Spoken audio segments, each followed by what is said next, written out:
Hi everyone, my name's Kim and this is my cozy little corner of the world, and we are going to try to paint something beautiful today. We might have some technical difficulties, but we're going to give it a shot anyway. It seems to be okay now, so let's cross our fingers, right? Jake, it's so nice to see you lurking back there. Thanks so much for stopping in again today. I appreciate it very, very much.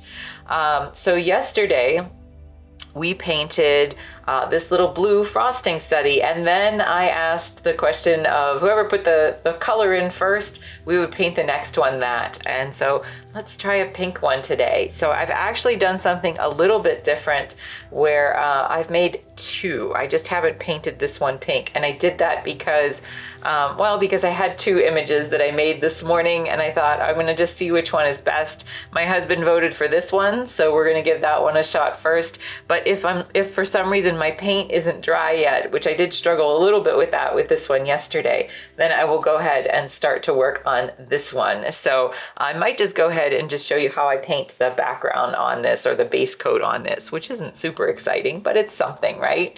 So I'm just gonna move the little blue one out of the way. And we're going to call those swoops. We're calling them frosting swoops. So, and studies, because I am trying to get them done in this very short amount of time that we have here, usually about 4 hours. So I am a little bit late today. Apologies for that. I do try so hard. Life just doesn't always go the way I want sometimes. And sometimes we do have technical issues, and that you don't think about that really for Twitch. I don't know. I think the people who stream gaming and some of the other stuff, they probably have really fancy setups for this, but it is very difficult to do this on just, standard computers. And so thank goodness that my husband is kind of a tech wizard to figure out that kind of thing. So I mixed up this color this morning, which was a pink color. And I still use my standard palette, except for this one extra color, which I do sometimes use, which I call, which is called quinacridone magenta. I hope I'm saying that right. So quinacridone magenta is a really good color that I have found to mix up for pinks. Again, I try not to have like this super wide range of colors with all these weird colors, I don't want to have too many things. So this is it. This is like all I have. The only other thing I have besides what you see here is sometimes I use a cadmium orange, and that's really about it. And that other phthalo blue that we used yesterday.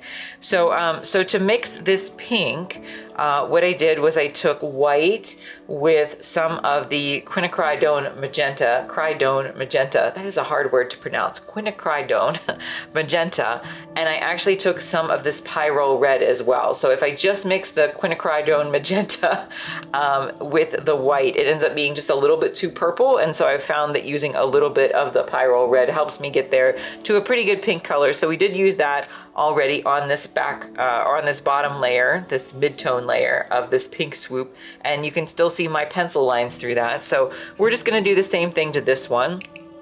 I was very lucky this morning because as I was getting these ready, it was raining all morning, and I mentioned yesterday that I do try to photograph the frosting when I do this for any of my pieces, for the cookie paintings as well. I find that it doesn't photograph really well indoors, even with a lighting setup. And I think it's because I kind of have to hold it at weird angles to get the shadows correct on it for the trompe l'oeil effect. So it was raining all morning, and I couldn't go outside, so I thought I was going to have to struggle through it, and it stopped for like 30 minutes, just enough time for me to go outside and photograph these swoops and have time to edit them. But yeah, it did push me a little bit today, getting things ready on time, and I try to once in a while eat my lunch, and so sometimes I skip that or I rush it really bad, and I am trying to take better care of myself that way and just not like skip lunch or not rush it to be like 3 minutes long. So life's too short. I shouldn't be doing that, right? So all I'm doing is I am taking just a little bit of this out of the container, put it onto my palette, and then I mixed some of the acrylic medium into it just to thin it out enough, both to spread it, and again, I want it to be pretty flat, right? Both to spread it around and also to be able to see these pencil marks behind here. So I want to be able to see them just enough. I did erase them back, so they're not, you know, super prominent, but I want to be able to see them just enough so that I can go in later and try to use them as I form my shapes. So I'm just, you know, and for this I'm using a very small flat brush. And again, I use watercolor brushes typically with my acrylic. So they're synthetic watercolor brushes. I try very hard. I don't really ever to support, I don't really ever buy brushes that are used with that are made with real animal hair. They do still sell those, and I don't like that. So I use synthetic watercolor brushes. I'm quite happy to pay just maybe a little bit more for them if I need to, if I don't have to use real animal hair. But again, that's just my personal preference.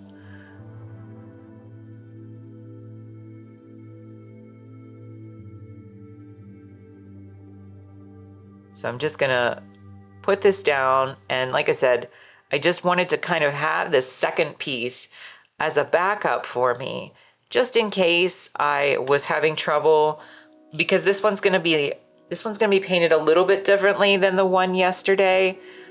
It might require just a little bit more glazing medium, and that does take a really long time to dry. And so for something this small, I just thought I would have a second one ready just in case. Just in case I got to a point where I didn't have anything to do and I was literally sitting here waiting for paint to dry, because that's never a fun feeling. You should always have something else ready to go. I will say too, I mixed these up with, or I mixed this color up using my heavy body acrylics, and that is my personal preference again, to use heavy body acrylics with medium whenever possible. I do use some liquid acrylics for very specific purposes. This would have been one where that would have worked, but I didn't actually have both of these colors available to me in my liquid acrylics, so I thought I will just mix them up in my heavy body. And one advantage to that, of using the heavy body acrylics for like a color mix like this, is that if I want to, you know, I'm just using a little bit here, but if I wanted to, I could scoop out a chunk of it and put it onto my wet paper towel on my palette here, and then it would stay dry all day. You don't want to do that with liquid acrylics. Liquid acrylics would melt right into the wet paper towel. But if I use heavy body acrylics like these, I can scoop a little bit right onto the wet paper towel, and it will stay wet all day. In fact, these paints have actually been wet on my palette for a few days, so I do keep refreshing them a little bit. I'm pushing them a little bit further than I normally like to, but I also tend to not want to waste anything. So this was a really good tip that I found, again, from reading books, and that was in a book called Acrylics, the Watercolor Alternative. And I don't use acrylics like watercolor. You need a watercolor surface to be able to do that. But there were still lots of really good tips in there for me. And occasionally in my past, I have actually used acrylics in more of a watercolor method. But again, you want to have a surface that is very, very absorbent and specifically designed for watercolor if you're going to do that. So if you're going to paint acrylics in watercolor as a watercolor, then you want to use something like either watercolor paper, or you can use something, Ampersand is a really good company that has panels. And this is an Ampersand panel, but this is gesso board. So this is just for straight up acrylic or for oils. But Ampersand also sells a couple products that are useful if you wanted to use a watercolor method. One of those is called, well, they just have a watercolor board. I think it's called Aqua Board actually. And so it has like a textured surface that's very, very absorbent. And then they also have something called clayboard, and clayboard is really, really smooth. And so that actually has multi-purposes, other mediums that can be used on there, like ink and stuff. But yeah, that's something that you can certainly explore if you're interested in that. And if you're interested in using watercolors as acrylics, or as an alternative to traditional, or excuse me, using acrylics as watercolor or as an alternative, then I do suggest that you check out that book, which is Acrylics, the Watercolor Alternative by Charles Harrington, I believe. And I think I might be still having technical issues, so hang on just 1 second. Apologies.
Okay, we're back.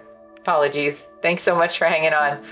Does everything, if anything, I will say, if anything ever looks weird or unclear, like please let me know because sometimes we can't tell. We have like a really small preview window and it's really hard to see. So he's watching from another computer and so sometimes things look wonky on the other screen.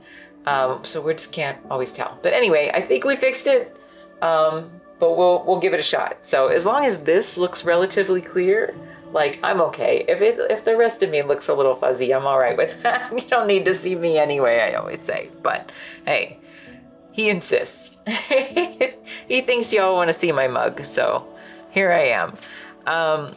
Anyway, thanks so much again for hanging on out there. We'll get this all straightened out at some point. We're still newbies at this, you know, still newbies.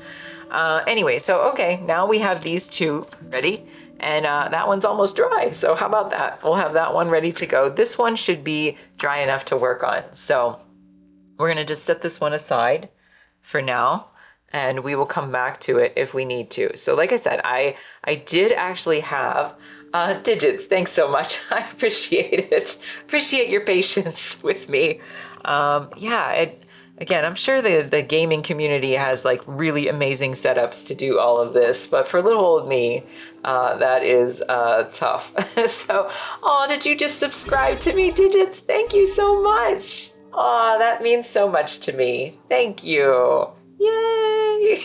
I think you're my second. So thank you so much. I will try to live up to your expectations of me. Thank you. Okay, so I mentioned yesterday that I thought I was going to have to mix up some new frosting. Thank you so much. Again, I really appreciate it. I thought I was going to have to mix up some new frosting, but turns out I had some. I had some extra. So we just went ahead and mixed it up to be a little bit pinker than what I had because I had a really pale pink in the fridge. And we went ahead and mixed these up today. So we're going to give it a shot. Once again, I'm so excited, Digits. Thank you again for that. You're putting up with my technical issues and everything. That means a lot. Okay, so I am going to go ahead and we're going to kind of follow the same pattern we did yesterday, right? So I'm going to go ahead and I'm going to look at these darker shadow areas and see if I can outline some of those first. And then I'm going to go into some of the lighter areas and I'm going to see if I can put some highlights in there, and then we'll just work back and forth and we'll see if we can give this shape. So again, I was very lucky this morning to have a 30-minute window where everything, where all the rain stopped. So that was really nice. So this is a little bit different because there's not going to be much. Is there going to be any? Maybe just a tiny bit of my bluish colors, but most of this is really going to be made from my reds. And so that makes things a little bit challenging. I will say maybe when I get to some of the highlights, I might mix some of this very light blue into that just to kind of offset the tone a little bit, because I do find that works sometimes for the highlights a little bit. And I don't really think that I'm going to put any into these shadow areas. I think that these shadow areas are pretty hot in terms of the color. So they're pretty intense reddish colors. So what I'm going to do is this quinacridone magenta, which is this new color I've introduced to my palette today. Again, I do use this on occasion when I'm trying to work with pinks. But it is a good base color for me. But what I'm going to do is when I mixed this up for this color, I used my bright red. I used my pyrrole red. But for the shadows in here, I'm actually going to go with my cadmium red. So my cadmium red is a warmer red and kind of a duller red. And so it works a lot better for shadow tones for me.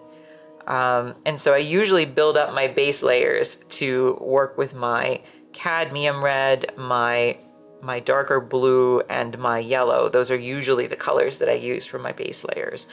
But I think that for these purposes, just mixing a little bit into that quinacridone magenta will give me a good base, at least for kind of like, if you can look in here, I will call this like the hottest area, if you want to call it that. This very dark reddish line in here and right in here. And then it gets a little bit progressively lighter, but we're going to go for the really darker areas right now. And so we're just going to use those two colors with some of the acrylic glazing medium. So again, glasses down on my nose, because that means I mean business. And it means I can't see as well as I used to. So I'm just gonna take this tiny brush and if I end up having to come back in here and darken this, I might be able to do it by just adding another glaze, or possibly one that just has some of the cadmium in there. I really want to try to avoid using the blue in this case, I think, but we'll see. Again, I'm pretty experimental with this kind of thing, you know. I just kind of do what I think works as I go. So,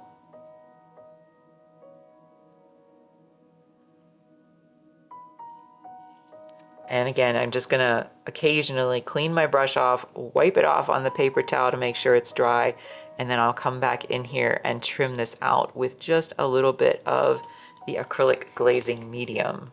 So that is what works best for me. I'm going to come up here. I'm not going to go all the way around this shape because it doesn't really have that really hot color everywhere. So I'm just going to put a few little marks where I think that it is most dominant.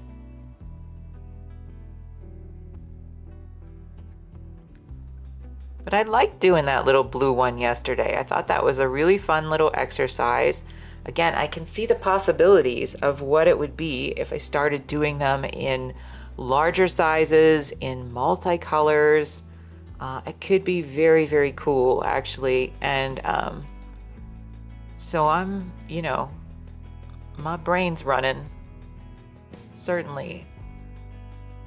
And I like doing it too, you know, for the sake of the foodscape paintings that I do, because I like using frosting in those. But it would be nice to just have them as their own pieces, I think, just without any other, you know, narrative elements. Somebody in here yesterday, I think it was Solar, called it color therapy. I thought that was a pretty cool name, actually. Color therapy. So maybe this is the beginning of our color therapy series. All right. So down here, when I try to do some kind of a drawing underneath, it's really basic. Like, I don't do too much full outline of anything. I really try to kind of just make marks that are indicators for me of where some of the shapes will go, and then I try to occasionally erase them back a little bit to make sure that I'm not seeing too much of them in the end. Once in a while, some of my pencil marks will still show through at the end of a painting, but I actually think I actually like the way that it looks on occasion. Again, that's something that some people frown upon, but I think it makes it look like, you know, part of the process of the painting. So I don't mind it if the occasional, I don't want the whole thing peeking through, but I don't mind if the occasional line peeks through back there.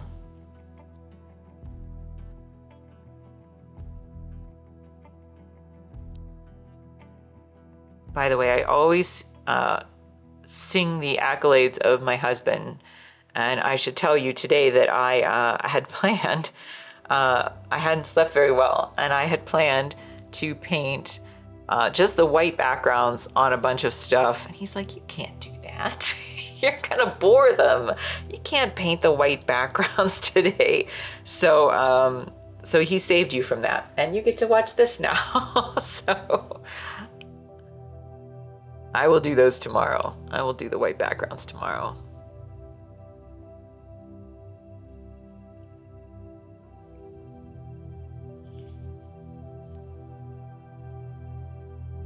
He's like my producer. He does all the technical stuff, and you know, I run by him what I'm gonna paint for the show, I guess. And he lets me know what y'all are thinking. He lets me know what's gonna be the most interesting for you. So I do my best.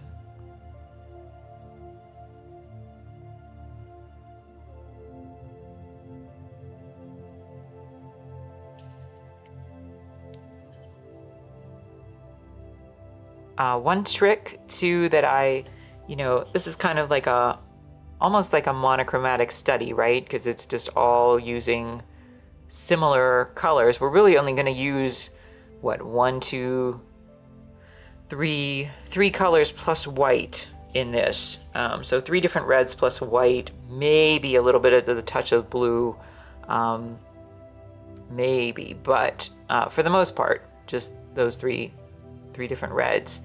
And if you're ever struggling to figure out if you're going to have a wide enough value range in your piece, the trick that you can do is to simply take a photo of it, even if you're going to work from life, but particularly if you're going to work from photos, but just take a photo or take your photo and convert it to black and white. And if you can see that you have very strong dark areas and very bright light areas, and then some variation in between. They usually say you should have a range of essentially 7, but I don't count 7 different values from dark to light. And if it doesn't have that, then punch it up. Just try to fix it before you try to work from it. And when you get something that's more satisfactory first as your reference image and has that value range that you want, then it will be much easier for you to work from.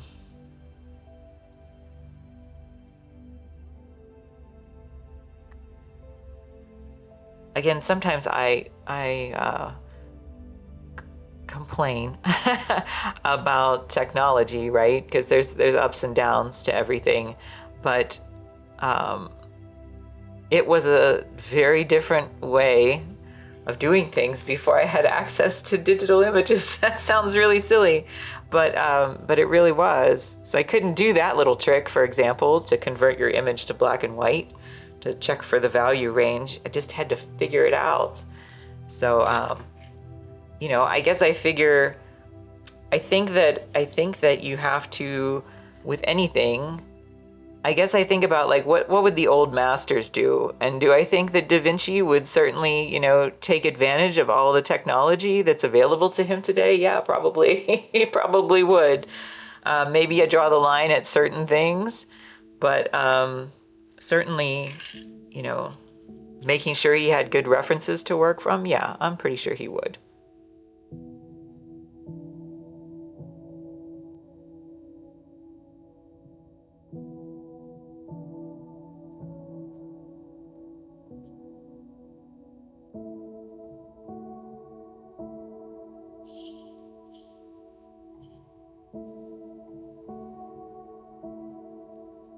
All right, so we're doing pretty good on these. This is relatively simple here, just to get these kind of darker areas. Then it's going to start to get more complex. Solar Phonics, welcome.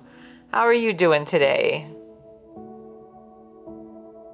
I just mentioned that I liked your name for this series, or maybe that's not what you intended, but you said yesterday you called it color therapy. I like that. Yes, that's right. It's evening. I do always forget where you are in the world. But I think we might start referring to some of these as color therapy.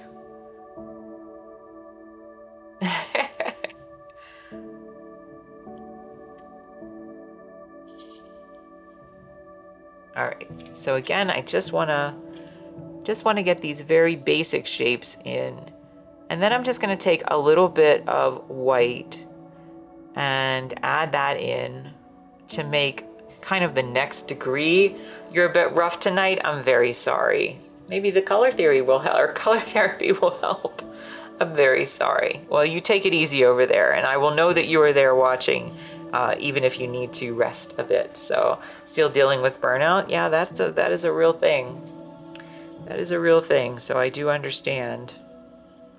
Well, I'm very sorry. Yeah. Yes, we're going to just keep it very chill and relaxing, and I hope that you can enjoy that and just, take the edge off a little bit. So, all right, so I just took this color that I just mixed up. I'm just adding a little bit of white. I don't want to go down to the level that this background color is, even though this is really, again, a very limited color palette. You're just going to stop streaming for a while and just watch. Hey, you know what? I totally understand that. That's okay. You have my permission and my blessing to do that. So, and it's very nice that you will come and hang out in here. So I appreciate that very much.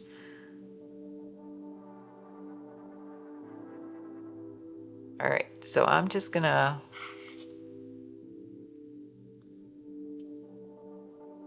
I'm trying to see here, maybe just a touch more white in that, just a bit. Thanks, Solar.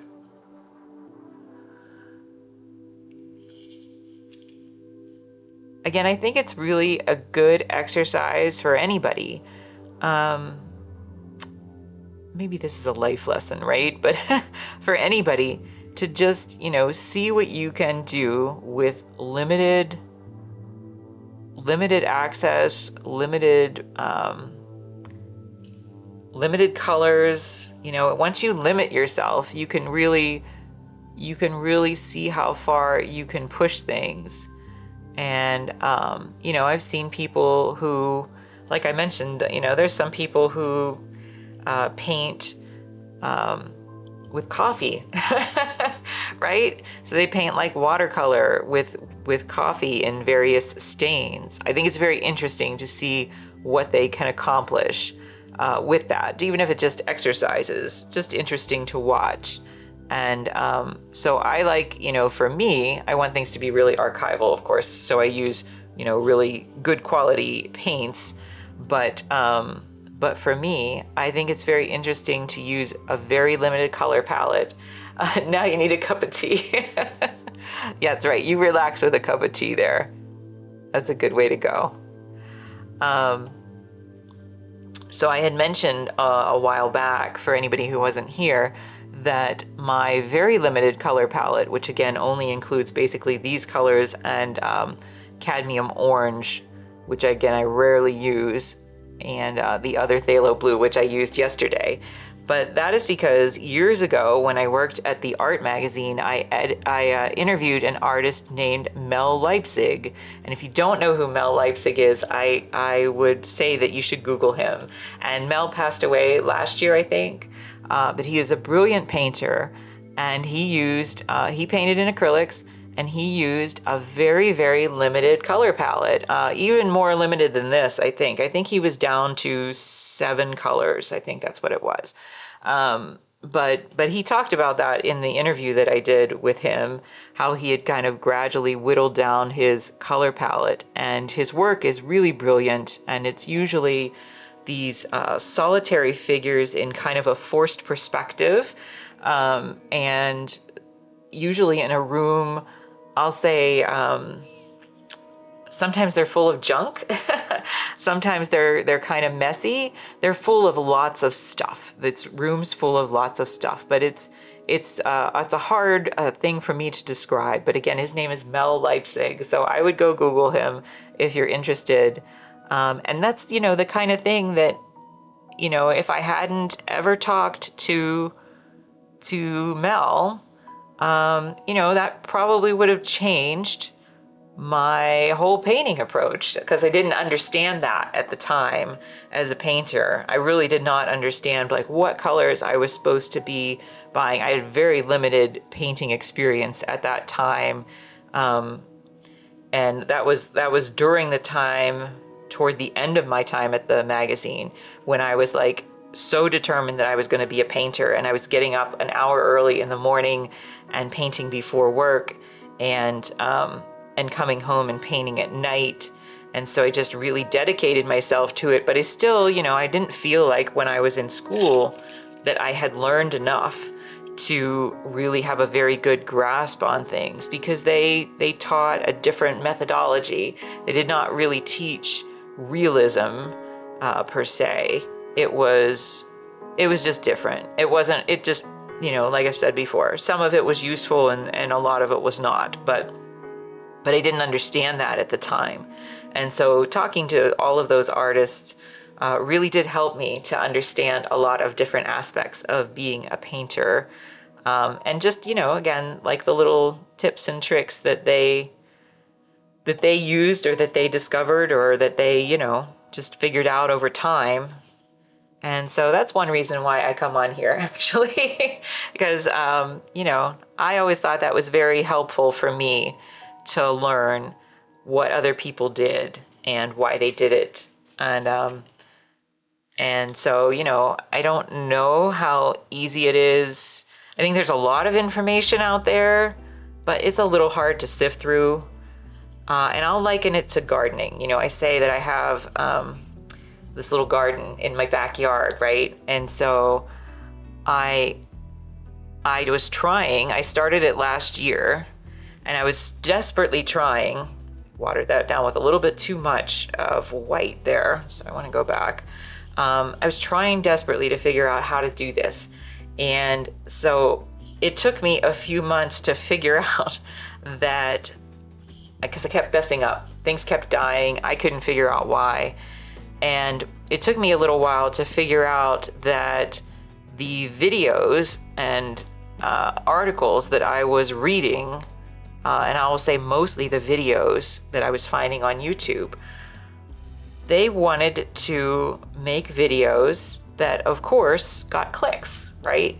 So they did not want to put the boring stuff into the videos. They did not want to put the things that weren't going to get, you know, thousands or millions of clicks.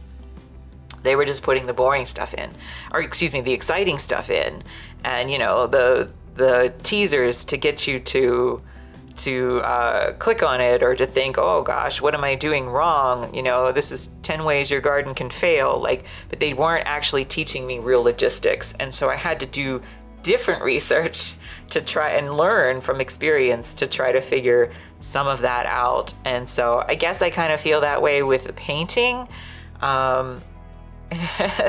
If I think back and from what I can see, I do think there's some people who are certainly very willing to share information out there, but it is kind of hard to like sift through what everybody does. So, you know, if I can share a little bit of what I do and save you a little bit of grief along the way, or even just, you know, if you're not an artist and you just enjoy learning about the process of painting or watching me paint.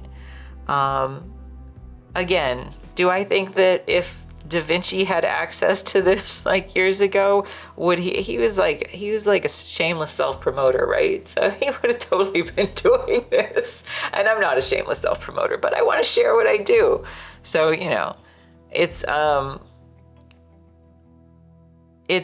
guess my way of trying to do a little bit of what I think the magazine helped me do for me and for my readers back in the day. So anyway, that's part of it.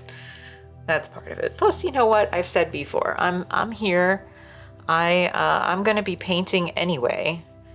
And so, you know, like, why not do this? If it doesn't hurt me in any way, to be here, you know, because I'm happy to share my process, then like, why not open my door? We give Da Vinci a shout out. That's right. I'm happy to open my door and just, again, I like when people tell me that they're working on stuff. He's probably spent all his time on social media doom scrolling. Oh no, history would have changed so much if doom scrolling was a thing back in the day. That's actually very telling, right? Like, what does doom scrolling do? People leave so much time to it. It's one reason why I really like. I hesitate. I go on sometimes, and I know I have to, obviously put links and stuff on there and show process videos, and I'm happy to do it, but it is very addicting very quickly to start doom scrolling. And so yeah, I try not to do that. I just try not to. So I think it's safer for me that way. What would Mozart have thought of AI creating music? There's a question. I've said that I was so busy in my personal life and just painting for a few years that I felt like Rip Van Winkle when I woke up last year and suddenly AI was such a thing. That sounds so silly, right? That I just wasn't paying attention. And I really didn't know. And so when people started saying oh, I bet she uses AI, I was like, what? I was really offended at first that anybody thought I used AI for anything. And so now when people say, do you use AI or who cares if you use AI, I just very gently say that I like to show that everything that I do from start to finish, so that includes my reference photos, my designs, and my painting, that I think that it should all be very human made. That is what I try to show, is that everything is very human made. So that's actually another reason to be on here, right? It's kind of a nice thing to show that everything that I do is human made. And yeah, so I learned not to be so offended when people accused me of AI. Yes, it's like you have to prove that it isn't. I know, isn't that interesting? But it was really strange. It was very, very strange to understand how prominent it was. So, but that's a whole other debate, right? Because I don't want to knock anybody else for anything that they do. All I know is what I want to do. And so for me, I just feel like art that is human made is important to me. And, so I just want to show that that's what I do.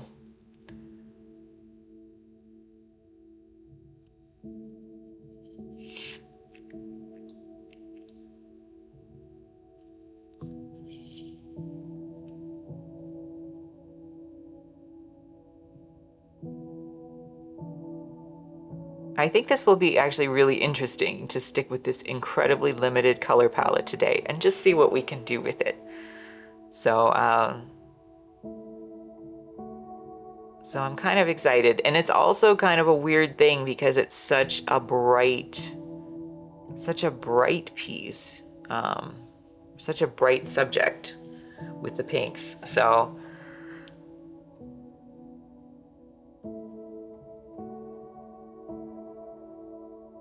that in itself is kind of a challenge, and I'm wondering if I may have to glaze certain areas to really brighten them up and brighten up the pink shades of color.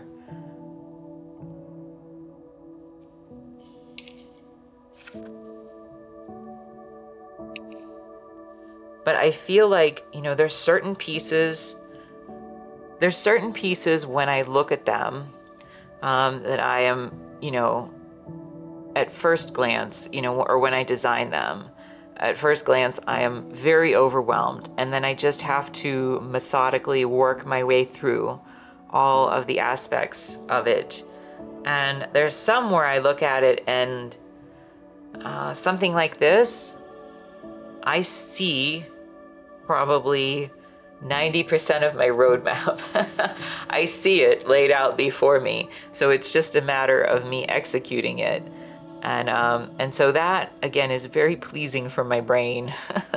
So let's just hope I can hold true to that. But it's very pleasing for my brain in the same way. Like, I guess I've never, I'll not say never.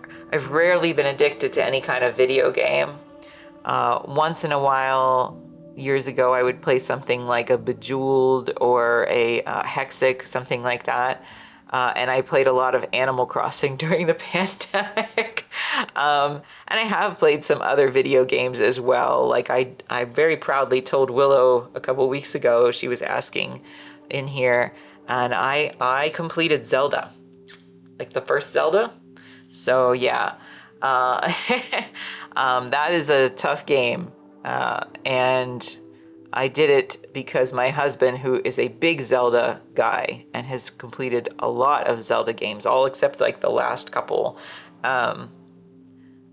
challenged me to do that. And so he just sat back and kind of laughed as I did it. But I remember that, and Bookworm. I don't know Bookworm. Yeah, I've never heard of Bookworm. But I guess that level of addiction of, I think that satisfaction that you get from completing something like that, that's what I get from painting. So I guess that's probably partly why I've never leaned into playing too many video games, because I get that relief from my brain by seeing something come together in a painting instead. But, not everybody experiences that, so I totally understand that. But yes, for anybody who wonders, like of course I'm on here and I'm painting, right? I'm not really a gamer. My husband plays games. But yes, I can very proudly tout that I completed the first Zelda all by my lonesome. I got no clues. I did it all on my own.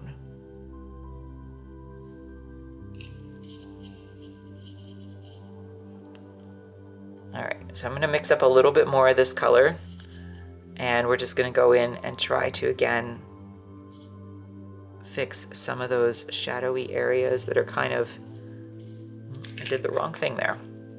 Wrong red. So the quinacridone red and a little bit of this cadmium red, and then a little bit of white. And we'll just get enough in here so that I can, again, continue to build that kind of middle shadowy layer in there. So we'll just go with that.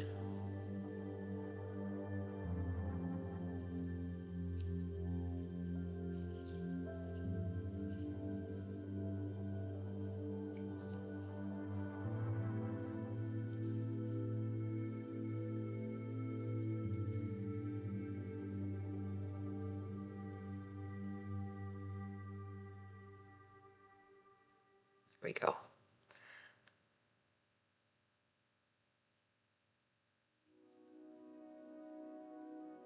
I think that part of it too is, everybody has a desire to be creative, I think, right? Everybody does. And it doesn't really matter what form your creativity takes, but that itch has to be satisfied somehow. So for some people, I think that they do get it from, from video games, just from especially like puzzle solving video games, because that requires a great deal of creativity to be able to formulate the plan and execute that well. So it does satisfy that in some way. Even, puzzle solving, like we were saying, like the Hexic or again, I don't know Bookworm, but I believe you, Solar, that one is similar, and something like that. So that requires, again, some degree of creativity to be able to solve those things. So, but But yeah, I think that, you know, I've said that for anybody, I would love anyone watching to always feel empowered to be creative in some way, shape, or form that's satisfying for you. You had to make words out of a grid like Bejeweled. Oh, okay. Okay. Yeah, that sounds like that'd be a good game, right?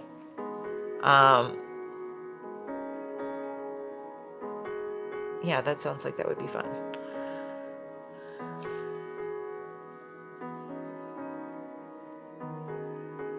But I would like anybody, you know, anybody who's in here ever. It was toxic.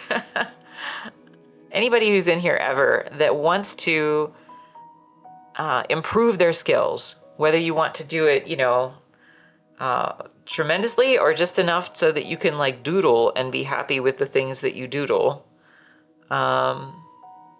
There's a way to do that, because I can remember, and I've said that I will share some of my old work when I first started painting, and work that when I was in college, when I was not good.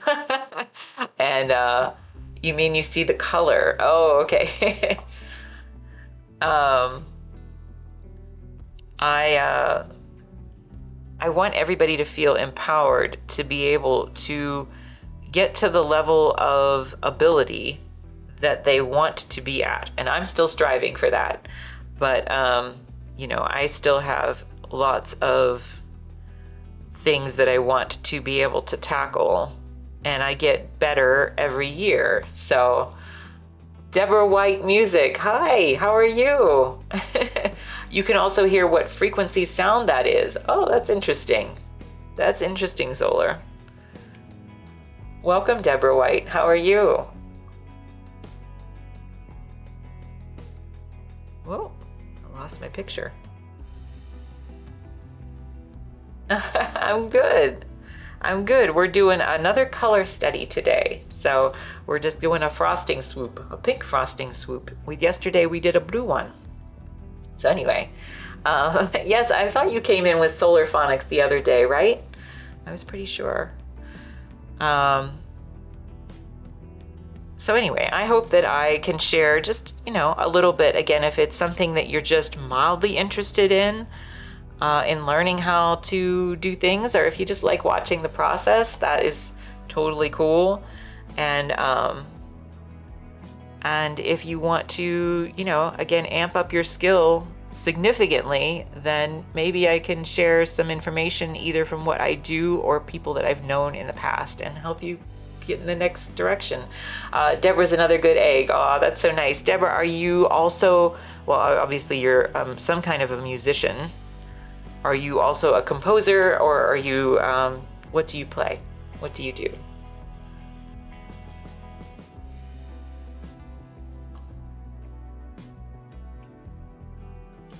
I can remember just the feeling that I had when I wanted so bad to be able to paint. And it was in my head, right? And it just kept gnawing at me. I wanted to be able to do these things, and I just knew that I wasn't as good as I wanted to be. So like I said, when I really buckled down, I was just like, all right, what do I have to do? And the answer for me was I had to buy a bunch of books. I had to keep practicing. I had to dedicate extra time. I had to do research. That meant reading blogs and trying to figure out how other people did certain things and all kinds of stuff. Yeah, you're some kind of musician. Well, feel free to share whatever you do. Musicians are also, of course, welcome here, because anybody who enjoys any form of art or is some kind of artist themselves, I think hopefully you find a little bit of peace in here. So I would love to know. I've said I'm a novice novice musician. So she's an awesome one, far better than me, I'm sure. Also a composer, or just a musician?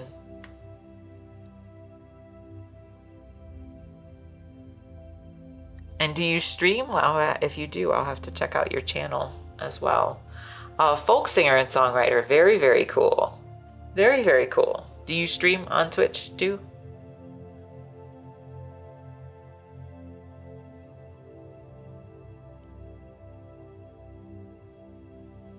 Yeah? Okay. I will definitely check out your channel then.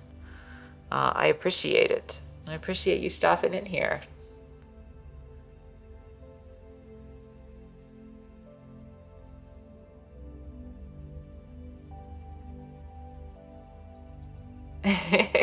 You do your best. I think that you're probably being extremely humble. But I will check out your stuff. So thanks very much.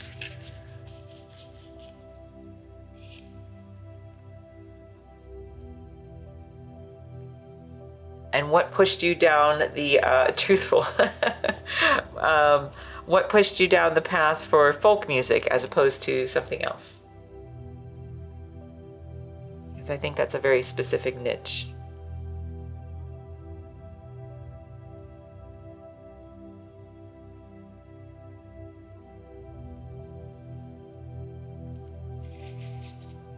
All right, I'm just going to double check myself, and then I'm going to see if I can move on to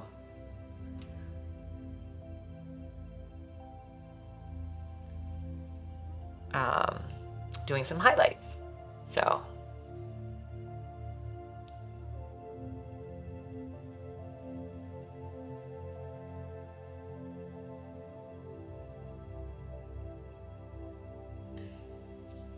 it's starting to look pretty good already. Just got a little bit of shape, a little bit of implied, form there.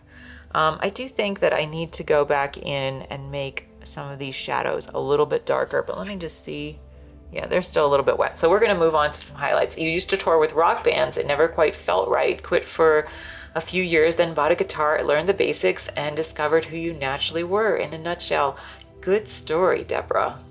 I like that. I like that very much. So yes, I think that sometimes we get pushed and into doing things that just don't feel quite right? And it takes a while to figure out our voice. So that is a very inspiring story there. So I like that. Yeah. And definitely we'll have to check out your channel. So thank you again. All right, so I'm going to go ahead and try to do some highlights. So for that, I'm just going to take my quinacridone magenta and some white. And, I think if I just use that actually on its own, I had mentioned maybe that I might have to add some blue because I do that. But quinacridone magenta, I did forget, it almost has like a bluish tone built in. You did what you were told for years. Now you are just who you are. Yeah. Been there. So welcome. You're a kindred spirit, and that's what we are in here, right? We're trying to all get to a point where we're just comfortable with being ourselves, and that's very nice, very, very nice.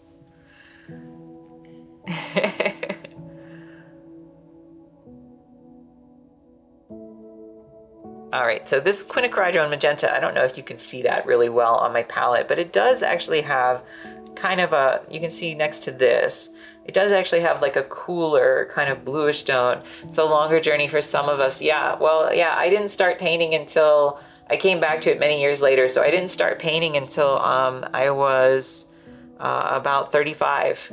So there was, like well over a dozen years after college that I didn't paint because I came out of school and I thought I was a lousy artist. And so it was just very discouraging. So that was why I, eventually just decided, I picked myself up and was like, all right, stop feeling sorry for yourself. If this is what you want to do, you're going to have to figure this out on your own. So that is what I did. So that is what I did. And it's still what I do, it's still what I do, because it's very easy still to sometimes be swayed or lose sight of what your what your calling is. So yeah. Yeah, so we're in the same boat, Deborah. Understood.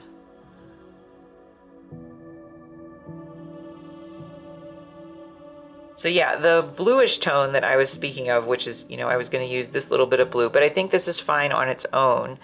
And the reason is when you get like a cool blue tone, I don't know why this works exactly. I could theorize based on the color theory, I suppose, that I use, but ultimately I try to aim for warm shadows and cool highlights. And that to me is the best way to build form.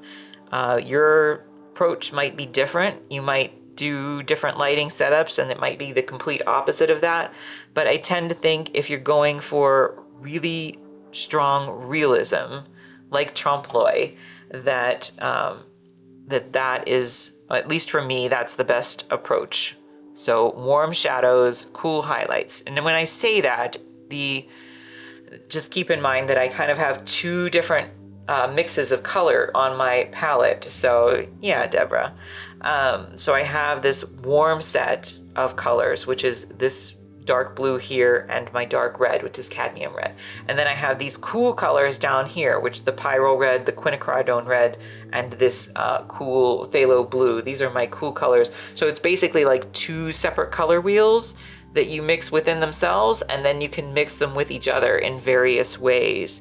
And so that's how I work. Again, that's not how everybody works, but as I said, I'm happy to share what I do in here, and you can research it further or experiment with it and see. Yes, Cupie, we're doing pink. Welcome. And that is, I said earlier, all thanks to my husband, because I was kind of lazy today and I was gonna just paint white backgrounds. He's like, you can't do that. So I'm so glad, Cupie. Yes, this is for you and Carl's Jr. That the request for the pink. So I did have some extra pink frosting in the fridge I had forgotten about. It just was kind of a pale pink, so I just ramped up the pink. And like I said, that was thanks to my husband that I am doing this now instead of just painting white backgrounds.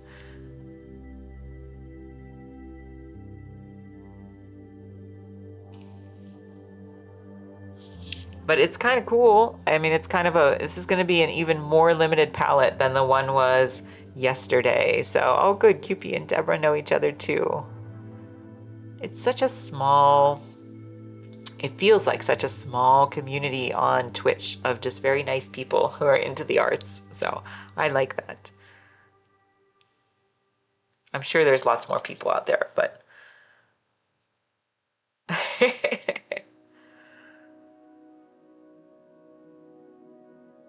pink dog?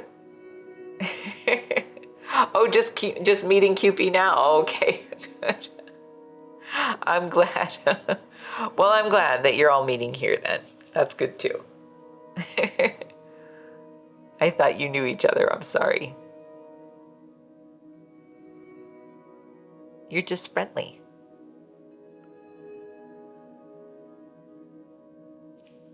I should apologize too, because toward the end of my stream, it just reminded me. Toward the end of my stream yesterday, I was getting a little bit woozy, and I tend to not take breaks, and I need to start doing that. So, what am I painting? Oh, it's a frosting swoop. It's a swoop. So this is the one we did yesterday. A little swoop. And so today we're just doing pink as a color. So we're gonna just do these as frostings. And the reason that I do that is because sometimes I wanted to experiment with this, Deborah, because sometimes I paint a series you can find on my website that was trompe cookies and such on frosting swoops. And so I wondered what would happen if I just did the swoop with no frosting. So here's one. There's a little print of one here, like this. So those are That was a frosting swoop piece that I did. And this was another, it's bigger than that, and then this one was another one. So yeah, so I did these little frosting swoops and put cookies on them. So they have little narrative scenes. But I do like this idea of kind of trying to do these things to kind of look, you know, abstract, sort of, and kind of realistic at the same time. So I'm painting them in a trompe-l'oeil style, which means to fool the eye. So we're just going to build up the shapes, the implication of the shapes, and see how realistic we can get it in 4 hours, essentially. So, and Cupie, thank you so much for always being kind and promoting my website. So I really appreciate that very much. Cupie's always so supportive in here. She is very, very nice. So I really appreciate that. Yeah, so we're actually using a very, very limited palette. We're basically going to be using 3 reds and white.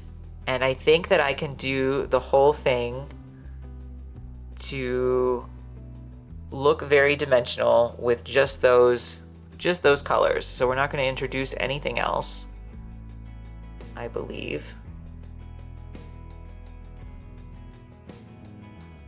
And we'll just see how far we can take it. We always push really hard. I do think it's actually very funny though, Deborah, because good to have easy access while you mention it. Yes, thanks. I appreciate it. But you know what's really funny, Deborah, is I think it's funny that, first of all, yesterday Solar recommended or said the term color therapy for these, and I like that term very much. But I think it's really funny that you said pink dog, because that's what you saw in it. It's like one of those ink blotch things, this little swoop of frosting that you saw. I didn't know what you meant at first, that you saw a little pink dog. Once you see it, then you can't unsee it, right? So I think that's very interesting.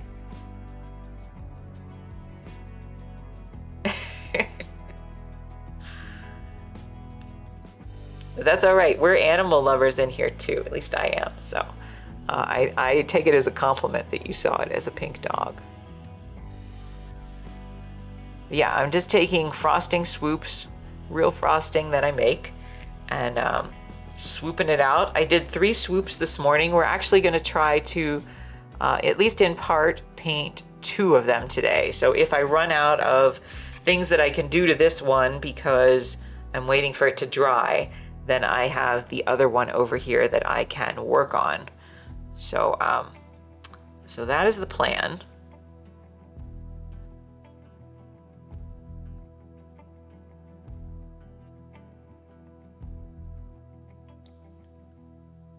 I just want to try to pay attention a little bit down here, because I haven't really addressed anything down here yet.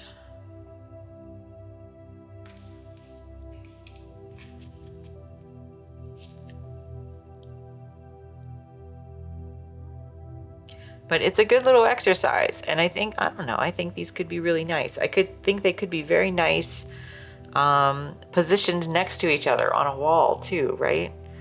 Especially if I was to do them larger. So I mentioned yesterday that one of the paintings that I did, it was kind of a fallish scene, and it has a little kitten cookie that is chasing a cookie butterfly and in front of 3 cookie pumpkins. But the background is frosting swoops like this, but it was several different colors made to look like a sunset. And that was one of my favorite of the cookie pieces that I did in terms of the frosting, because I really loved making that sunset. So I mentioned yesterday, and got Cupie's approval, I believe, that I think I would really like to try to do more of those like this, and maybe do something like a rainbow, where I take a bunch of different colors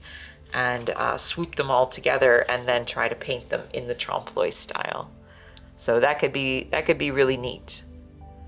So the one good thing though, and again, I try to emphasize this occasionally, and then I try to hold true to it for myself, is if you're going to try something new and experimental like this, that it's good to start small, because then I'm not overcommitting too much of my time or resources or energy. And you know, I do make a living as a painter, so I do have to make sure that I paint work that I am sure, you know, can find the right homes. And so it's better to experiment with something small, I think, and rather than to tackle something very grand and then struggle with it afterwards to find a home. So I've fallen victim to that occasionally, but you know, sometimes it's just what I need to do. So I'm okay with that as well. But for something like this, I think it's good to just experiment with something small, see what we can do.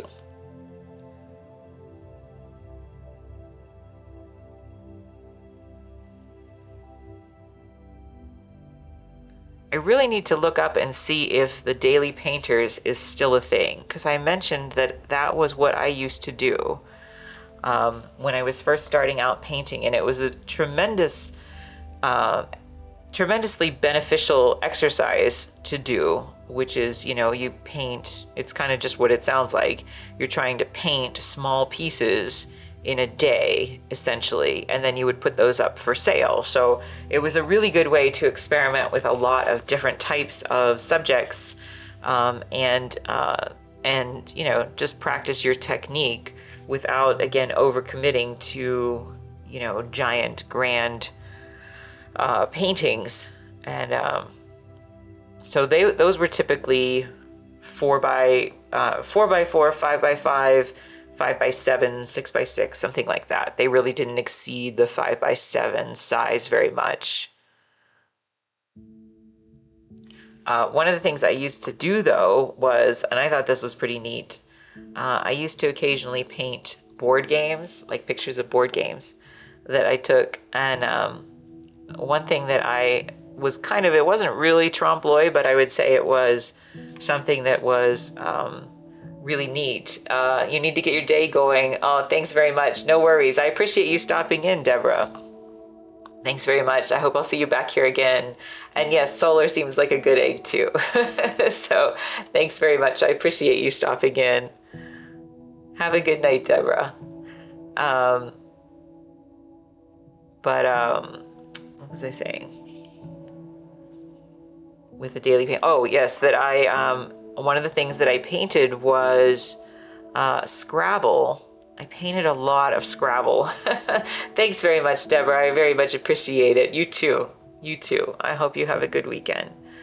I painted a lot of Scrabble, and what I would do is occasionally I would do them as commissions, and so I would plan out my Scrabble board according to what my client wanted. So it would include lots of, you know, personal terms and names and such. And so some of them became, you know, gifts that they would give for birthdays or graduations or retirement or whatever. And it would have just a bunch of terms. So again, it wasn't truly trompe l'oeil, but it probably was the tightest form of realism that I was doing at that time. So it was a really good training exercise. And some of those were actually very small. Some of them were, you know, maybe 8x8 or 10x10. I don't know if I ever went larger than that with those. But a few of them were down as low as 5x5 or 6x6. So they were tiny.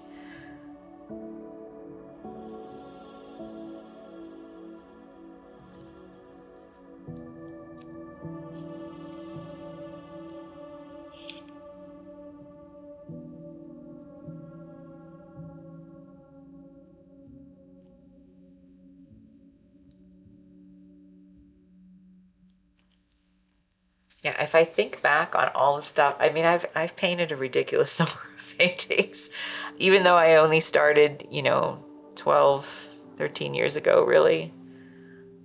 So many things, so many things. And it is interesting to me to think about things that, you know, like again, I really leaned heavy into like the food paintings, but hey, Dinos, welcome. I watched your video finally. I'm sorry that I didn't get to watch it before, but with you destroying the eye studies. So yes, welcome. I'm glad to see you back.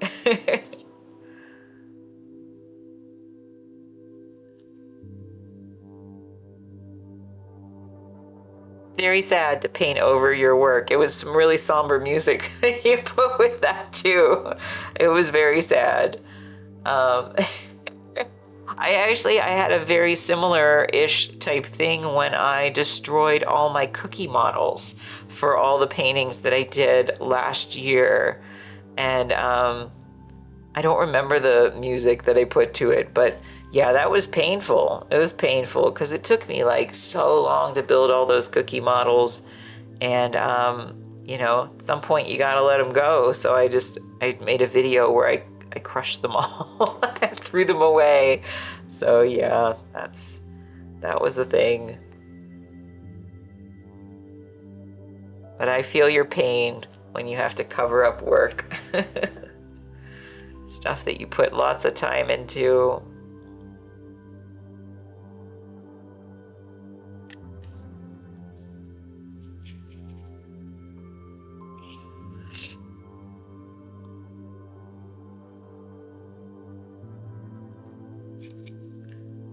So again, the one benefit that I have too, or one benefit of doing this from a photo that I've taken as opposed to from my actual frosting sample, which I do still have, but it would slide, it would crumble a little bit, and that's a little bit hard. When I did paint the Trompe pieces back in the day, when I was doing some other subjects, I would just tape them to a panel next to this. Only I shall remember what they look like.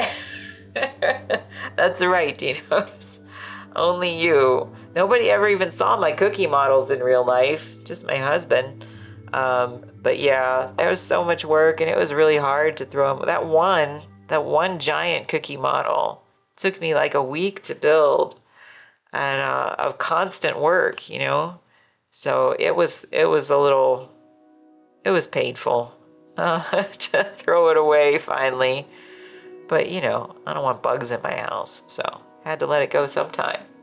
That one wouldn't fit in the freezer. That one was just sitting out. But I used to tape, you know, the subjects next to my panels and just work at that 1-to-1 ratio. But here, at least, I can turn the panels and try to look at it from different angles, just like I do for my regular still life. So that's very helpful for me.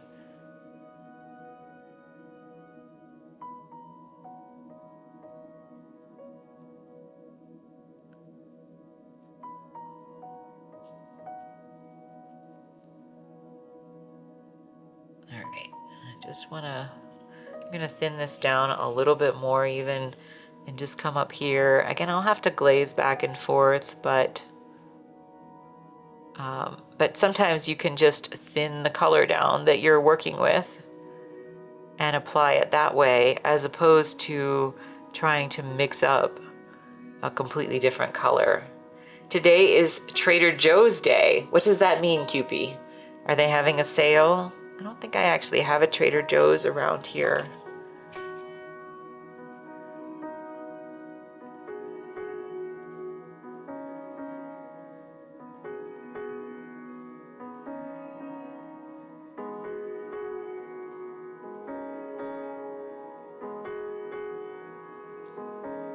I used to have, I don't even remember the name of it. I have a lot of stuff shipped nowadays.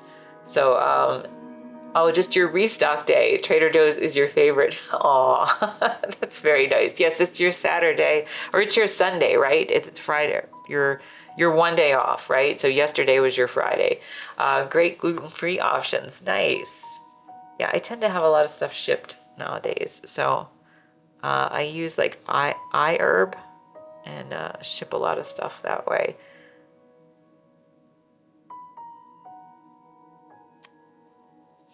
I find that a little bit easier sometimes than even the store.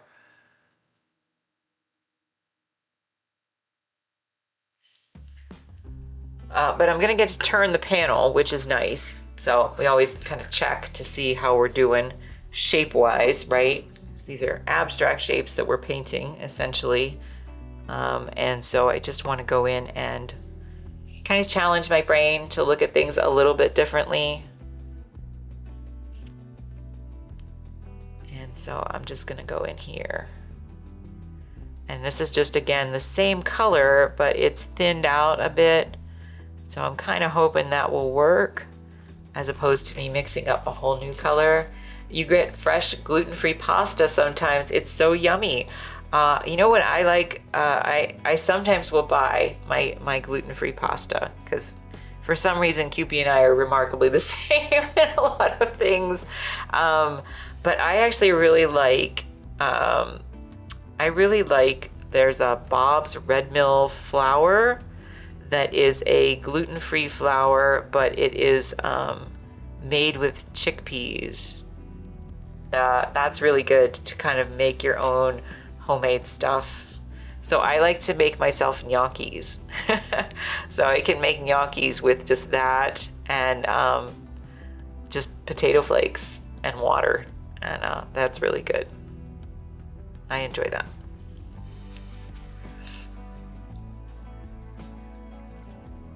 Sometimes I'm really ambitious with cooking. Sometimes I'm just kind of lazy. So that's one of my lazy recipes. But I did start picking tomatoes out of my garden, so that was nice. And I even have a zucchini blossom, so I'm super excited for that. And I have 2 tiny cucumbers growing. So I didn't know I was gonna get anything this year, honestly. But I'm very pleased to see that I have these little things growing. That's very exciting for me. Again, it's like a thing where I have more success with my garden this year than I had last year, and that is just my persistence. And you know, that's kind of, again, I liken that to painting. Yeah, tomato time, that's right. So that's a nice feeling. And none of my little groundhogs ate my tomatoes, which is nice. So they're maybe it's because they're in containers. I don't know. I never, when I planted them years and years ago, there was a little groundhog out there and he just enjoyed all of the tomatoes. But this year they haven't done anything. So King Arthur gluten-free bread flour for sourdough. Yeah, that's a good one too.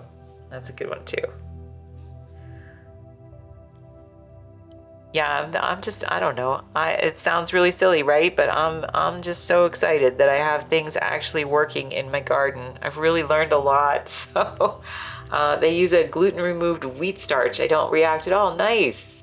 I don't think I've ever actually bought the King Arthur one. I tend to lean towards the Bob's Red Mill, but I will have to check it out.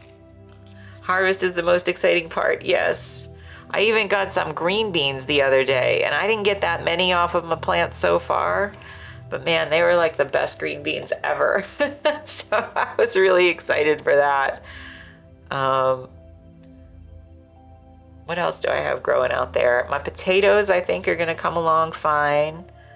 And my, I have some experiments going. Well, all of these things, I guess, were kind of experiments. I'm so excited to see a blossom on my zucchini plant, though. We have a very short growing season. I'm in upstate New York. It's a very, very short growing season. It snows till like the end of May.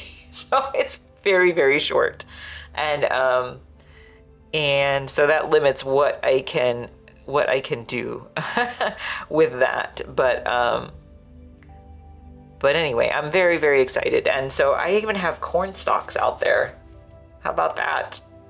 I don't know if they're going to produce, but I have them. So we'll see.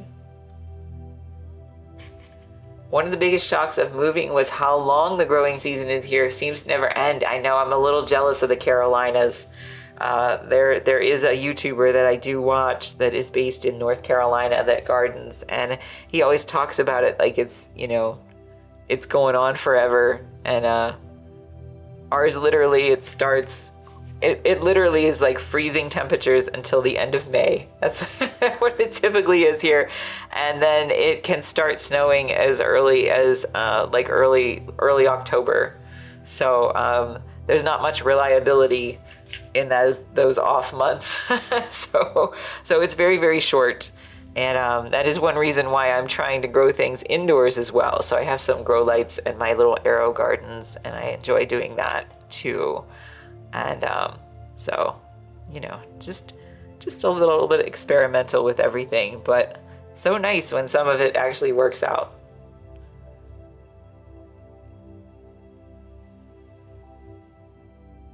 My indoor tomatoes are actually coming along, which is really shocking. They're gigantic, by the way, but they are coming along, and I have dozens of tomatoes on them.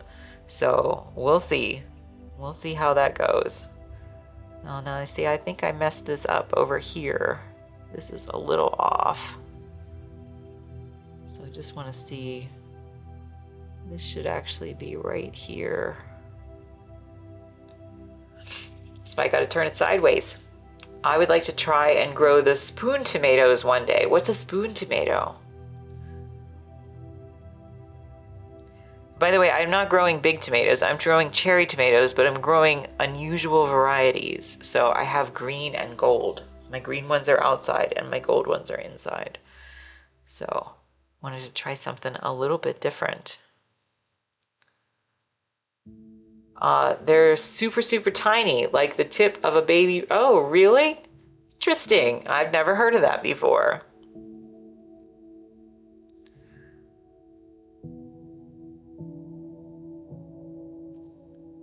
I have never heard of that. All right, so let me just see here, because I kind of muddled this up just a tiny little bit. All right, we're gonna flip it upside down now so I can check it again. Apparently annoying to harvest. Yeah, I can imagine. That probably would be, huh? That probably makes them very expensive, right? Because they probably have, like if you were to buy them, like from a farmer's market or something, I would think that would make them very expensive.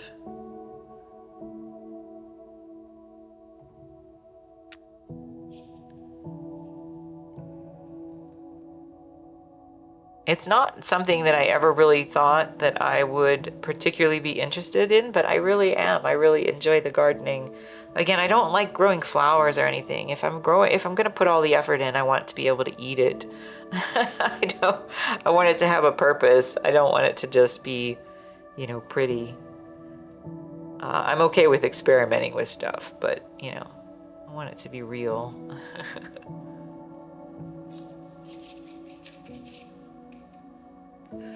I can't believe I have cucumbers though. That's pretty cool. Like really tiny ones. They're really, really tiny. But they say they'll grow pretty fast once they've formed. So I'm hoping.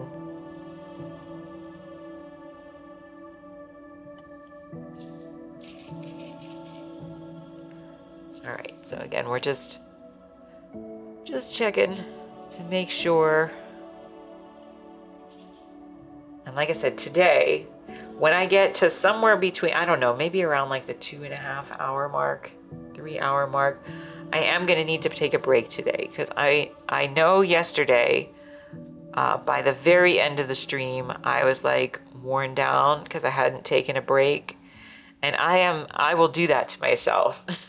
You love this frosting swoop? I'm so glad, Cupie. Thank you so much. Yes, again, that's thanks to my husband to encourage me to do the frosting swoop today instead of just painting the white backgrounds. Yeah, that was him. He's like, hey, those people don't want to watch you paint white backgrounds. Try to paint something. So he insisted.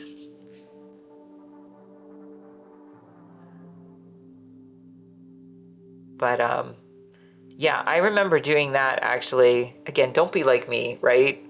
Yeah, definitely take a break. Thanks, Cupie. Yeah, don't be like me. Because, you know, I thought about it and I like remember you know, from various jobs that I held, but in particular when I worked at Disney. In particular when I worked in the theme parks as the caricature artist and the silhouette artist. And I didn't really remember that before, but I almost never took a break because I made my money off of commissions, and they did not, because they were a third-party contractor, they did not insist on me taking a break. And so I would just sit out in like the Florida heat all day long and just, you know, constantly be working because that was the only way to get my my paycheck to be good. Essentially, it was just to constantly work and not take breaks. So the only thing I did was I would eat lunch, but I think I would even rush through that. And so that was not a good way to be. So don't be like me. Make sure y'all take care of yourselves and take your breaks, and you know, just don't kill yourself working. So even when you're doing something that doesn't seem that bad, this doesn't seem that bad, right? Like I'm not stressed about it. I'm sitting in the air conditioning, and you know, it's enjoyable to talk to y'all and to do this, but sometimes you just need a little bit of a break. So I'm gonna try to be better with it. I promise. Do as Kim says, not as she does. That's right. That is right.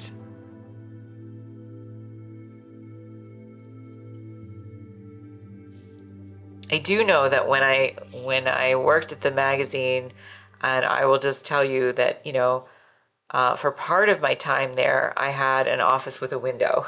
Yes, ma'am. Okay. For part of my time, I had an office with a window. But for a lot of it, I did not. And so I was in essentially a windowless office. And I learned then that I had to get out of the office. And even if it was just to, even if I took my work with me and just edited.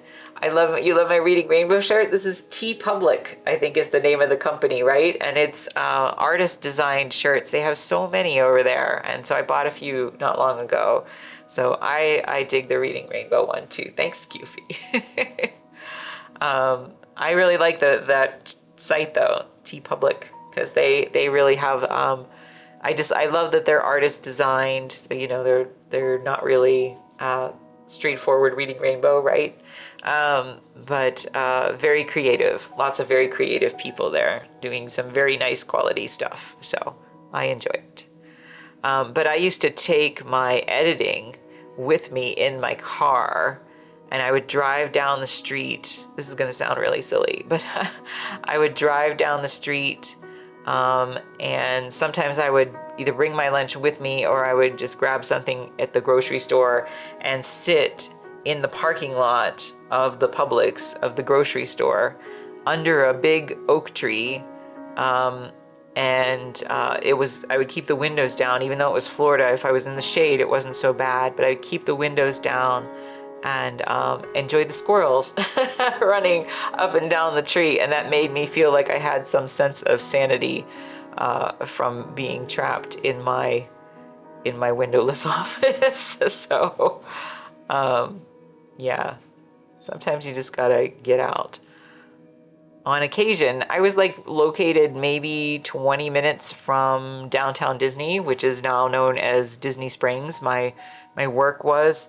And so occasionally, if I was really feeling a little antsy, yeah, if I was really feeling a little antsy, I would actually just drive over to Disney Springs, and I wouldn't get to stay very long. I would stay like maybe, 5-10 minutes, which seems silly that I drive all the way there, but he just wanted to get out and walk around and see something beautiful. So, I would just drive over. You're lucky to have a large window in your office. There was a baby bunny under the bush outside last week. Is that right? Aw, see, that's really nice. I had a little bunny in my backyard yesterday that I could see out my kitchen window. So that was very nice. I think that people underestimate the importance of windows for our sanity. I occasionally I've looked at, you know, various properties in various places, and I see some like converted barns, and you think like that would be super cool, right? A converted barn to live in, but some of them have no windows, and I'm like, and I'm sure that was to save money, right, during the conversion. But like, man, I don't want to live in a box like it's the apocalypse. Like, I want to see something out my window. So yeah, when I first started at the magazine, I had a little cubicle. When I got promoted, then I had a windowless office, and then eventually I had the window office. So yes, and we are right by a little river of some sort, so there's lots of birds. Nice. You use the Merlin app. Oh, is that a bird identifier? Nice. I need to get that because there's a lot of birds in our backyard, and I don't know what a lot of them are. There's not as many right now, but particularly in the spring we get them because we have kind of a retention thing at the foot of the hill, and so the birds like to take baths in it. So,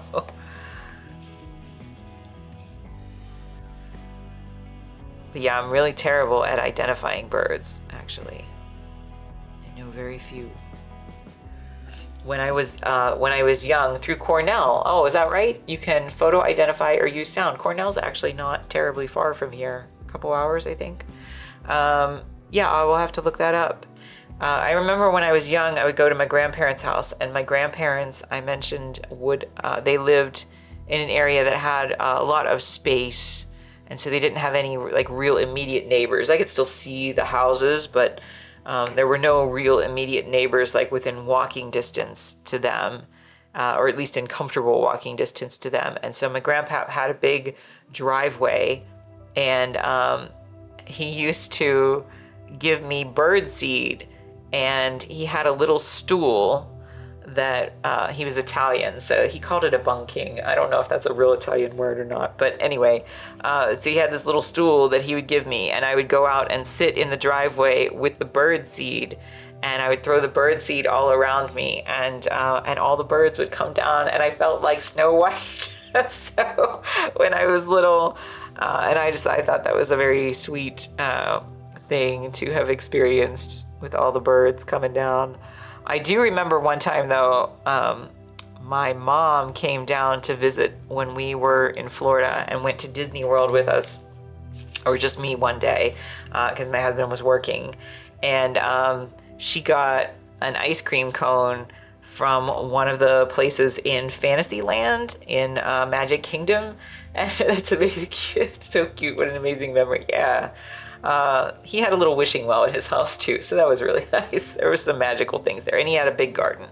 But yeah, so my mom got ice cream with us at with me at Magic Kingdom, and we took like 2 steps away from the ice cream stand, and a seagull came down and tried to grab it and like put its claws in the ice cream, but obviously it couldn't pick it up, so it just left claw marks in the ice cream. And I remember my mom just instantly made this face and went,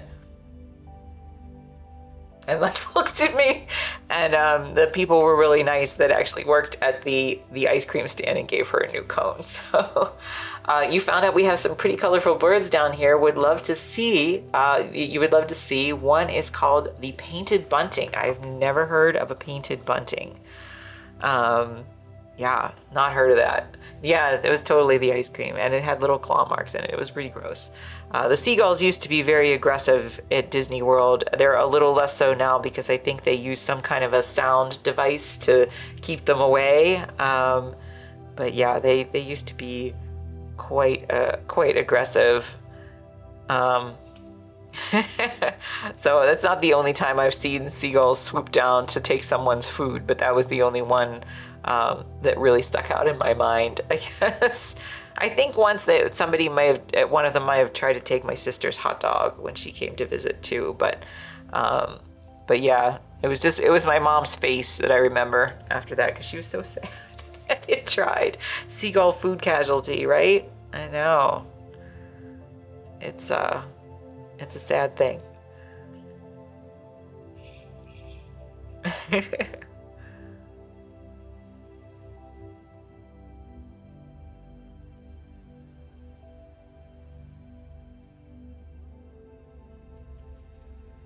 Gonna turn this on its side this way now. All right, let's see how we're doing here.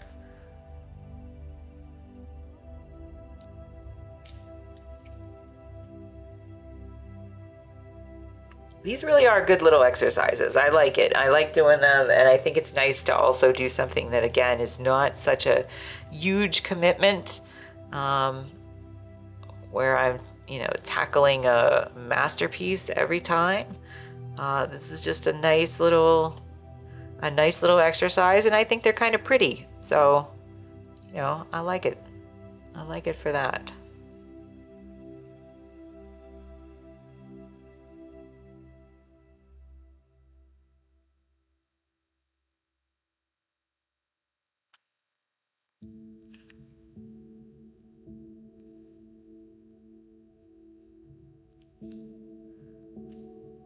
Birds can be a little, I think I've come to a good place with birds, but I was afraid of them for a long time because they can be a little bit aggressive. And they would dive bomb me a lot here occasionally. I had mentioned I did that one little painting because I had this bird family that always nests on my porch.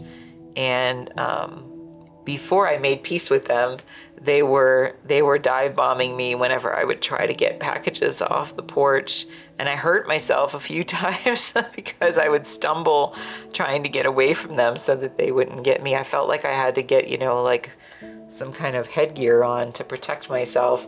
It's really cool to see it come to life so quickly. I'm so glad. Thank you so much. I'm so glad you're enjoying it, Cupie.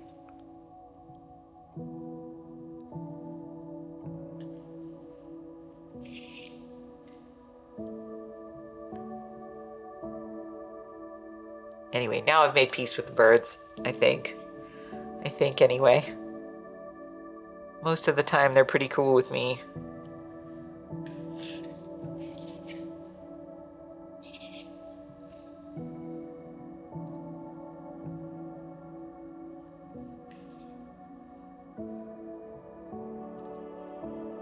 I mentioned that my husband and me for a while too, when we worked at Disney, one of the places that we worked was when we were really young, the Indiana Jones Theater.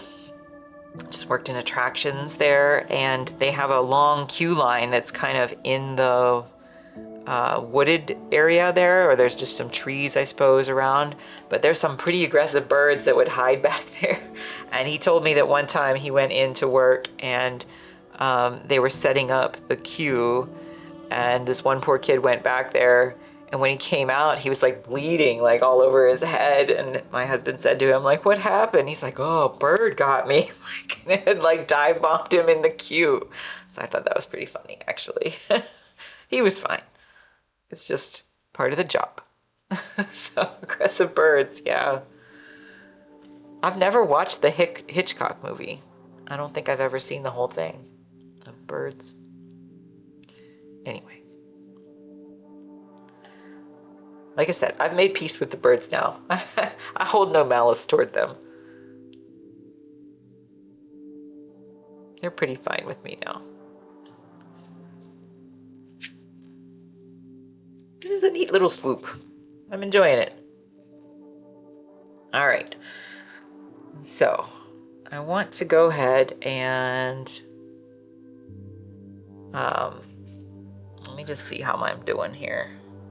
It's still a little bit wet. Okay, so we're gonna work on some of this area, which, it has most of the color in there. Neither have I. So I'm gonna go ahead and just take some of this color, which I had mixed up in this little cup, just a little bit of it out. And so that is the color that I used on the background here, or the bottom layer, I should say. I'm gonna add a little bit of glazing medium to it, and I'm gonna add a little bit of white. And so I'm just going to make it a little bit lighter than what this layer was. And I'm not going to apply it everywhere like that, just a little bit. Just a little bit kind of judiciously again. And I'm just going to, again, kind of dot it so that I can see a little bit of that bottom layer peeking through. Kind of stipple it out there a bit. I want to see a little bit of that bottom layer peeking through, and I want to just kind of even things out a little bit, but I also want to put in just a few highlights, so this is kind of do all that simultaneously. And again, right now I have essentially 3 brushes in my hand at the same time, so I'm trying to do this all at once. Kind of messed that up just a bit, so I'll just go back in and fix that. I don't know what the maximum number of brushes I've had in my hand at one time is. Maybe 5? They all serve different purposes, so sometimes I use them all. But anyway, so we're gonna just keep doing this kind of all over here. Let's see. This is where we did.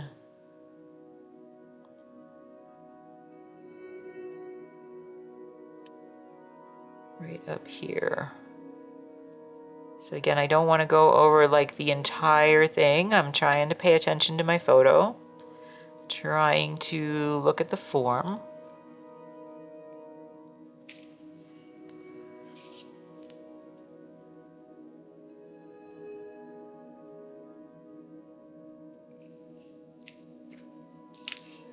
And again, if this one gets to a point, instead of me pushing this too far, if this gets to a point where I feel like it's better to let it dry, because yesterday I did push a little bit hard on the blue one when it was the only one there, then I'll just switch to this other one and we'll start that one. So we'll have 2 big swoops today.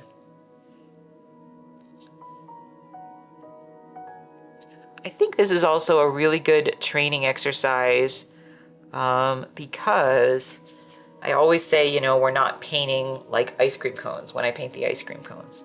We're painting a bunch of abstract shapes and we're just hoping they come together to look like an ice cream cone. And that is essentially, you know, this is one big frosting blob. And so because it's not anything in particular that's identifiable right away, right? Then it's kind of a good training exercise to see how close you can get it to looking like our reference, and again, how convincing we can get with the form. And you're not distracted, maybe that's a better way to say it. You're not distracted by, yeah, for all you know, it could be gum, sure. You're not distracted by the object as a thing in and of itself. And so, yeah, so it's a good exercise in that way. Takes away the distraction of it trying to look like a particular thing.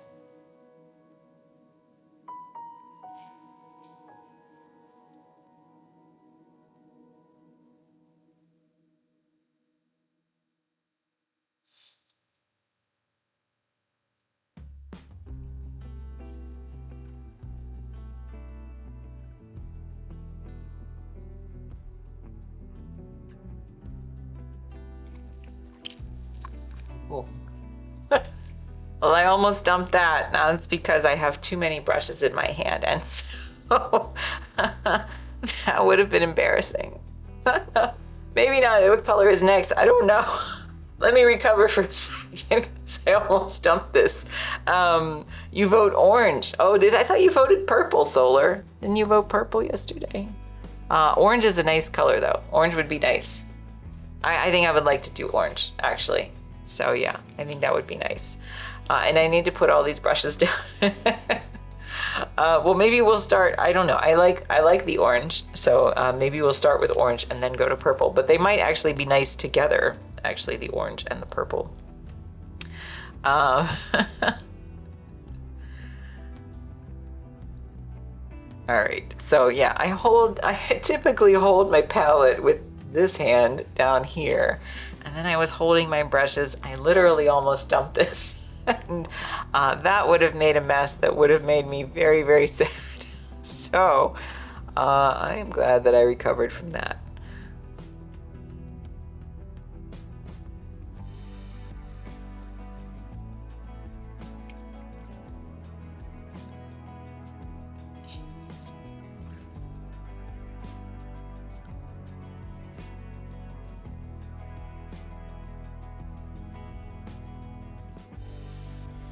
I'm not always like really clumsy, but occasionally, it's usually when I'm just busy or distracted that then I can be gloriously clumsy. So I make it an art form, and I was about to make art on my floor with all of this paint.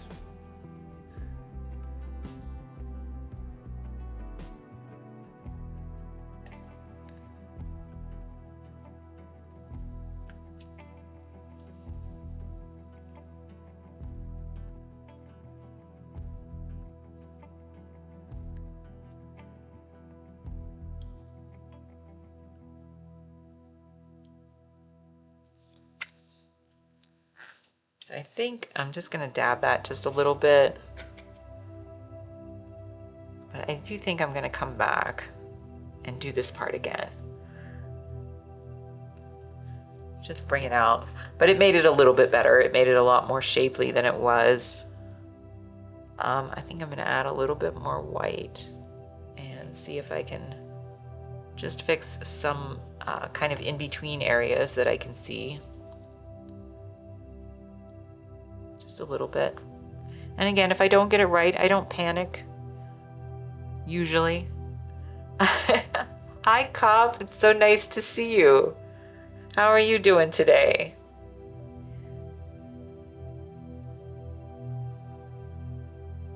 I almost dumped my palette a moment ago, so you almost missed that.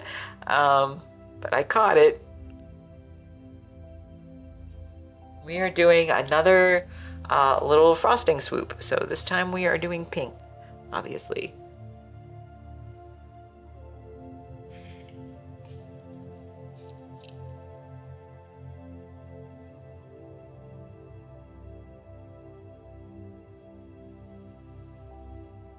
I think I mentioned that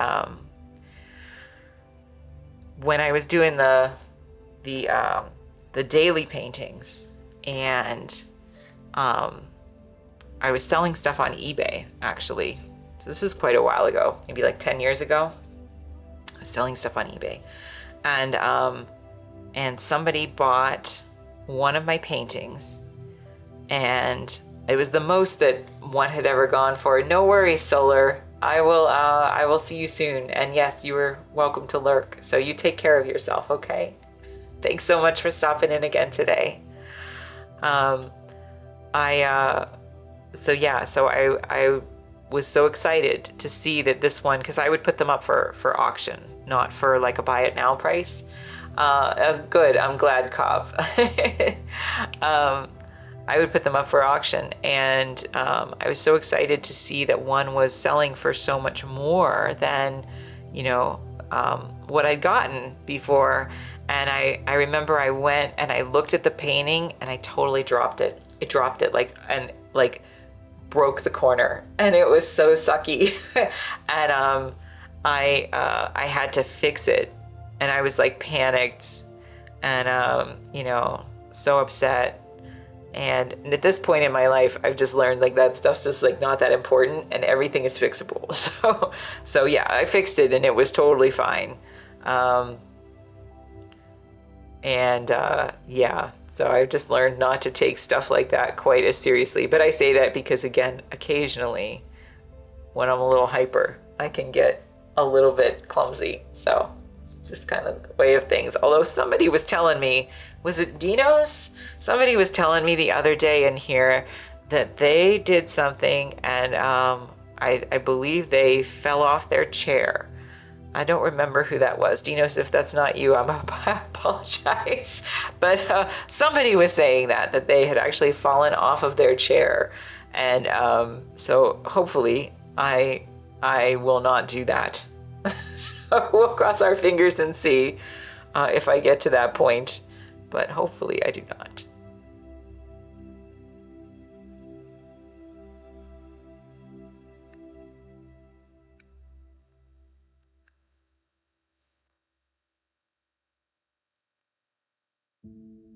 I'm trying a little bit of an experiment here where instead of dispersing this, I actually have some little lines going, and that is because if I look really closely in here, I spread this with a butter knife. It was you? Okay, Dinos.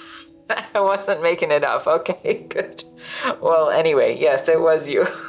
In what context did you actually fall off your chair again?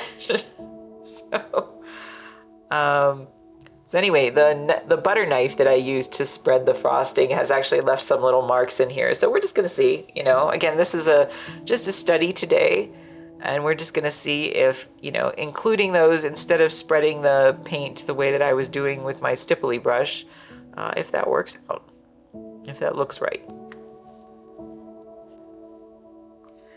And if it doesn't, I just put another layer of paint on it, so that's okay.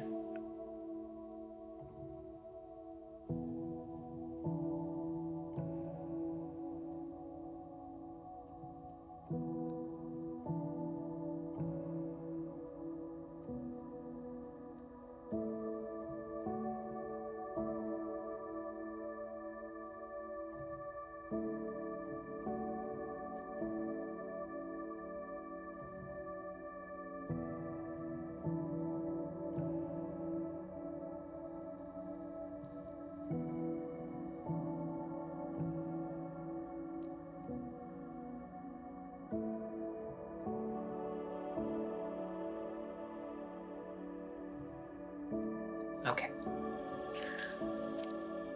I think it's looking pretty good. I do think I can next look at the shadow that goes right around this edge here. And so that will be something that I can work on while the rest of this is drying. And then again, I might flip over to this other painting and start that one. But let's just see. See where we're at. I know I need to make the shadows heavier in a few places here. And so I'm gonna have to come back to that.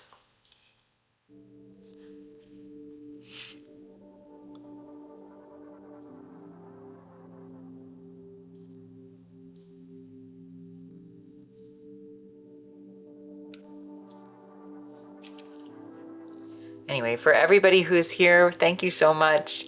I really appreciate it. If you're new here, please consider following. You might never know if I will do something terribly clumsy or make something incredibly beautiful. So it's gonna be one or the other. I hope anyway. Well, I hope I make something beautiful. I hope I'm not clumsy, but you never know.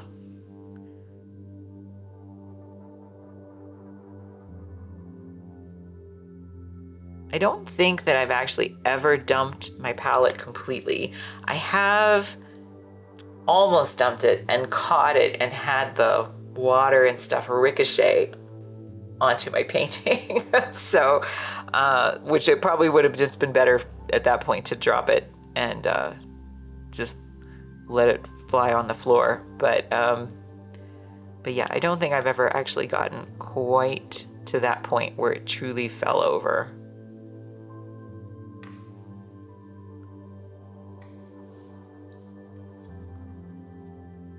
I'm just gonna turn this on its side and just check it again for a minute before I move on to doing the side shadows. And we're gonna come back and detail this out more, but I do need to let some of it dry before I can do that.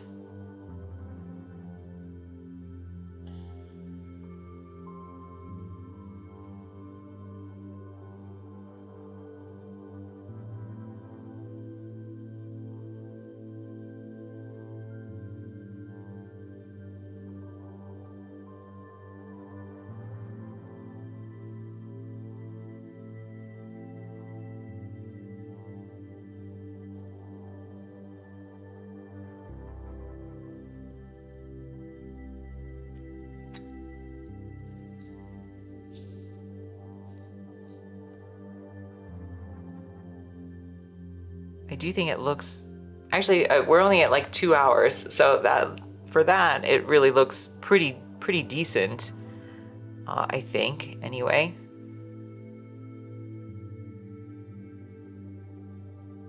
Let's turn it upside down.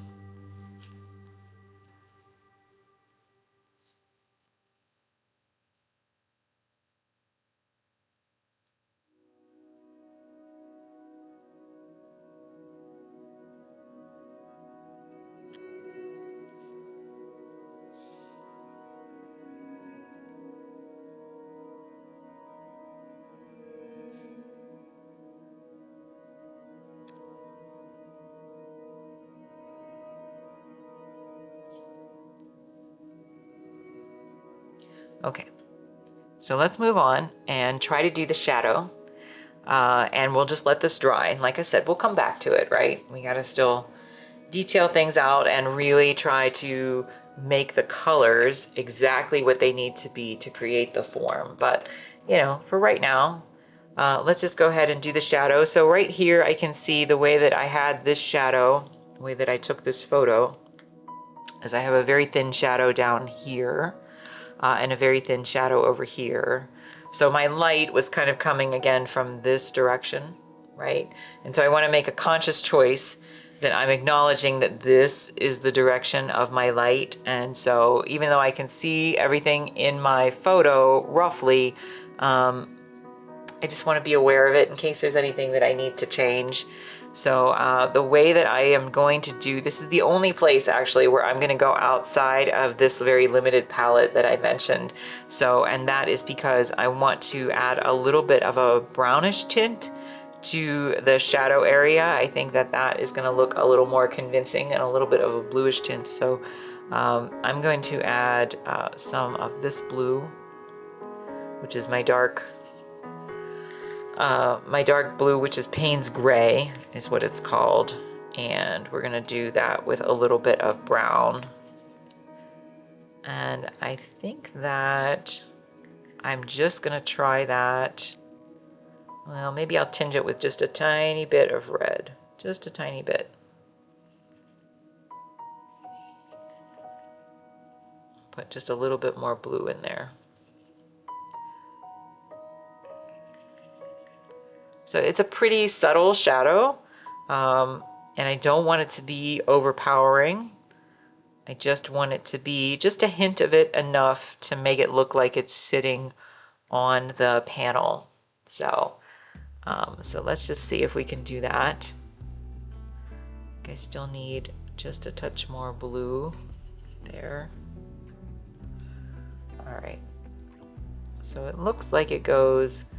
There's a very faint little bit of it in this little in-between area. So I'm just gonna do that with a little bit of this thinned out to start. Because again, I don't want to, if I can avoid it, overcommit to anything too early on.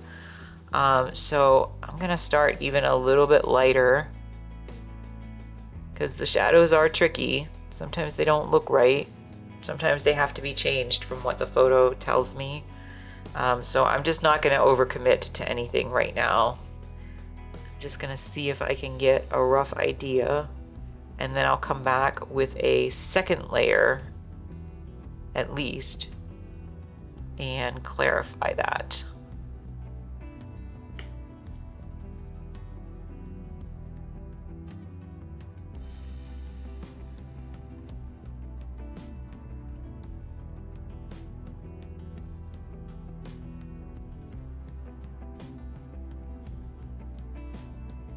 Just a touch more blue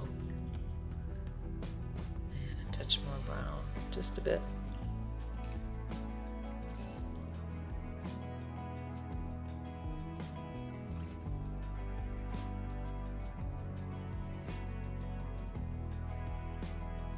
So just a little bit, and we'll just try to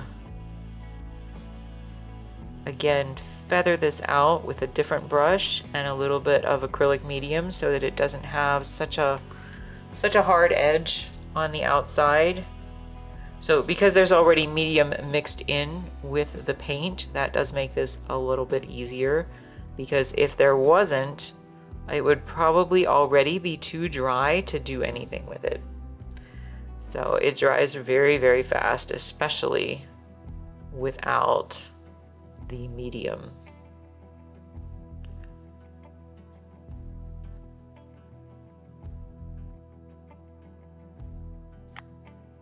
I do think it's worth, for anybody who's interested, I mentioned those panels up at the beginning of the stream.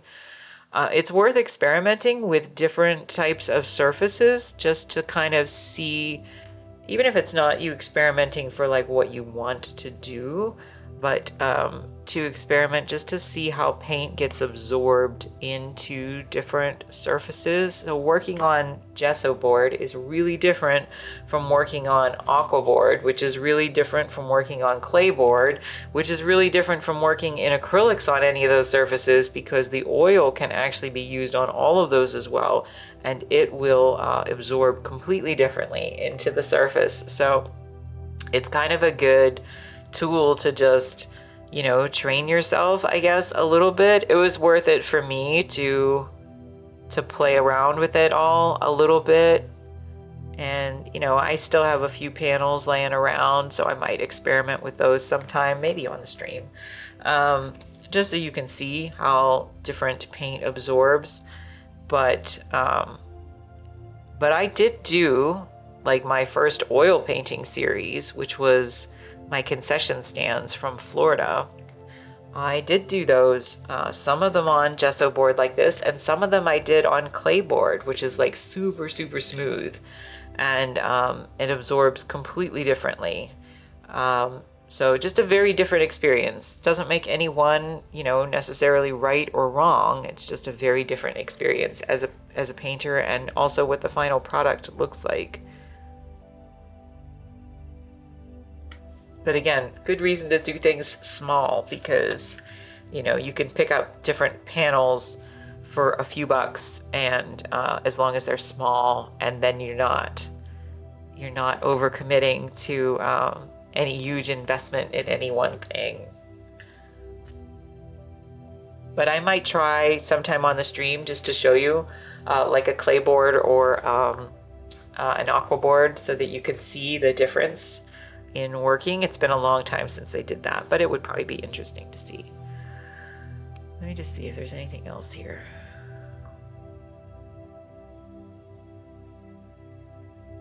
So even though it's not actually evident here, I'm gonna go ahead and put a little bit of a shadow right here along this, just a little bit, and I'm gonna thin that out a little bit, because essentially it's a small piece of the frosting, but there probably is a little shadow, and I probably just over highlighted this white when I was fixing the image and took it out. So if I think about that, what I said earlier about this being the direction of the light, right? We can see how the light is hitting, whoops. We can see how the light is hitting this. It's kind of coming down from this direction. So I would know then that there still technically should be a shadow cast there, and maybe even a little bit right here. Not a lot, just a little bit.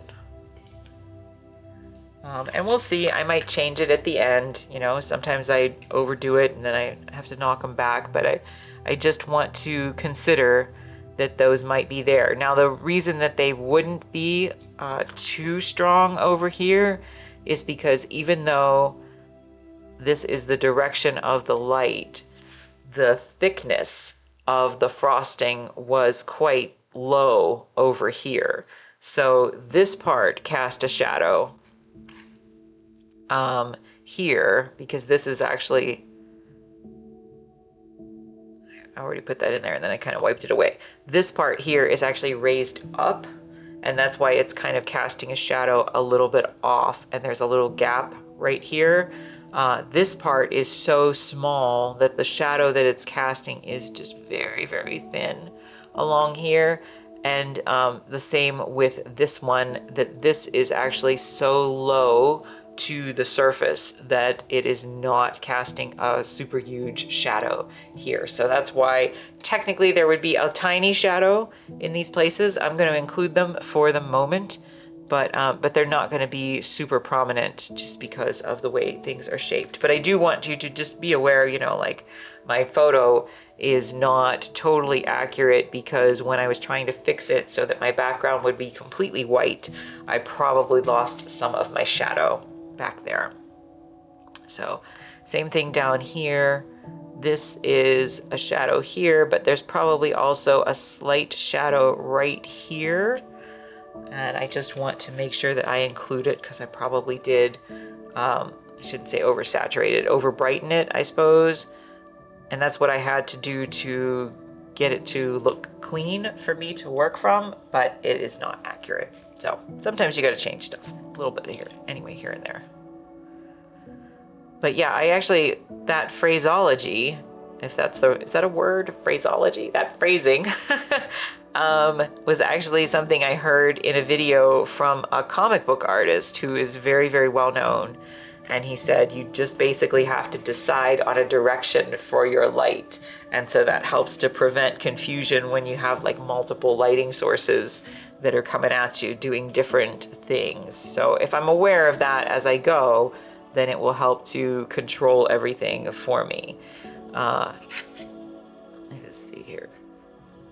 All right, I'm going to show you real quick because I apparently brushed over this at some point. Usually I would try to do this with clean water, but we're going to do it with my pink water anyway.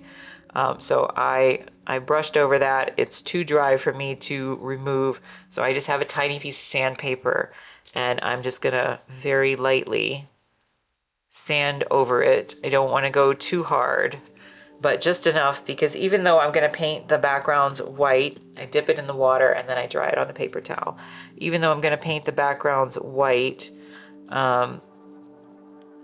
it's very hard to get the opacity that you need to cover up really heavy marks sometimes. And so I will put 3 to 6 coats of white on this to get full coverage on the background, but it might take more than that if I had these really strong pink marks sticking out. So anyway, this is just my little process as I go. And this was, again, something that I learned years ago from a little old man at an event one time when I was doing oil paintings. And I was lamenting about how terrible it was to try to varnish things, because if I got fuzz in it, I had to strip it all down. And he's like, why don't you just take a little piece of sandpaper? And I was like, oh, okay, yeah, I guess I could do that. And then I just adapted that later on to understand that it was okay for me to sand back into things. But again, not on canvas. I wouldn't do it unless you're really, really skilled at it. I don't know how to do it on canvas, so only on panels. All right, so we're just gonna let this one dry. So we'll set it aside and we're just gonna move on to this one, Pink Swoop 2. And so here's my other photo. So we're gonna do the same thing while that one dries. We're going to try to be super efficient today and just see if we can get, I don't know if we'll get both of them completely done, but we're going to try. But again, just give this one a little bit of time. I could see like the whole thing is still wet, so I don't want to go back in and try to work over anything right now. So let's go in and we're going to mix this one's a little simpler too, so that might work to our advantage. I'm going to use this quinacridone magenta, and I'm going to use this cadmium red that I have. So again, that mixes up to be kind of a nice darker reddish color that will work really well for the super dark areas of the shadows, which are like right through there, not the whole thing, just those super dark lines that are in there. So so let's just go, we'll shrink that down because I do like to work 1-to-1. I don't like to blow it up too much, because that means I have to adjust my brain to accommodate then. So I try to make it simpler on myself. So again, I have a few little marks that are peeking through, just enough to give me some kind of a guide. Nothing too crazy, because I don't want lots of lines, but I have a little bit of a guide.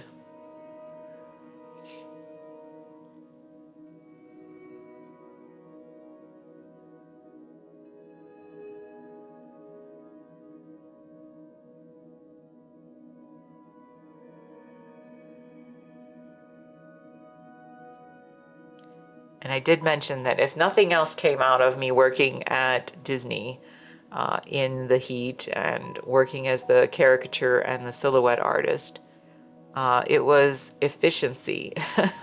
So I had time limits for how much time I was supposed to spend on each piece, and it was short, and it was very hard to train myself to do that. But it did make me efficient. It did make me realize the importance of efficiency when I paint. So I know that I've heard interviews with other artists, different people,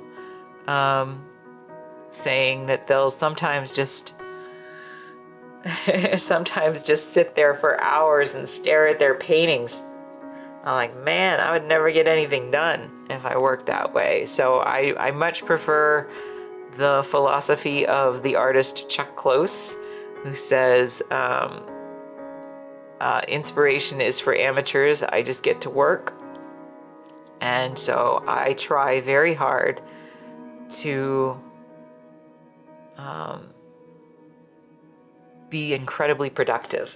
So not just to paint things that are, you know, beautiful. Again, I'm very picky, so like sometimes I do take a long time on some of my paintings, but I do try to be incredibly productive with my work. So yeah, I don't sit around for hours and stare at my paintings. Maybe that's just some people's process. I don't know. It's not to say that I've never like stared at my painting. I will say this: if you have to do that, a good way that I have gotten through that, if I feel like I can't figure out what's wrong, and I do want to look at it for a while, is I put it in my secondary painting space, which is in my living room, which means I have to walk by it frequently. Like if we're having dinner or, you know, watching TV or whatever, that I'm just constantly walking by it. And that will help me to refresh my perspective on it and hopefully see some things without me actually just sitting and staring at it. So, yeah, that's just not my thing. Not the way that I work.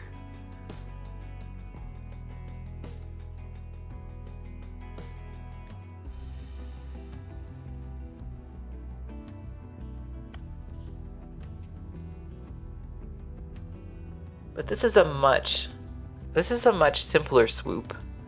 There's not as much going on this one. So again, that might work to our advantage today if we're really trying to get both of these done, or at least mostly done. There's also not much of this dark shadow color. There's only really a few places. So I'll have to come back in here with the lighter color.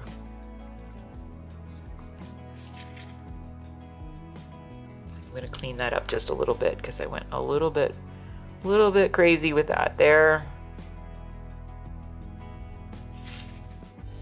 I'm just going to mix a little bit of white into this now and do the secondary shadows, if that's what you want to call them. I don't know. I'm just making this up as I go. The terminology, I don't know. We'll call it a secondary shadow. So this is the color that's right in here. So it's not as dark as that very heavy shadow was. I'm gonna just taper that with a little bit of acrylic medium and my tiny brush.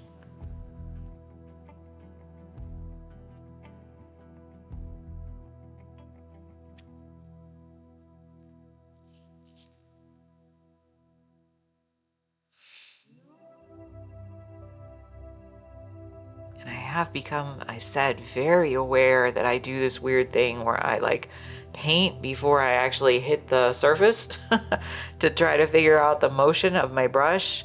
Really did not know that before I started painting on Twitch, but now that I narrate it for y'all, I am aware that I am doing that. So I don't think it's a bad thing. It's just something I never noticed before.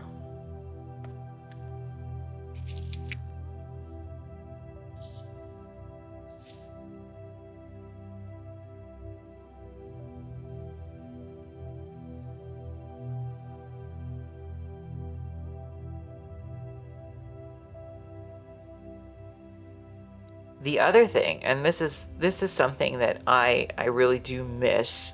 I'm not as good at posting on social media maybe as I used to be. But when you paint small, if you're doing it consistently, especially, it's really good in terms of social media, or in my case, I had a blog too, that I also posted stuff on, or even just, when I was posting stuff to Etsy and eBay back in those days, that you're doing lots of stuff, and so lots of stuff is going out, and it's just I didn't really think of it in those terms back in those days as like the algorithm, but yeah, I think it works. I think it works to the advantage of the algorithm because you're constantly posting new pieces, even if they're small, that it just gets you a little bit more attention. So I had a lot of people back in those days that followed my blog, and that is one big regret that I have, that I kind of let a lot of that slip to the wayside, and I don't keep up with it as much as I should anymore. But it is something that I'm trying to get back into, and obviously with the social media, again, I know that's a whole separate beast that I have to tackle, but I do try occasionally to get back in there. But yeah, doing the small pieces was definitely conducive to getting more attention on my work back in those days. So yeah, it is an advantage, actually. Something that, again, I haven't that I've missed. Something that I've missed.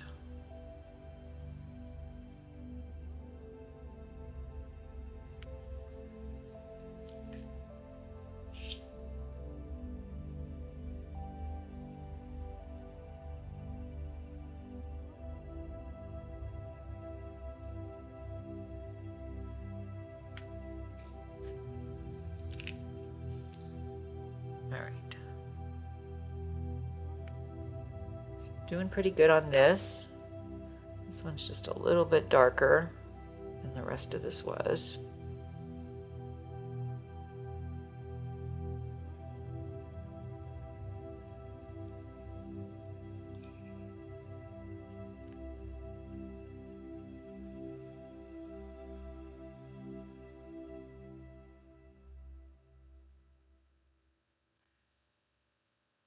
The other thing that I will admit that I'm not great at, and I should be better, is my mailing list. I have a mailing list that I've had for many years, and I went for a very long time and I wasn't sending anything out. And it was people signing up on my website for my mailing lists. Again, don't be like me. Keep a mailing list and keep up with it regularly if you're trying to get people's attention for your work. Again, it's just something I got a little lax about, we'll say. Got lax about it. But again, something that I'm trying now to keep back up with, because I do miss doing a lot of it.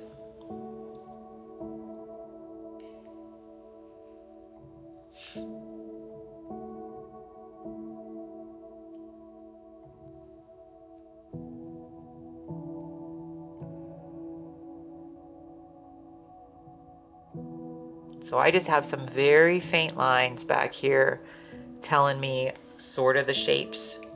But mostly, again, I consider stuff like this at this stage to kind of be my drawing stage.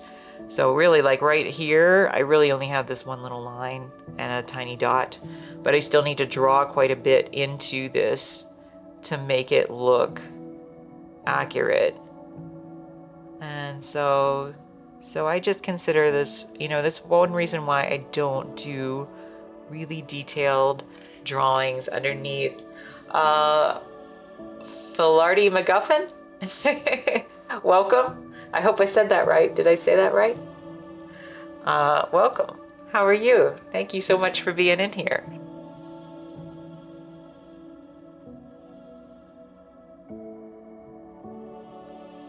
Have you been here before?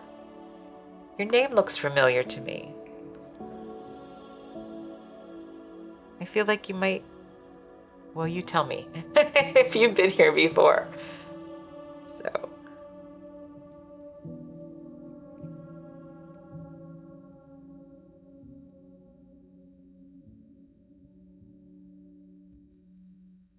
And I apologize because I think we're on an ad break and I need to say that again.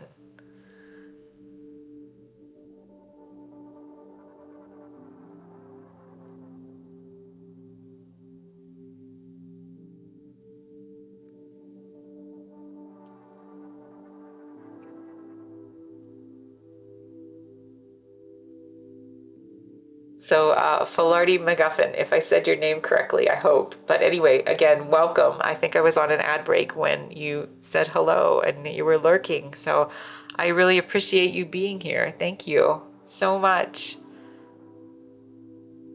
And if I've said your name wrong, please, please let me know. So,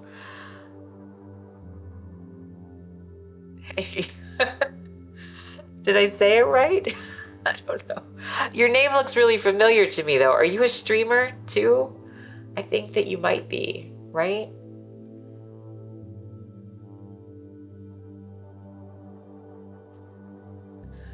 Oh, it's just a pun. Okay. Anyway, I don't know if you've been in here before. Yeah, a little bit. Oh, okay. I know I knew your name from somewhere. Maybe I just saw you in, again, searches and stuff. But are you an artist then?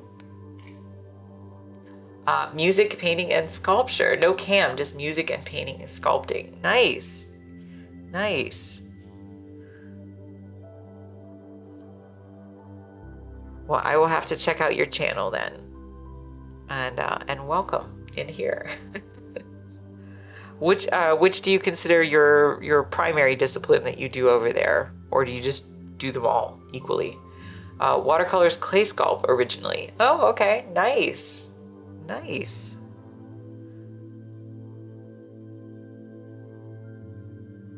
Well, I will definitely check out your channel. So thank you so much. Digital art for games for the past 28 years.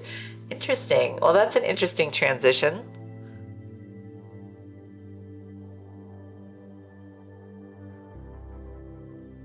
Uh, 2D and 3D. Neat. Do you find that you, what's the best way to say this? Did you miss the ability to do tangible stuff where you got your hands on it? Or what was the reason that you've switched from something that was more digital and then to something that was more hands-on? Coming back to traditional shortly, but trying to get used to streaming. Okay, understood. Yeah, I'm new here too. So I've only been doing this for like a month, I think. And it's definitely a learning curve. So I understand. But yeah, that's very interesting to me that you came from digital.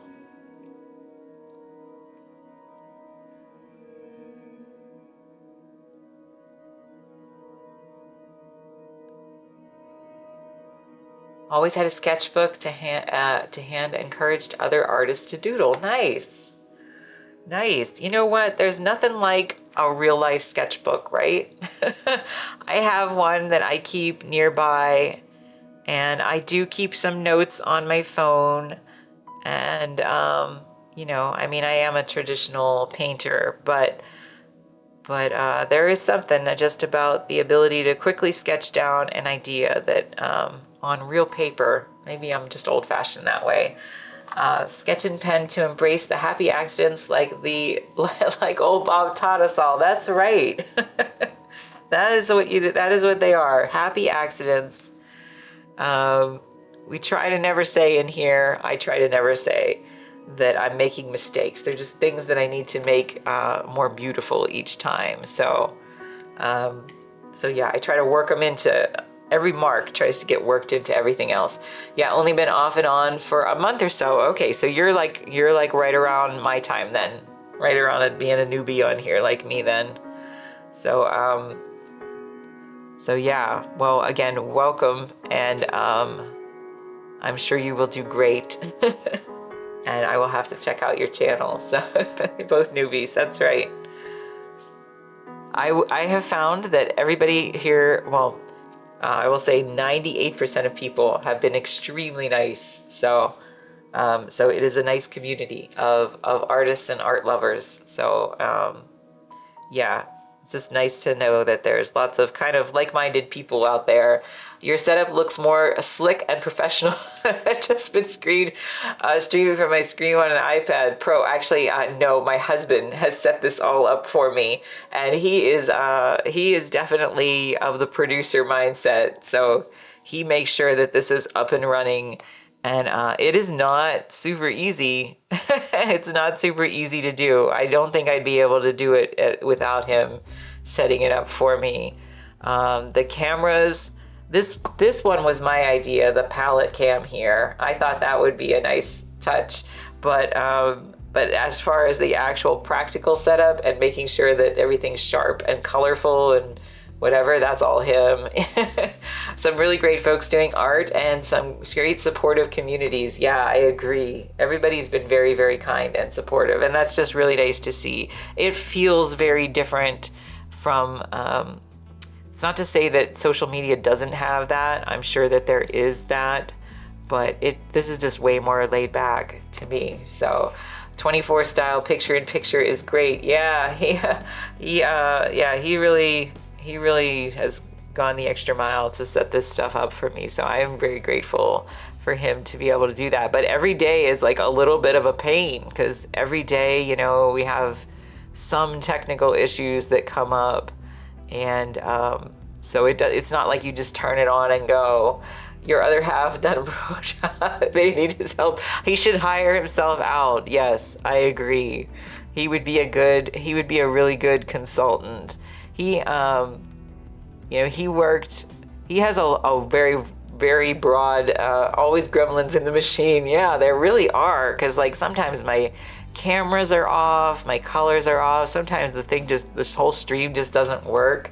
You know, we don't have a real fancy, I just have a laptop here, and that's really hard. Most people, I think, have a really fancy computer to do this. But yeah. But he's very much of the producer type mindset. He has a wide background. He spent a lot of time working at Disney World in various management roles. And so he's real particular for making sure that everything looks very professional and very clean. And yeah, so do a stream on streaming setup advice. He totally should. He totally should. Because it's not, I wish you could just like turn it on and go, but yeah, it's not that simple. Maybe it is for some people, I don't know. But yeah, that's definitely all him. He's real good that way. So he has high standards. He's got Disney standards for me. I like showing process, yeah, on digital. Yeah, no, I totally understand that. You know, I think there's a lot of wonderful, you mean on digital, like digital art, right? There's a lot of wonderful digital artists on here too. So, you know, traditional setup, that's just me. Been working indie style, migrating away from PC over the past few years. Oh, okay. Gotcha. Yeah, I don't know. I mean, I think it's just nice I think it's nice to think of Twitch. You know, there's obviously a lot of wonderful gamers and other creative people out there who do lots of streams. And so I said my husband is a bit of a gamer, and so we enjoy watching some of the other gamers occasionally on Twitch because, you know, they make us laugh, and that's really good. And but I think it's really nice to think of Twitch for the arts as being like this place. If you wanted to, you can come here and just, you have your choice of a bunch of different channels that you can just turn on, and it's a little bit of an escape from, you know, the real world out there. And a lot of apps really matured the past few years. 3D assets from concept to game assets, 95% done for the past few games you've worked on. Neat. Well, everybody go check out Phil's channel, and I'm sure it's addictive for sure. Yeah, that's neat. Well, again, everybody check out Phil's channel, and I will have to check that out as well. So, you know, you keep pushing forward with whatever you're doing to stream it, because I think what I was saying is I think it's wonderful that, you know, you can essentially treat this like a television network, right? Like that there's so many wonderful artists out there doing all kinds of different things, and you can turn them on whenever you want, pretty much 24 hours a day, and find somebody who's making something amazing on Twitch. And I think that that's a really nice way to look at it. It is just a little bit of an escape, and, you know, a little different from either the doom scrolling of social media or the you know, maybe crappy television or whatever. So yeah, very, very nice to know.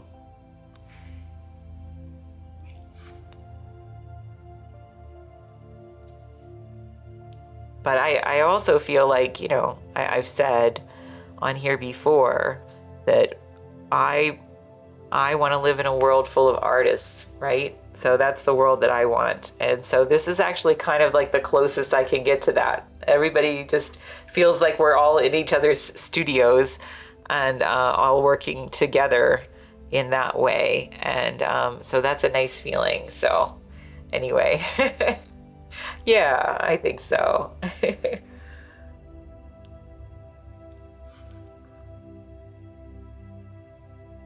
Because it is you know, making art, it can be of any kind, is an isolating experience. And so it's just nice to know. What is it? Mahala's Tavern is a really fun, supportive group. Okay, I'll have to check that one out. Thank you. Yeah, it's just nice to know. Nice to know that there's lots of yay old artsy tavern. That sounds like my kind of place. So I I mentioned the other day that I had won like a public art competition a number of years ago, and there was a bunch of us that got to work on projects all in the same space, and it was such a nice experience, like as an adult, not in college, to all be working on something, and, you know, kind of talking about each other's projects, and then, you know, taking brief meal breaks with each other, and just kind of having that very like artsy vibe. So you know, anything I can do to get that, it's always a little bit nice. You know, I mean, I think artists were kind of, by nature, we're a little bit solitary often, but it's really nice to have some camaraderie with other artists as well, and just people who love art, just love arts of all kind, artists and traditional artists and digital artists and musicians, any kind of creative people, and also the people who love them. So. But I hope that people, when they come in here, I want y'all to feel like really comfortable to share your own work and what you're working on. And also, if you just love watching art or listening to me ramble, like, you know, I just want you to feel comfortable in here to do that. And yeah, again, I hope that people will start to maybe be inspired to do a little bit of creative work on their own if they're not doing something. And that doesn't have to be painting. It can be whatever it is that you're into.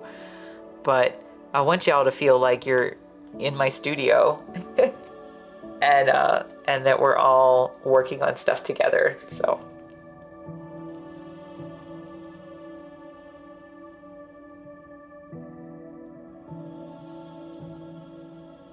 All right, so I'm gonna go ahead and switch to a highlight color for this one. And we're still waiting on this one to dry, and I think that's okay. So for my highlight color, I'm going to go ahead and just do this quinacridone magenta and a little bit of white. And so we're going to mix up a color that's very similar to this one.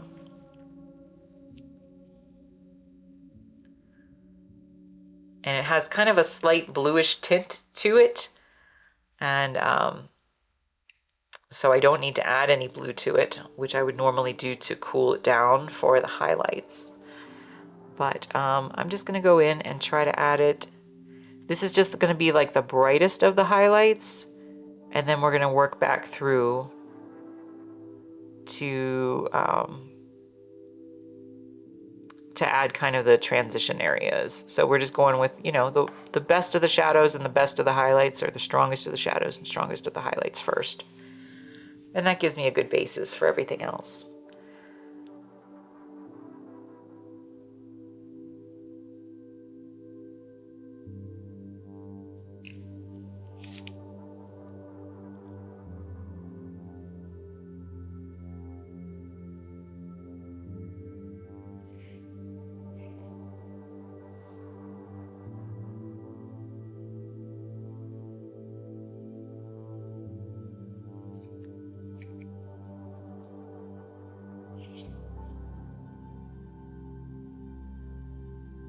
I do think that on Monday, because tomorrow I'm going to try to paint all the backgrounds on all of these paintings. So I'm not on Twitch tomorrow, but I do need to do that. That's not a fun part. But again, at least my husband saved y'all from having to watch me do that today by saying that I should paint something else.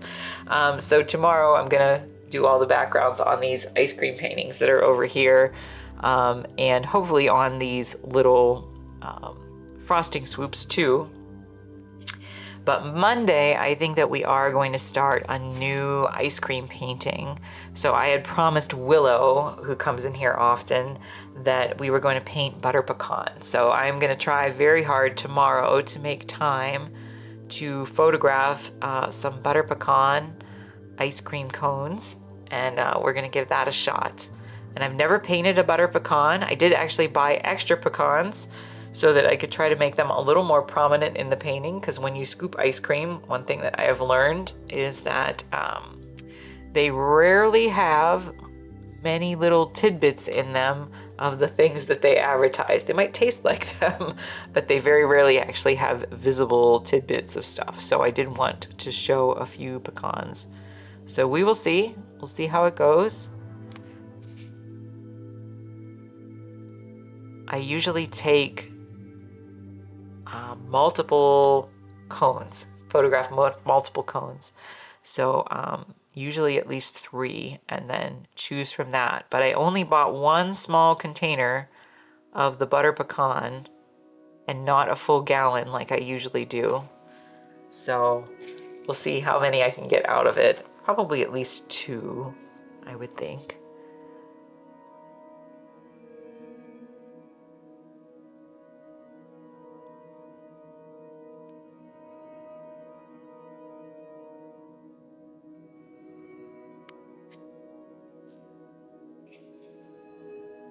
So once I get these little highlights in here, we're again going to let this dry and probably switch back to the other one. I might take a brief break because I'm coming up on my 3-hour mark, and I know that that sounds silly.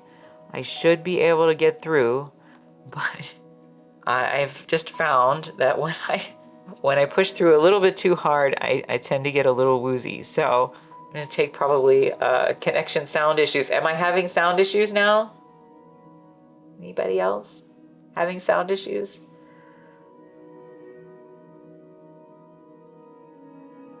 Still bad? Let me know, Phil. Digits sounds okay. Oh, at your end. Oh, okay. No worries, Phil. It's gonna have to call my husband in here. No worries. Thank you, Digits. I am a little worried because the mic is actually in this camera, which looks at this. And sometimes I am afraid that I talk too closely. Just me, don't worry about your setup. I'm afraid I talk too loudly into it. And so if I ever accidentally shout, I apologize. I'm trying to keep it real mellow like a late night DJ. So,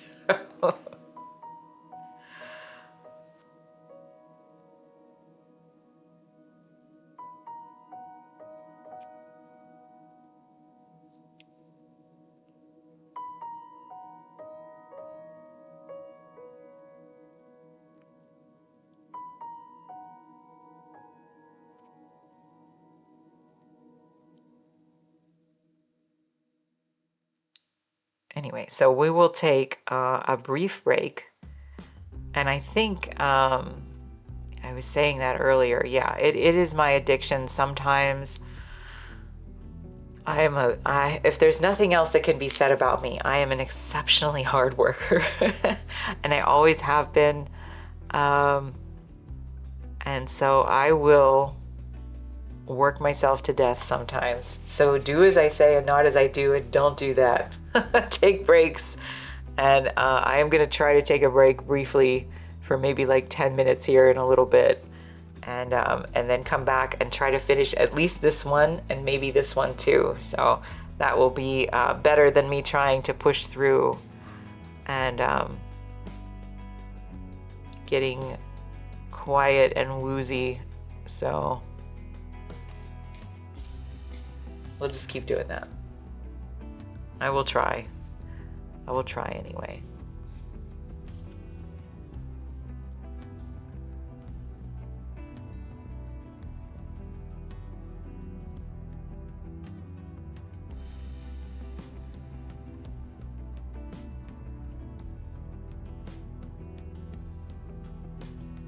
But yeah, I've said, you know, like especially when I am, if I'm preparing for a show, because my paintings will often take me a very long time. No worries, Phil. I appreciate you stopping in. Hard work pays off and take breaks. Thanks. I appreciate you stopping in. It was very nice to meet you, and I definitely will check out your channel later. So, so I appreciate it. Thank you.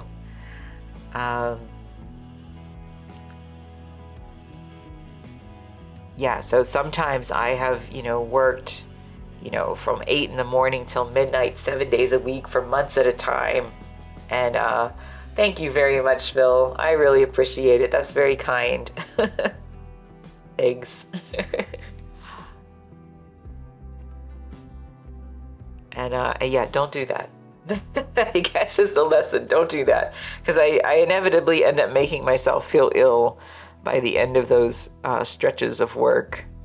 But you know, like getting something done, I don't know how else to describe it. Getting something done that I really have in my head, like it forces that as an addiction, sort of. Thank you again, Phil. It forces that as an addiction, sort of, and so I push to try to get things done, and I let a lot of things go that, you know, I shouldn't be neglecting. So anyway, I try to be better with that now than I used to be. I do.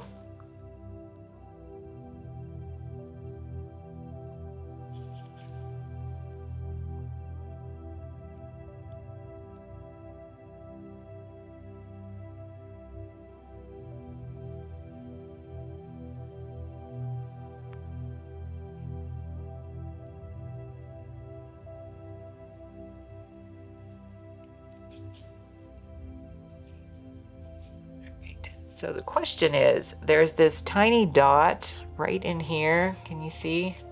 I'm gonna blow it up right here. That's like a dot in the in the frosting swoop. And I'm debating if I should include it or not. So, you know what? I'm going to try.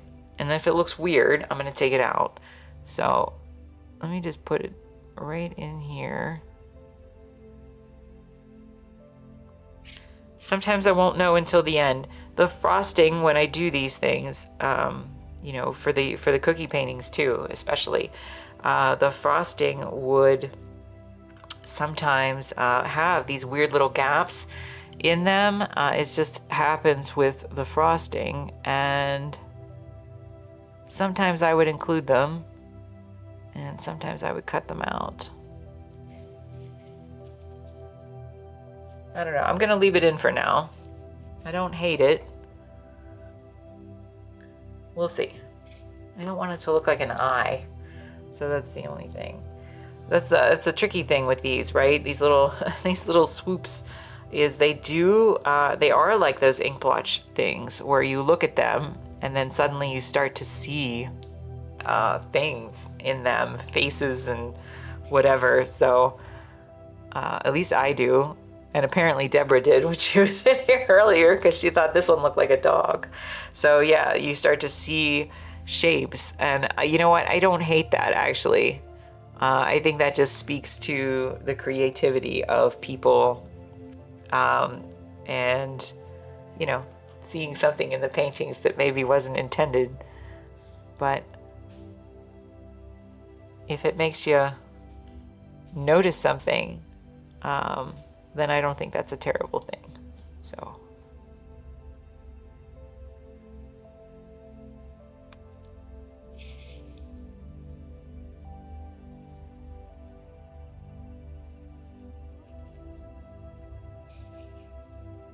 just gonna clean this edge up a little bit and then taper this out a little bit.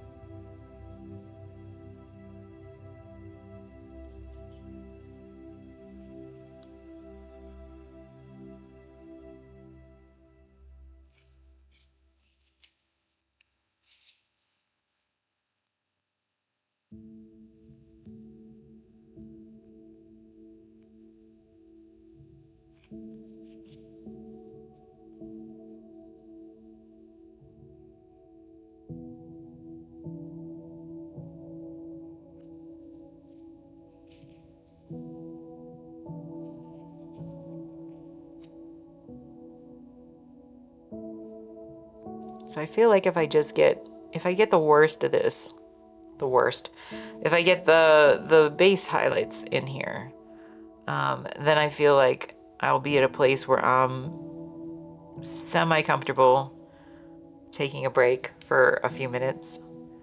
And y'all can take a break too, if you don't mind. And if you can come back and see me hopefully finish these after the break. I'm hoping I can finish them both.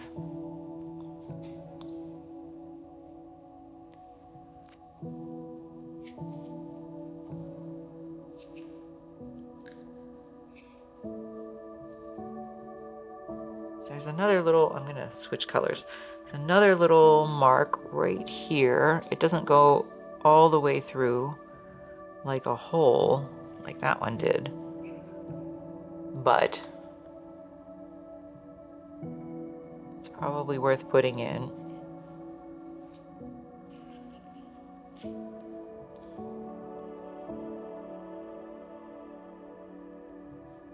I think I'll just come back to that.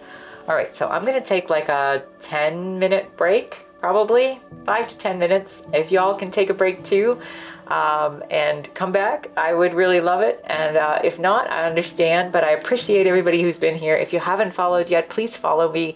And I'm here 4 days a week, and we are painting all kinds of fun stuff. Ice creams, we're gonna start again on Monday, like this one over here. And we're gonna just try to finish these two little frosting swoops up today. So we'll see how far we can get on them, okay? So just give me like 5-10 minutes and I will be right back. So I'll see you soon.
Okay, thank you so much for waiting. So many people stuck around. I appreciate it. Yeah, feel better after a little bit of a break. I hope you feel good too. Um, so I'm going to go ahead and set this one aside that we were working on because I would like to make sure, if I can, that I can finish at least one whole piece today, but we're still going to try for two. So let's bring this one back. And when I look at this one, I can see, I have all my base shapes in there, right? Have everything pretty much in there, but it's just not really refined, and some of my colors need to be fixed. So I'm gonna fix that with glazing because that's my thing. So I'm gonna go ahead and grab this quinacridone magenta again and a little bit of my pyrrole red. And we're gonna try to brighten this up a little bit. So I had this nice kind of warm-ish base. See if I can make this work a little better. We're gonna put my glasses down on my nose because that's what I do when I mean business, right? So let's just see. I won't know if I like this color exactly as much as I was hoping. I think it's okay.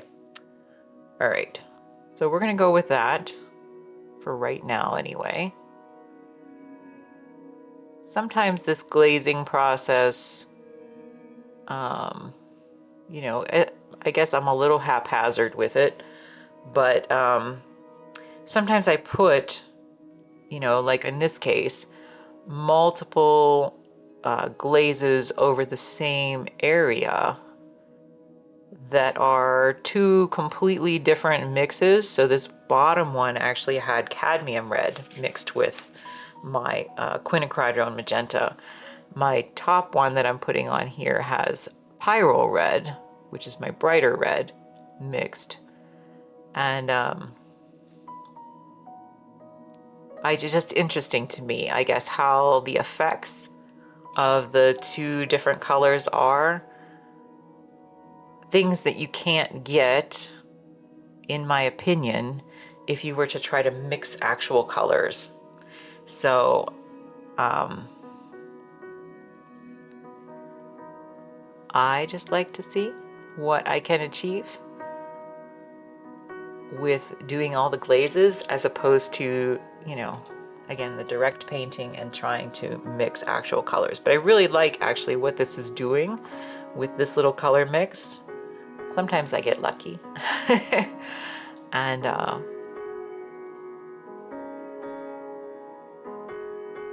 again, I might have to go a little bit back and forth. I might even need to put another bit of the dark color.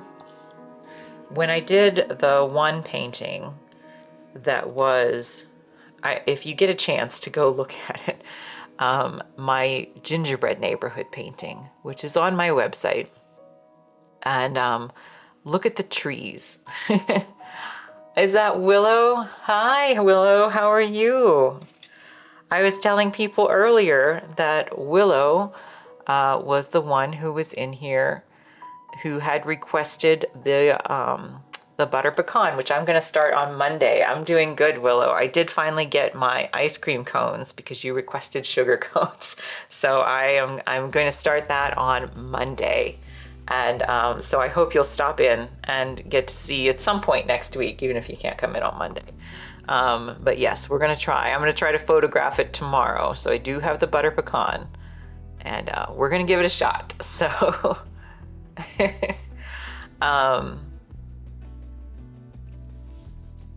and I lost my thought. I lost my other thought because now I'm stuck on butter pecan. But anyway, oh, my trees for my gingerbread painting. If you go over and look on my website, the trees were made of cookies. And yes, so yeah, we'll make the butter pecan on Monday, Willow. So I'm glad that you will maybe stop in and see that at some point. We'll start it anyway. It'll take me the whole week probably because that's going to be a bigger one.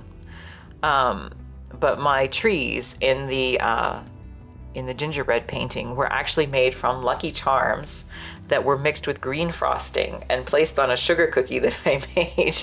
And there's 3 of them in there.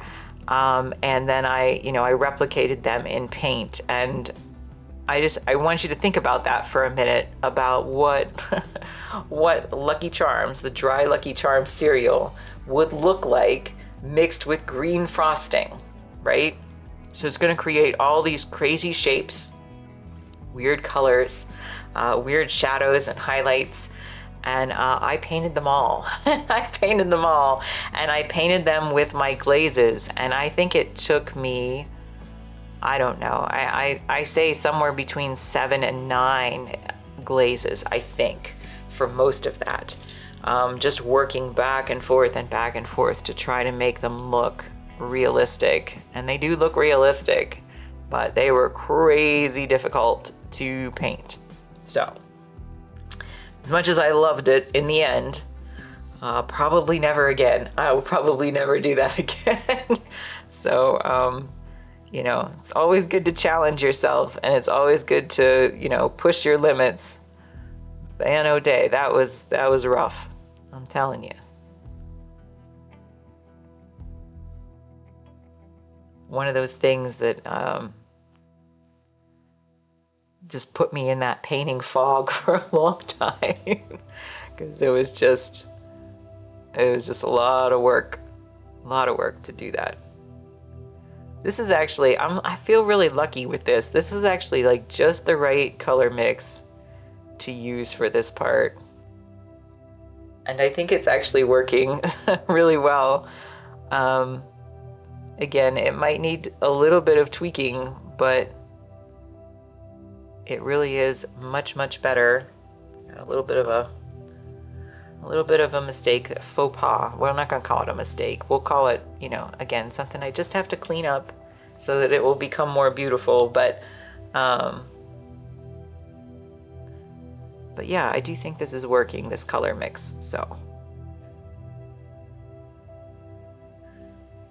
but again, this is why I really love glazing, right? I really love using the glazes, because it allows me to create really vibrant, really different looking colors than you would be able to create in mixing colors. And so it only works by like laying the colors over top of each other. And it works for really well for the case of, like anything in the Trompe style, because it really makes things look realistic, I think, anyway.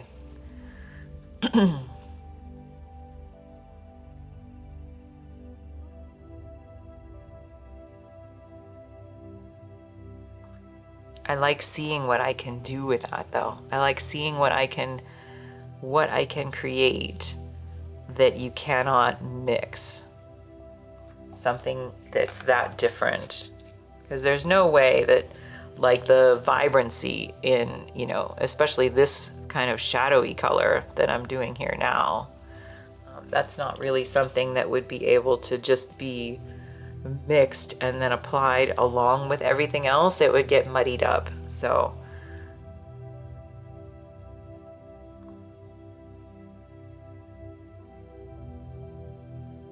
maybe a more skilled painter would be able to do that. But for me, I just think that this process works good for my brain, works good for my painting skills, works good for my habits. So anyway, I'm sticking with it. That's what I say. I'm sticking with it.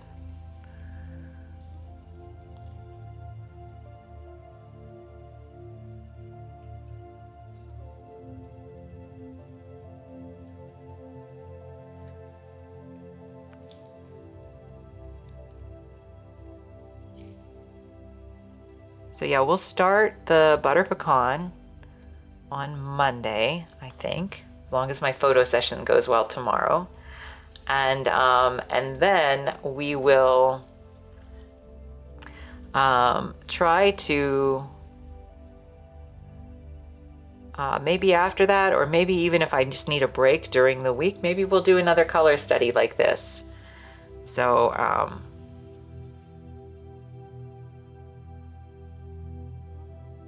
I think that orange was the suggestion for the next one, which might be nice. Orange might be nice. I do think these would look nice, just kind of, you know, um, hanging next to each other on a wall, like this one we did yesterday. I think those look kind of nice together, actually. Just little short studies.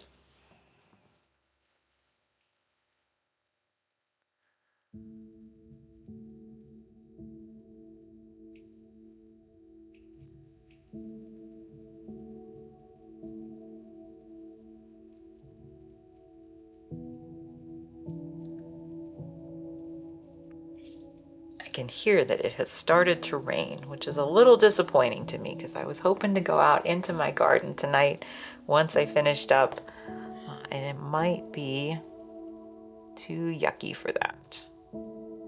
But at least I don't have to water anything, I suppose.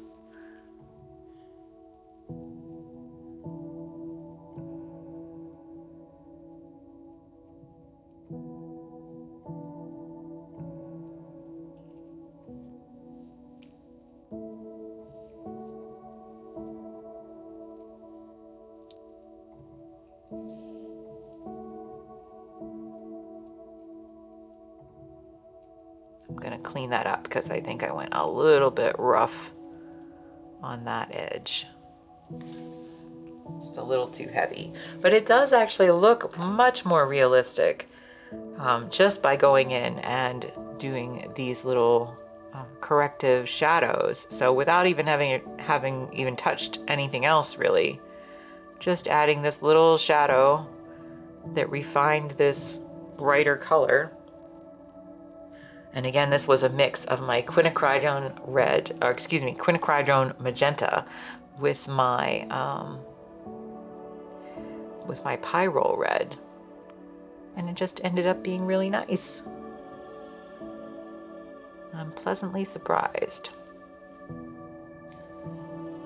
I have to say, I went into this being a little bit nervous because the request was that it was to be pink, and pink can actually just be a very challenging color to paint effectively, and that's pretty much what the whole painting is pink. But I do think this is working, and I actually had another project that I wanted to do that had frosting with a pink background, and I had photographed it the other day, and I've kind of put it off because I was a little nervous about painting it. So that might be something, probably not right away, but might be something that I feel a little more confident about tackling now.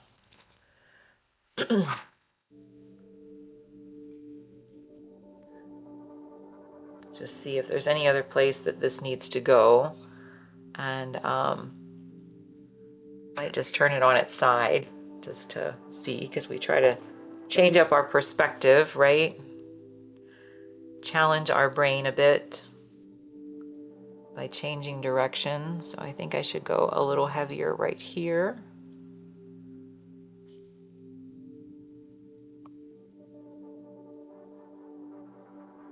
And right here.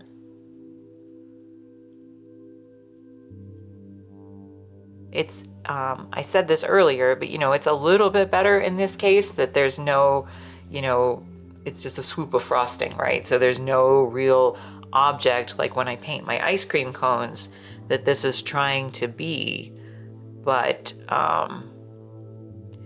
so in that case, it's a little easier to, try to be objective about it. But even with that, I still had to turn it on its side to be able to see this, because your brain just settles into like a sense of complacency, and it's very easy to miss things. Very, very easy.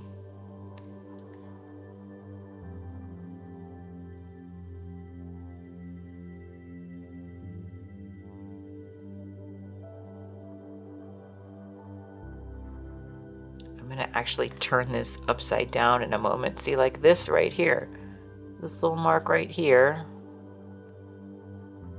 totally missed that completely.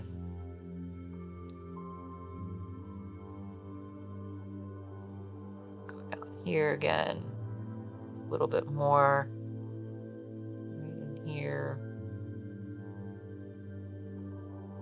And then I'm gonna flip it.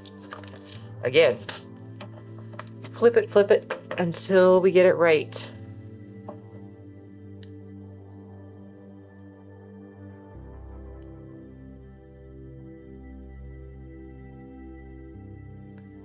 So once again, I just want to say thank you to everybody for staying in here with me. And I think we're on an ad break, but for anybody who can hear me, I want to say that I just appreciate you being here. So thank you very much for sticking with me to the end today. I'm still going to be here for a little while. I do feel better after my break. That was a good thing. Even though it took a few extra minutes, maybe I can still become more efficient with that. But yeah, just need a little break once in a while. So.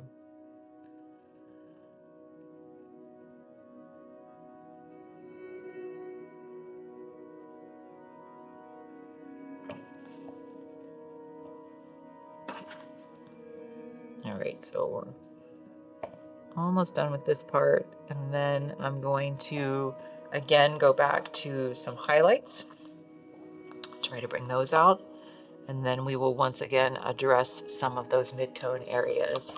So Kewpie, you just got back from Trader Joe's, but I've been in your pocket the whole time. Are we on to a second? Yeah, well, so we did start a second while this one was drying, but we're back to the first now. So this one's just upside down right now. So we're trying to get them both done if we can, but if not, it'll be like 1.5 that will get done. But thanks so much, Kewpie. It's so nice to know people are carrying me around in their pockets. That's something I never thought I would hear. So thank you. And I did take my break, Kewpie, and thanks very much.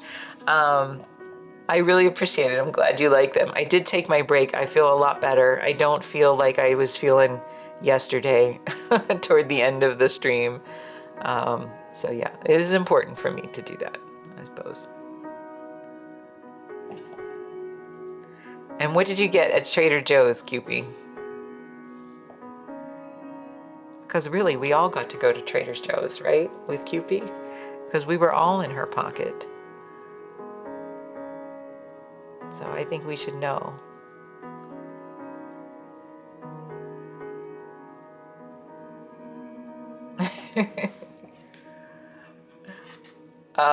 Phil, welcome back.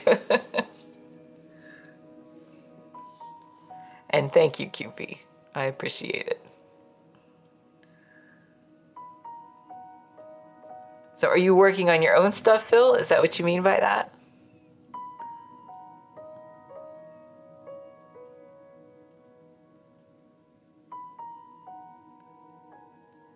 A whole bunch. Mostly excited for gluten-free gnocchi. Is that because I said I made my gluten-free gnocchi? And pesto for dinner tonight. I really like gnocchi. I am like a third Italian, so I like my gnocchi and my pasta sometimes. So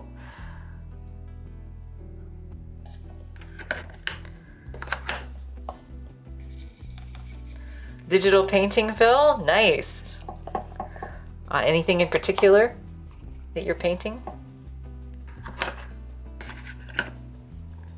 I think this one's starting to look good.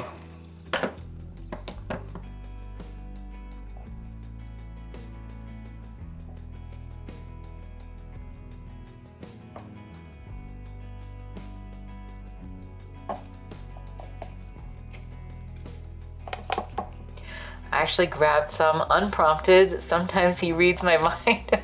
You're also around a third Italian and have a very Italian last name. Yeah. My husband, I have his last name, so it's Testone, and yeah, it's a very Italian name. So he's actually like 75% Italian, so he's a very Italian boy.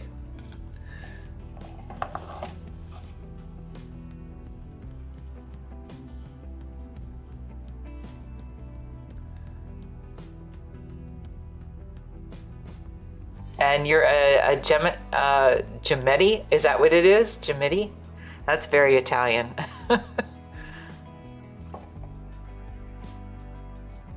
Very, very Italian. All right, I'm gonna switch to my highlight color now.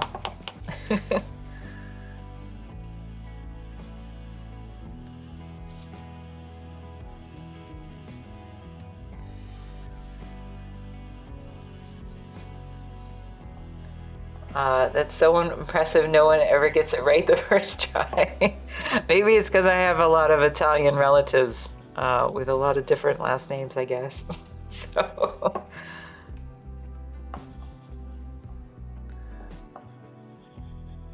I've also watched the Jersey Shore on occasion, so maybe that trained me as well.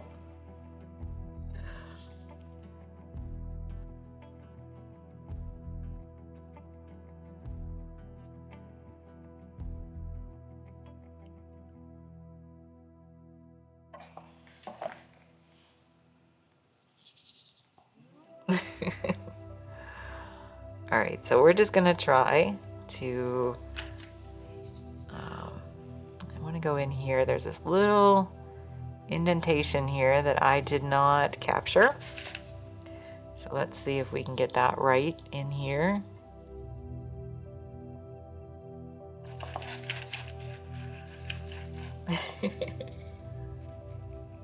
Oh, and Phil, I missed your comment. I'm sorry. Some art challenges. Wait, let me just make sure that sorry about that, Phil. Um,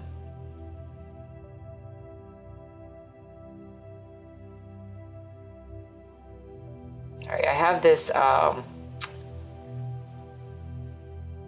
carrying on with this fella. Oh, something on Discord. Let me just go back to your comment, Phil, because I wanted to see what you were working on. Some art challenges also may bounce between. Want to get some rapid sketching done also. Nice. Okay. Yeah, I'm sorry. I have this command center that my husband has set up for me, so I don't always. There's like everything on one screen. Initially, we had it on two screens so that I could read things easier.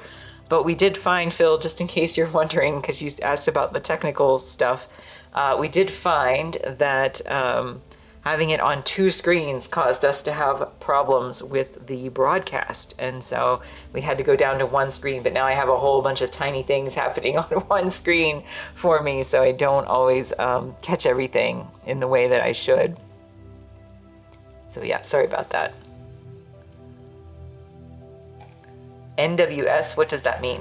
NWS? I'm really terrible. Usually there's a person in here named Kiwi who translates for me for all of the things that I don't understand. So the link won't work. Oh, no, well, yeah. Oh, and NWS is no worries. Is that really what that means? Where's Kiwi when I need her? He's supposed to translate so I don't look silly. I think she said she was away this week, so.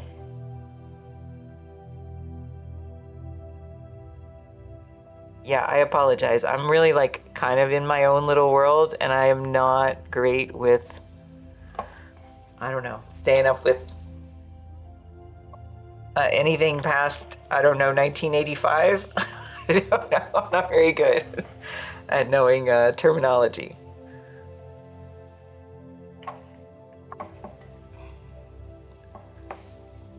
And I think I missed Kewpie. Let me see. We talked about that fresh pasta, so we grabbed some of that. They were out of your favorite sauce, though, sadly. Oh, well, I'm sorry about that. You wanted a pesto sauce, I think you had said, right? Pesto is actually not that hard to make. It's been a while, but I remember I did used to make it.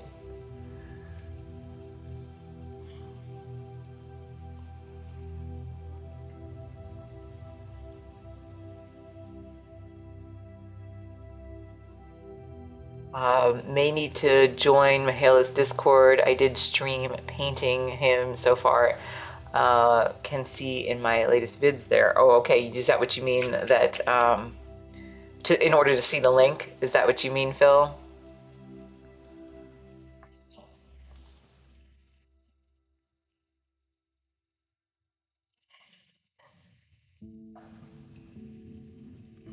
Oops. Just gotta clean that up because I did bump it. This is another reason why you want to let things dry, right? Because if you have to clean things up, it's much easier to do that over dry layers of paint than over wet ones. I did get the pesto, but they were out of the Rosatella, which is like red sauce and Alfredo sauce mixed. Oh, that's like, yes, I've had sauces like that. I didn't know that's what that was called.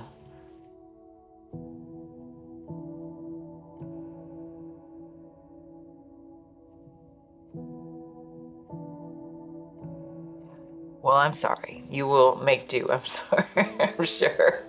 What did you choose instead then? Or are you just having the pesto tonight? Instead of link, if I don't want to join Mahela's Discord, don't have one myself, really, I'm afraid. Yeah, no worries. I don't have a Discord either, so it's not really my thing. Like I said, my husband does most of my tech stuff for me, and so I kind of leave it to his discretion of what to set up, Phil. So yeah, no worries.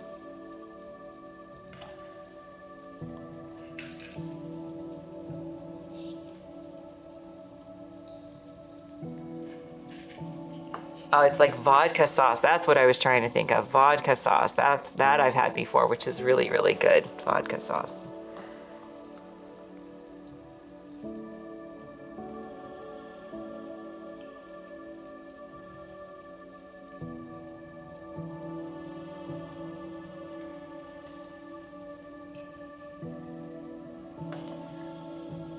Is that a link to one of your Twitch videos, Phil? Okay, I'll have to check that out later. Like I said, I have this command center, so I try not to click on things during the show. Maybe I'll get that.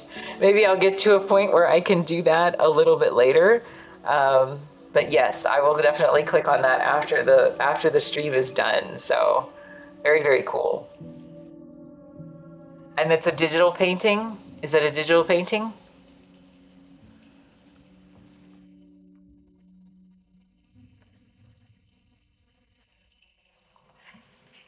Well, QP says it looks great, so I believe her.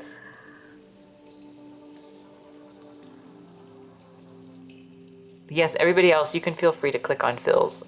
In Procreate, I have wondered about that. I always thought Procreate looked really, really cool. And a lot of artists that I've seen, I don't use any digital stuff myself, but if I was to venture into it at any point, Procreate looks like it would be maybe the most accessible to me. Oh, you both use Procreate? Really? QP, and it's like really inexpensive, right? So I feel like it's not much risk to try something like that.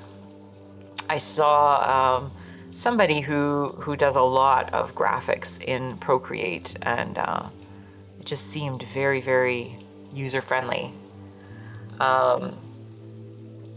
So short 30-minute pass to initial color pass, very artistically intuitive. Yeah, that's what it seemed to imply. Very artistically intuitive.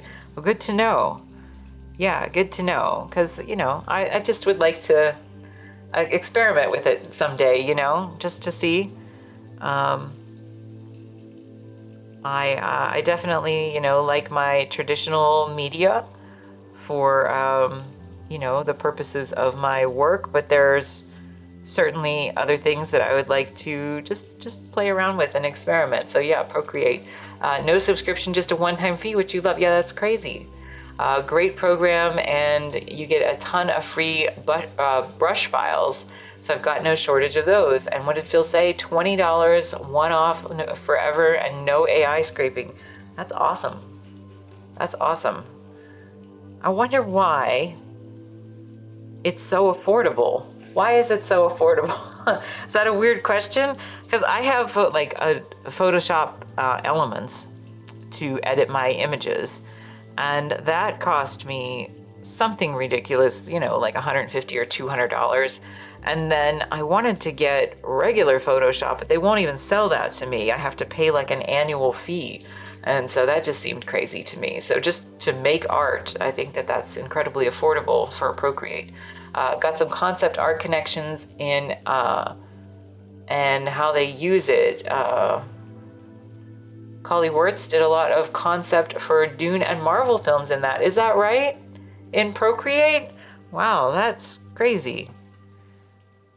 Crazy, crazy. It just seems like when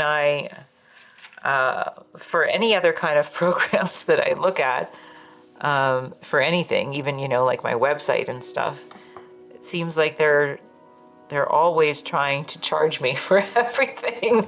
So I'm a little like trepidatious about stuff. But yeah, that seems like Procreate is crazy if that's so affordable and so user-friendly. QP says quite a few of the works on your Instagram you made in Procreate. You can download a time lapse of the whole thing, and I also love that feature. Oh, that's really neat. And Phil says Australian company wanting to support artists and consequently bring down evil Adobe. Is that right? Is that a thing? Digits. Yeah, Photoshop is nice, but there's a lot of reasonable alternatives. Having a subscription to photo program is crazy. It is, right, Digits? Like, why can't I have it? Like, I don't want to keep paying you for it. If you can sell it to me, that's one thing, but I don't want to keep paying for it. QP, that's so amazing. And Phil, yeah, you love the time lapse. That's really neat. The time lapse is cool. I've never watched a time lapse from Procreate, so I will have to check that out. And Digits, if you have any suggestions for an alternative for image editing, because mostly I do it for the purposes of you can't handle any more subscriptions. Seriously, I understand. And Phil, what did you say? Also, paint in full on your game meshes. What does that mean? I don't know what that means. But Digits, if you have any suggestions for affordable alternatives to Photoshop, I use that mostly for editing my images, either for this. I mean, I technically can do this on my phone, but I also use it to edit like my prints and stuff. So, and sometimes if I have to create graphics or just images for my website and so forth. So, and Carl's Jr., yes, we're doing the pink. Doing the pink just for you. And Digits 100%, yeah. Just want to make sure I don't miss. Let me see here. Phil, physically based rendering, interesting.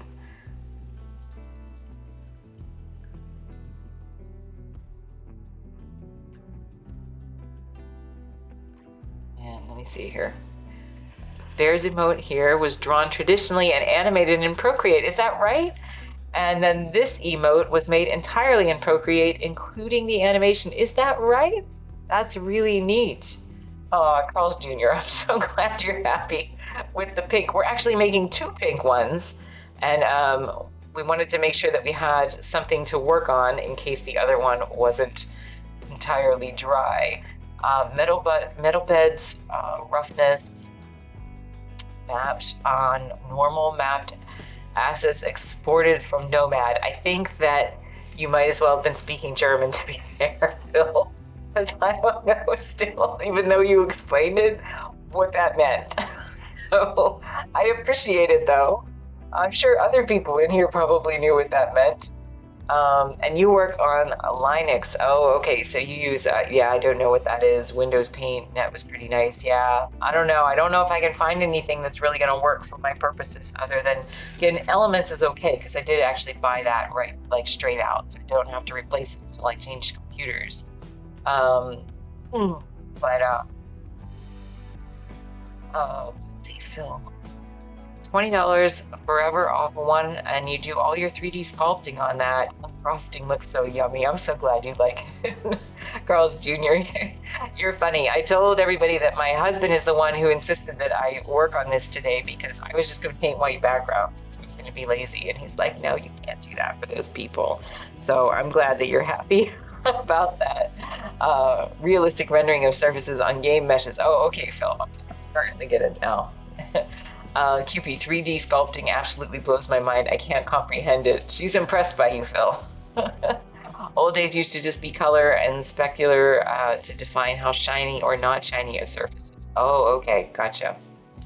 This is this is something I would like to learn more about. And so, yeah, I think it'd be really interesting to go in and try to play around with some of the stuff in Procreate. Um, but yes, you were a clay sculptor before games, so it gives you a better grounding in 3D. That makes sense. That makes sense. Oh, no, that's okay, Carl's Jr. What movie did you get to go see today? I appreciate you stopping in at all, so that's nice.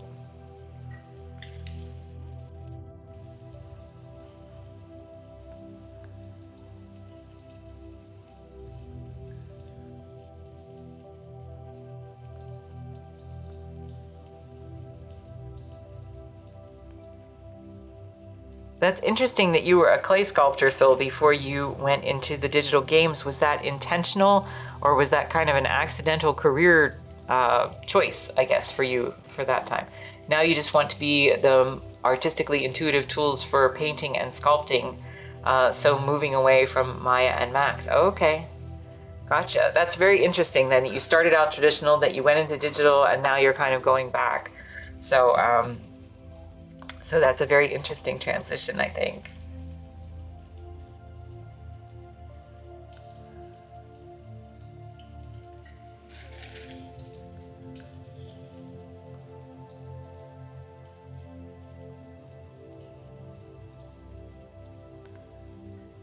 Yes, so everybody, it sounds like everybody should go check out Phil's channel because it sounds like you're very gifted, Phil, and that you've impressed Cupid, and I believe Cupid.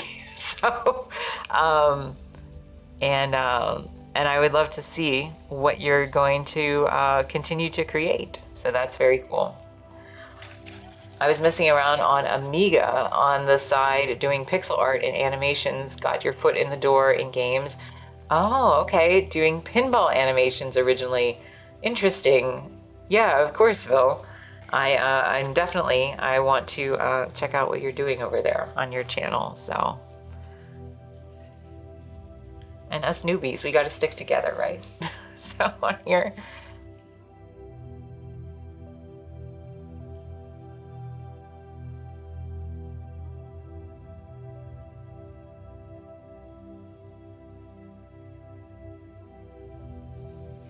That's one thing I never actually got to take in college. I never got to take any 3D type classes. I never got to sculpt anything. I always thought that would be kind of fun and enjoyable, but I never got to sculpt anything. Originally studying film production, going clay sculpting personally, but studied to do wildlife illustration before games, hence the watercolors. Neat. What a neat path you took. Very, very cool.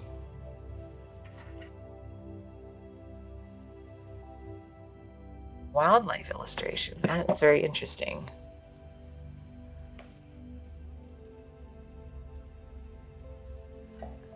Very, very cool. Definitely have to check out your work.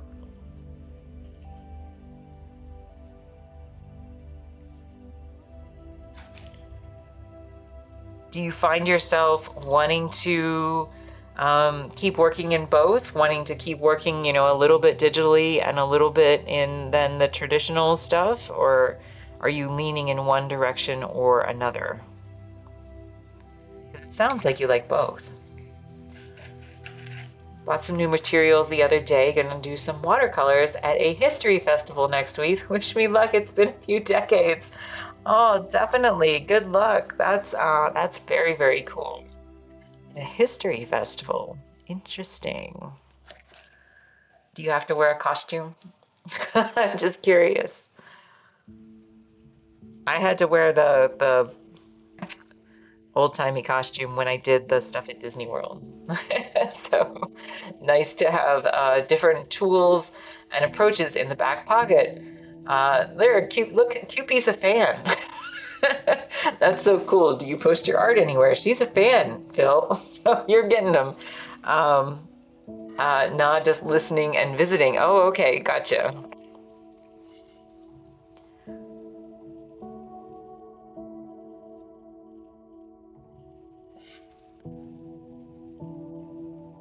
Well, I hope that you will report back either in here or on your channel, about how your festival goes. You got a link tree that has your various folios. Yeah, feel free. Feel free to post. Emka, Emka, Emka Tavori. Hi. I think it's on your Twitch. Oh, okay. Whatever you feel is easiest to post, then, Phil. Feel free.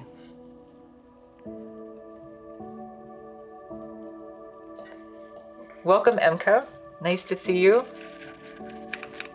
QP found it. I think we all need to hire QP to be like our, I don't know. She's just great. She's great at keeping track of things, and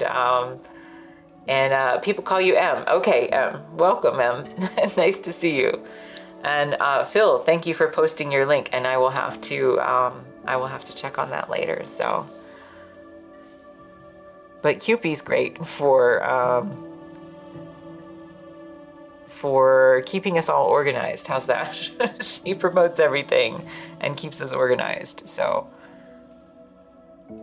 QP, I think you could rent yourself out on TikTok here for that.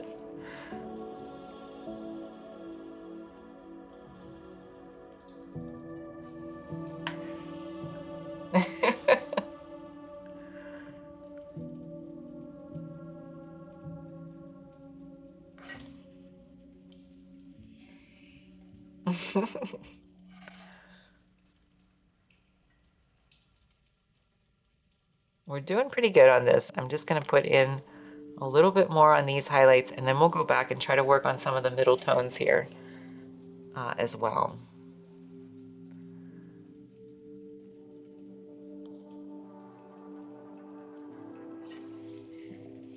But it does look a lot more realistic than it did. This is a cool thing to paint. I had to look up Trompe. I didn't know the name for this style. Yeah. I guess this is, just like experimental. But yeah, I think it's starting to come along. We did this one yesterday, as our study. And then under normal circumstances, what I typically paint is more like this.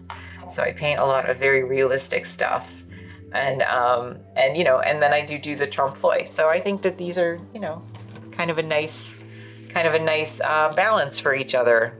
So Solar, who was in here earlier, had called these color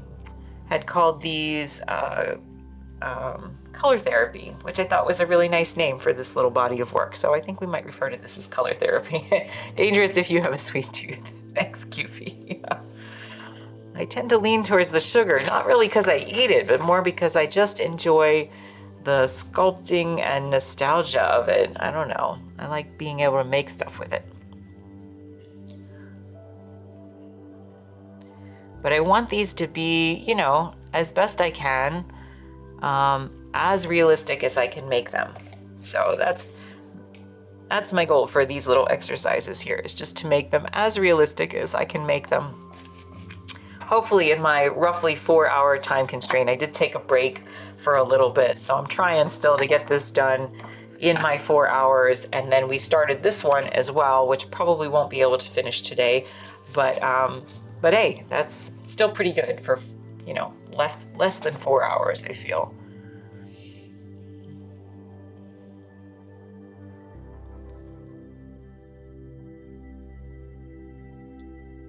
But it's a really nice little exercise, I think, to, if you're a painter, it's really nice to experiment with and just see if you can get all these little abstract shapes in here to look as realistic as you can, without worrying too much that it's looking like a specific object, because it's just the swoops. But yeah, so I'm enjoying doing it, and I'm very grateful that Carl's Jr. suggested doing the pink today. so I appreciate that very much.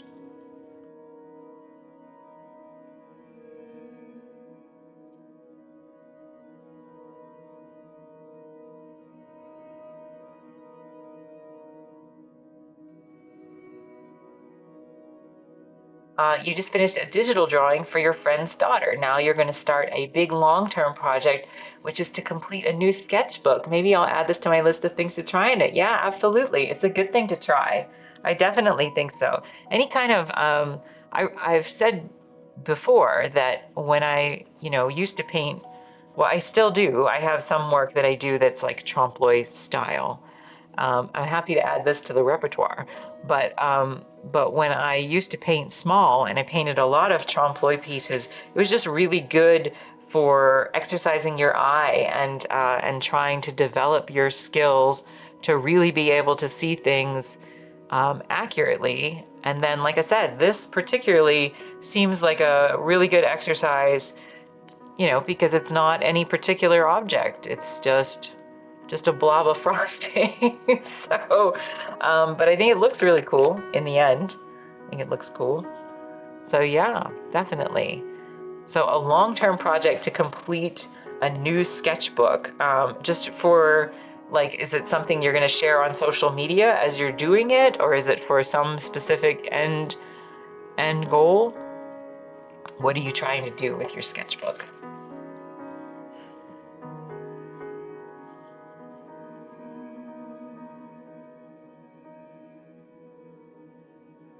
Or just for yourself? Because that's okay too.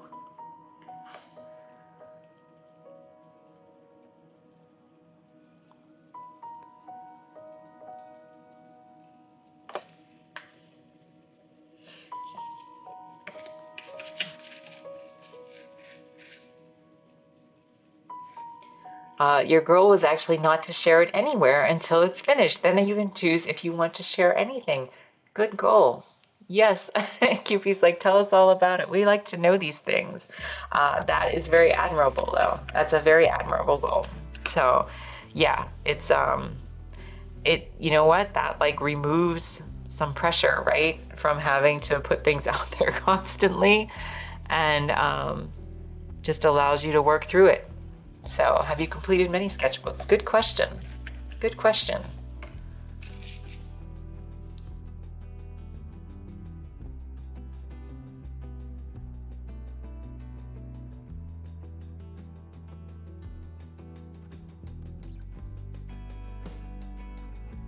You have a hard time with them for some reason, even though it should be a low pressure environment.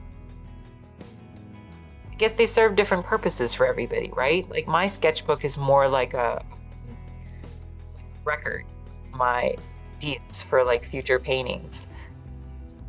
Some people do it more like a journal. So, some kind of journalistic experiment. And so they all have different purposes.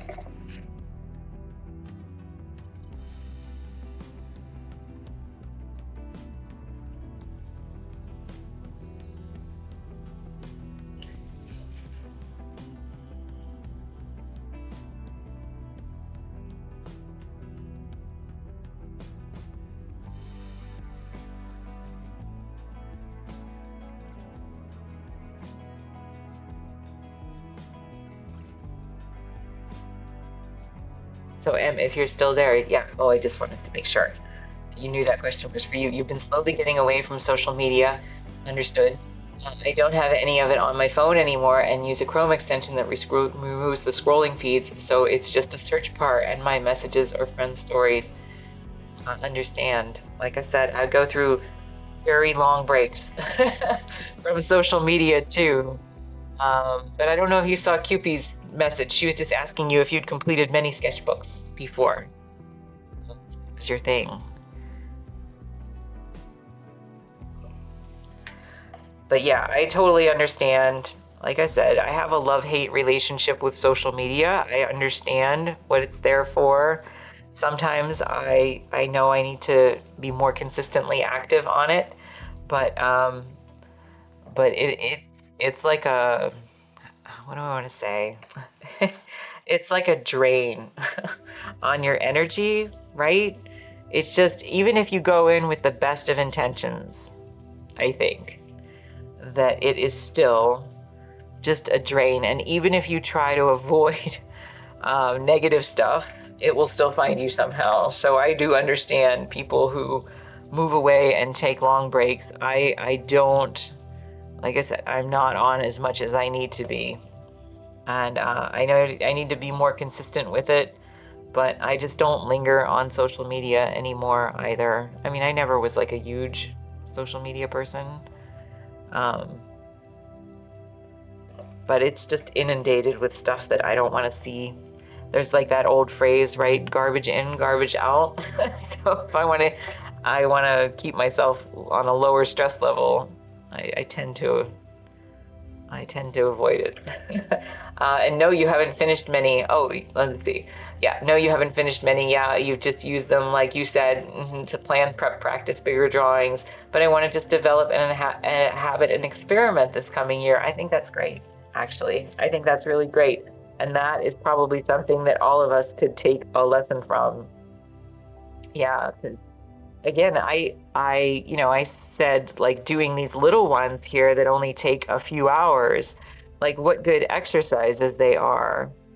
Um, and I think that a lot of times as artists, whether you're doing it for yourself or you're doing it professionally, we tend to take on these very grand projects and we don't take enough time to do like small things that are going to keep developing us more and more and experiment with our ideas and just develop our skills and our way of seeing the world, right? And that sounds exactly like what that would be for you, is just a way for you to develop those skills of how you see, observe, and process the world. And so, yeah, that's actually probably a really good idea. A really good idea for anybody, me included, to do something like that. And just kind of slow down from the trying to produce all the time. I mean, it's necessary, but it's also kind of detrimental sometimes. So it's good to give yourself a chance to develop yourself.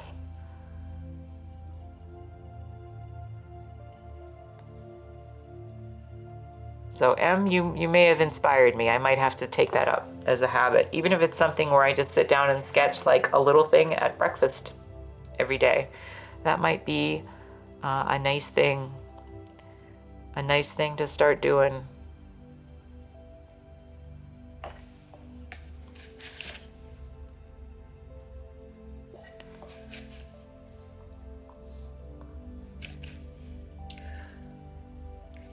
Twitch is your new social media. Yeah, that's nice, Phil, because it's a lot peaceful here, a lot more peaceful here, I think. Your main issue with social media is you struggle to focus when you use it frequently. I become unmotivated to do things. Yeah, I understood. I understand. A couple weeks off of scrolling, it gets easier. I understand. Yep. There's like I said before, like I'm pretty old fashioned in a lot of ways with my in terms of like technology. And so my husband set this up for me. I've really enjoyed it being on here, but yeah, social media can be draining, and it feels like um, it's just there's just a lot going on. It's just very draining for me personally. So I do totally understand moving away from that.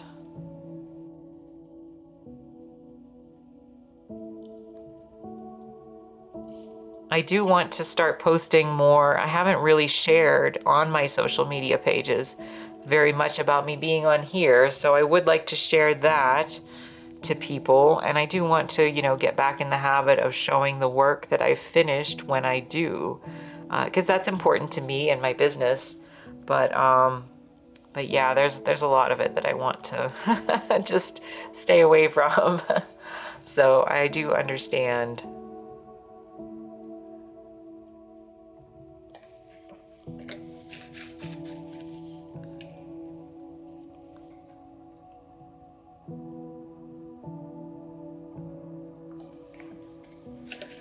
All right, so I think that I'm almost at a point where this might not quite be exactly what I want, but I do need to let it dry for a few minutes before I come back to finish it. So it's pretty close. If you can excuse me just 1 second, I'm going to be right back.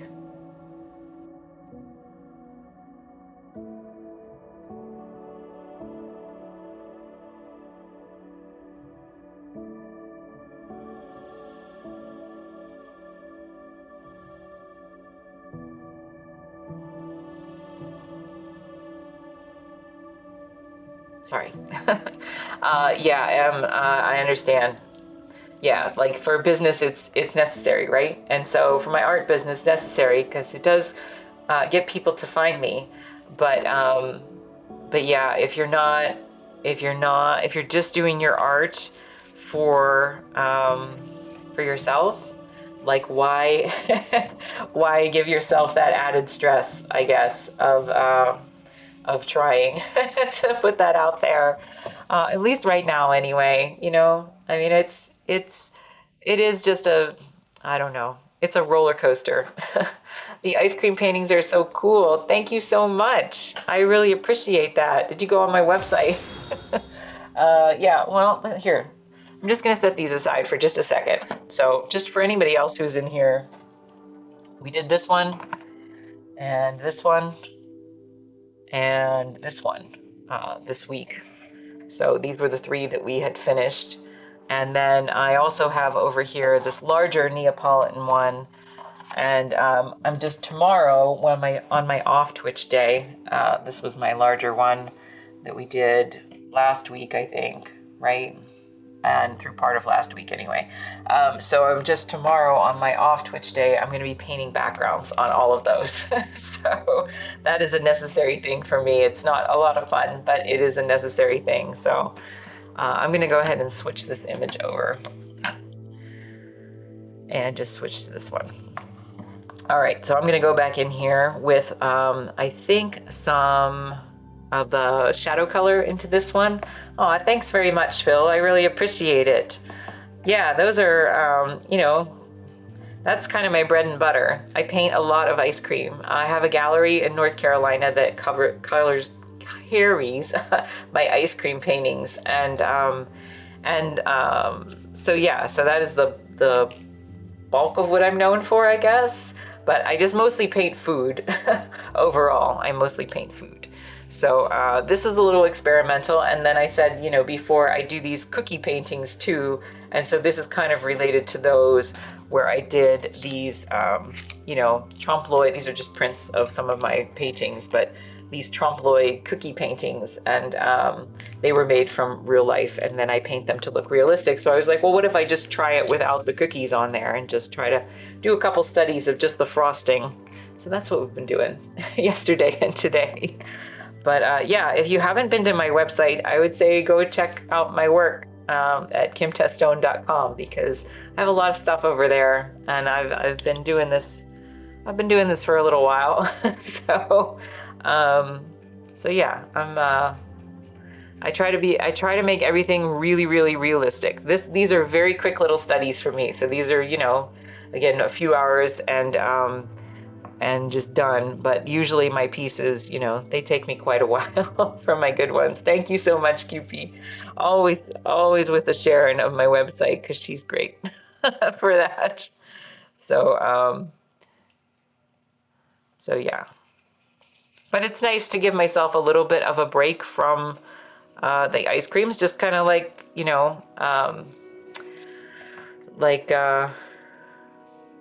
sorry, I just want to, like M was saying that, it's just kind of nice to take time to do what she's doing, where, she's going to push herself to do a little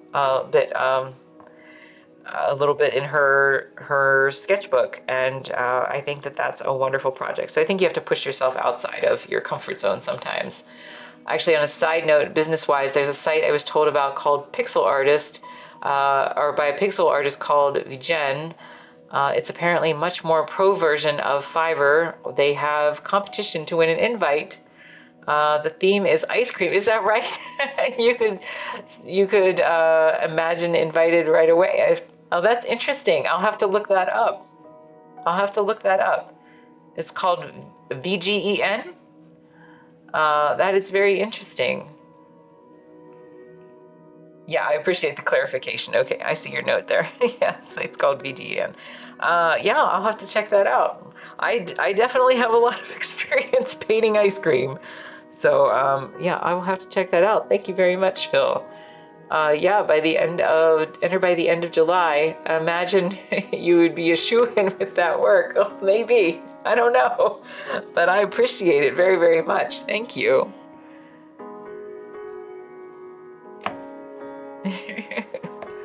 That's really funny. Happy coincidence. Yeah, right. What are the chances that they'd be doing something with ice cream?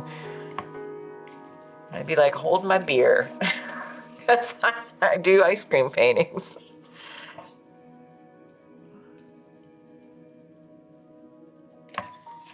I think I'm somewhere near-ish between 150 and 200 now, ice cream paintings.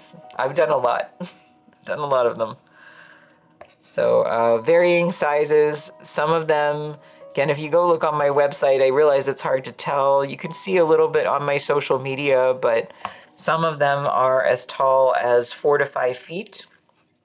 And some of them are as small as, 5 by 7, like these ones. So 12 by 16 is probably my most common size. But yeah, definitely done a lot more than that. So. But thanks very much, Phil. I appreciate that.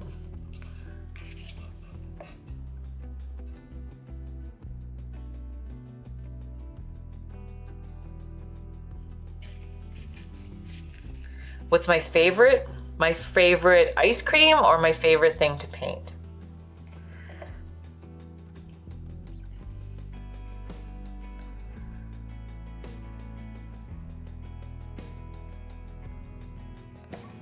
I think my favorite ice cream painting was probably, thanks, Bill. I think my favorite ice cream painting, if you were to go look on my website, I mean, there's a few that I really have liked, but I think that, yeah, painting. Well, I mean, I guess I for different things that I've painted. My favorite ice cream painting was probably the strawberry one that I have on my Don't Miss This Message. Did I miss something? From M? Oh, I saw, this is pretty random. Let me just double check. Sorry, M. What would I do without Kippy here?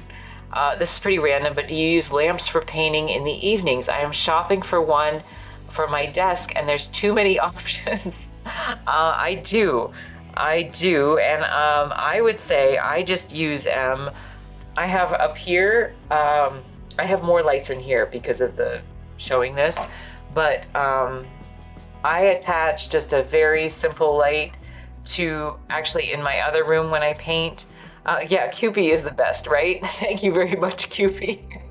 I attach a light to a separate broken easel that I have and point it toward my painting easel in the other room.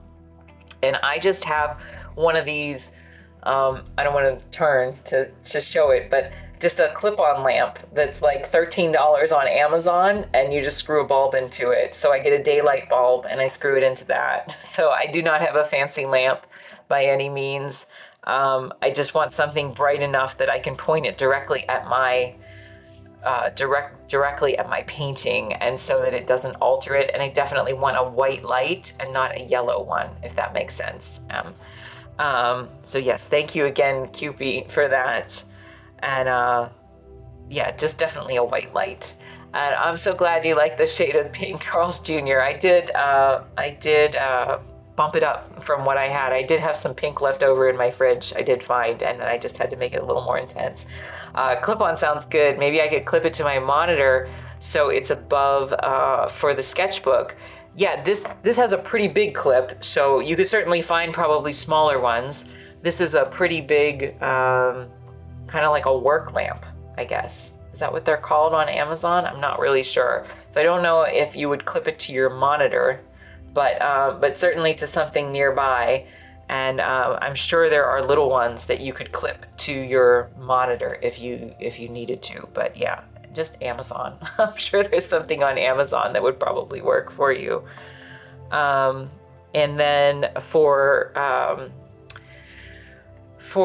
Phil's question, my favorite painting, probably the strawberry one that I have on my website for ice cream paintings, because it was one that I had abandoned for several years.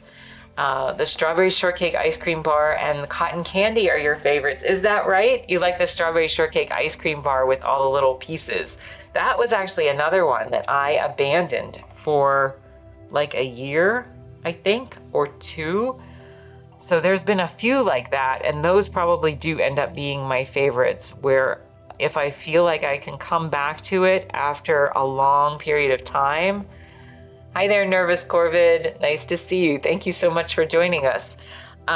If I can come back to it after a long period of time, because I once abandoned it thinking it was too difficult, Phil, then those are usually the ones that end up being my favorites, because I find a way to power on through. So both the one that Cupie mentioned, the strawberry shortcake ice cream bar, which is ridiculously complicated because I literally painted all those little crunch pieces it was a strawberry crunch, all those little crunch pieces one by one.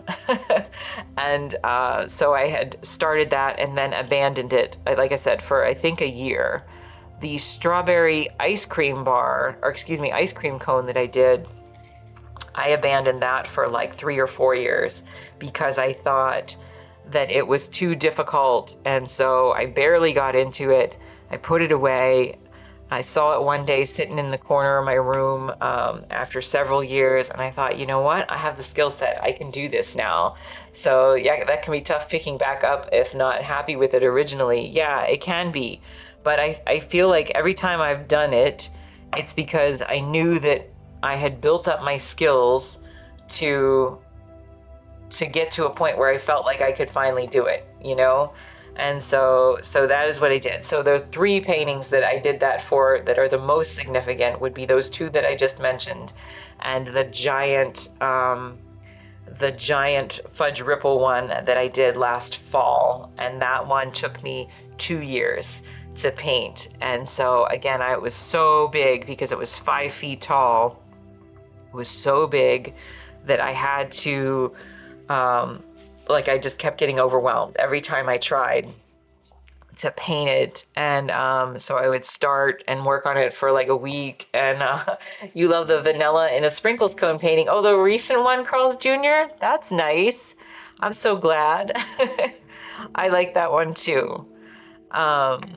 Yeah, the giant fudge ripple, it was just a beast, just because of the sheer size, because I'm like 5'6", 5'7", somewhere in between, and that cone was 5 feet tall by 4 feet, and yeah, so it was humongous, and it was a really heavy, wooden panel, and it's just humongous. And so it what really helped me was actually when I did my cookie series last year, and I learned so much about painting. I learned how to, refine kind of the skills that I'm using here more. Oh, thank you so much to Nervous for following me. Thank you so much. I really appreciate it. I learned so much from the skills of doing that whole series last year, that I was finally able at the end of the year to come back to that giant fudge ripple and be like, okay, I think I have the skill set now to be able to do that I didn't before. So those are the ones that end up being my favorite pieces. I do actually really love all of my cookie series from last year. It's near and dear to my heart. It was very intense. And it was very experimental for me. And it was the one that I think connected with a lot of people, because I said, I do avoid social media sometimes, but those are the paintings that went viral for me on my social media on TikTok. And so one of my first ones that I shared, I guess it was not the first one, but it was one of the early ones that I shared, was my horse cookie painting with a cookie horse and a field with frosting, swoop frosting sky and grass and little cookie clouds and stuff. And it has like 430,000 views on TikTok, and so many nice comments, and it just connected with so many people. And so I really, so that one, I guess, in particular, has a special meaning for me. So there's lots of pieces. There's some that I will say that I don't have affection for that I've done. And, you know, occasionally, those are usually the ones that if they torture me, but I don't feel like I came out learning a lesson on the other side, those are the ones that I do not, hold near and dear to my heart. So there was one that I did a few years back when I was doing giant ice cream paintings, and it was, I don't know why I did it to myself, but I decided to paint a sprinkles cone that was completely covered in sprinkles, like the ones that they like roll in the sprinkles.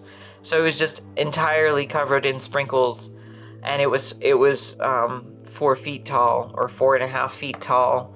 And I just painted sprinkles and sprinkles and sprinkles and sprinkles for days. It was terrible. It was like just terrible. It's like purgatory for painting ice cream. So that is not one that I would ever repeat again. I don't mind painting a few sprinkles here and there, but that was like thousands of sprinkles, and it was not fun. So yeah, there's things like that I did not enjoy. But most things are okay. Never ending sprinkles. Yeah. Never ending sprinkles. Yeah, so there's been a few pieces like that. But for the most part, I really, I like most of my paintings in the end.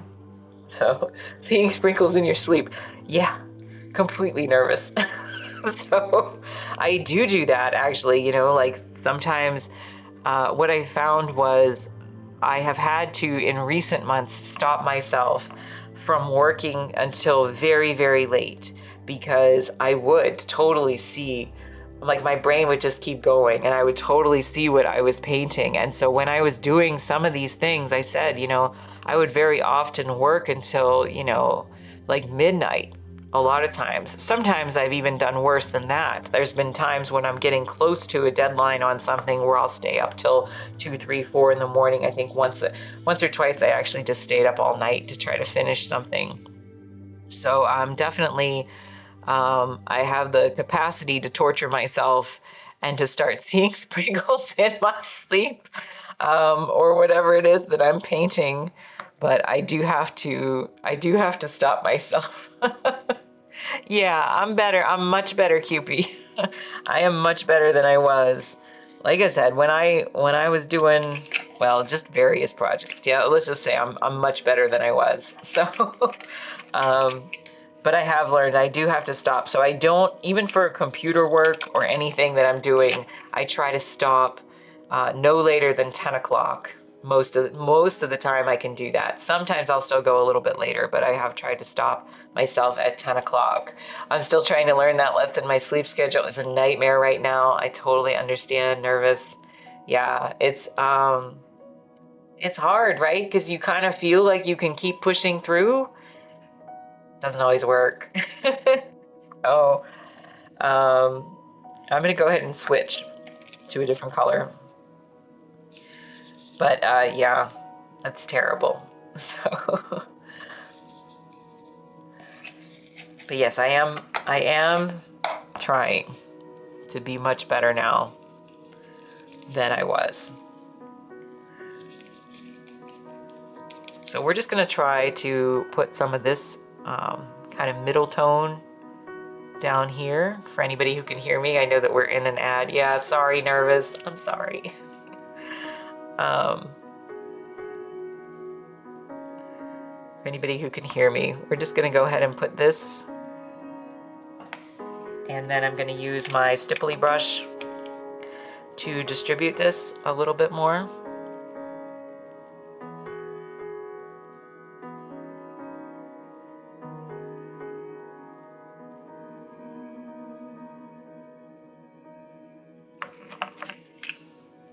And we'll do it again.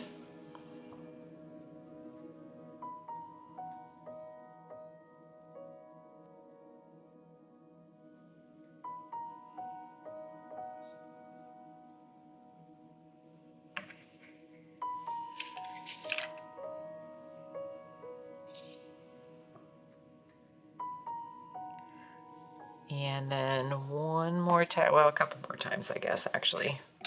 So I gotta go up in this section here. So again, I don't know if I'll be able to quite finish these, but this one's most of the way done, I would say.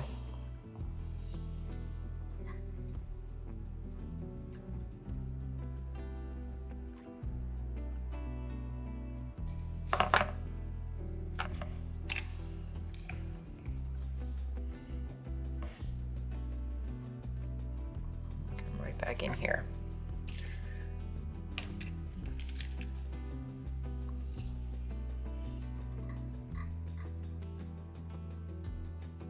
I keep getting the same Google soccer ad every time. And I have to hear the term bicycle kick one more time. I'm so sorry, Nervous. Well, I appreciate you sticking through it anyway for me, so very sorry.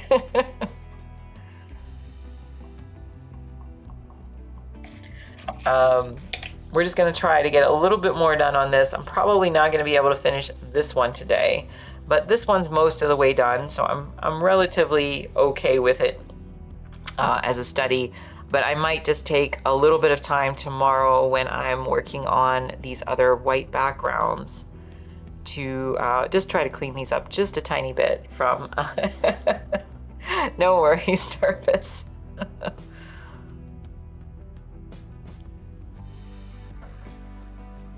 Oh, I'm so glad QP followed Phil. So it sounds like Phil's very gifted, so everybody should follow Phil. Because he's new on here too, right? Oh, you love the night train painting. Oh, that means a lot to me, Nervous. Thank you so much. That was one of my favorites. I did that toward the end of that body of work, and I'm still gonna pick pieces back up from that, but that was an experiment too, because I made a gingerbread train and I wanted to there you go, Cupie. I made a gingerbread train and I wanted it to be at night because I grew up near the railroad tracks in a small town, and I loved when we would get stuck at the tracks at night. That sounds really silly, but I did. I loved when we get stuck at the tracks at night. And sometimes, on very rare occasions, I would see passenger trains go by. And yeah, of course, Phil. Cupie is wonderful. I would see passenger trains go by, and I loved kind of thinking about what was going on in those train cars and seeing them all lit up at night. So that was really part of the inspiration behind that painting. So when I built my model for it, because I build all my own models in real life, I made my cookie and frosting model with all the little stars in the sky, and then I took Christmas lights and I put it behind my model and my gingerbread train to try to light it up, and just did that as one of the experiments. Oh, thanks, Cupid. Yeah, I remember you mentioned that you liked that one too. So yeah, I wanted to light it up like it was nighttime. So that was definitely an experiment. I'm going to use that. I mentioned before in here, for anybody who's interested, I have a print club, 2 print clubs actually, that I do every month. So you can get those tiny prints that I have of my work. And I send a new one out every month, obviously, with a little letter. And if you get the cookie ones, you get like a little recipe from my family. So I'm going to be doing that night train one not next month, but the following month after that for the holidays. So the house you grew up in was by the train tracks, and I just recently moved last year into a smaller farming town. Man, it's way too quiet out here without the trains. Isn't that funny? Like when you live near the train tracks, you get used to the noise, right? You get used to like sleeping through sleeping through the various whistles and stuff. And I have to tell you that, I always share in here all the weird jobs that my husband held when he worked at Disney World. But one of the weird jobs that he held was he knew how to drive the steam train at Disney World. And so he came with me one time to visit my family in the little town where I grew up. And they still live near the railroad tracks. And he knew what all the signals meant, like all the train whistles. He knew that language, which I just thought was really, really bizarre. That is so strange. My dad and I were just talking about that. His house was right near the tracks for the passenger train in town, and he just sold the house. Oh yeah, I know you said he was moving, QP. Yeah, interesting, right? The house was 210 years old, and we were close enough that the glassware cabinet always rattled. It's like in Mary Poppins. In Mary Poppins, when the neighbor would set off the cannon, I think it was, and it would rattle the house, and they'd have to catch everything. That's really funny, Nervous. Yeah, so the noises, different noises. Yeah, it's so weird. I understand, Cupie. Yeah.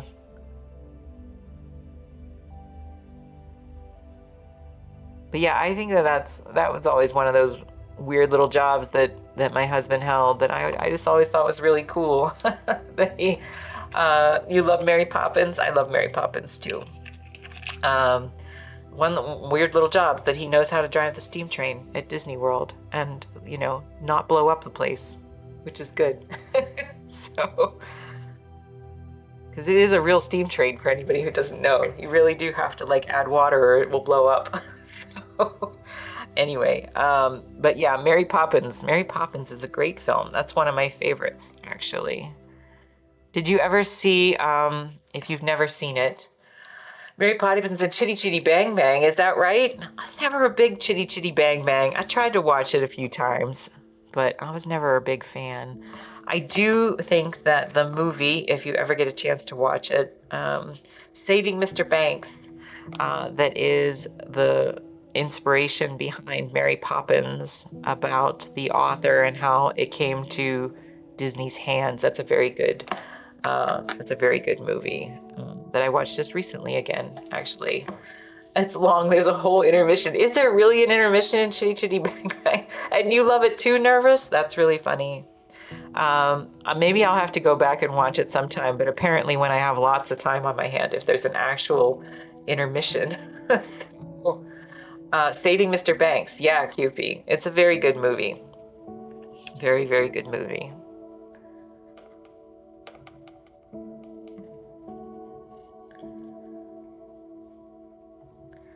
All right, we're just going to do a little bit more on this.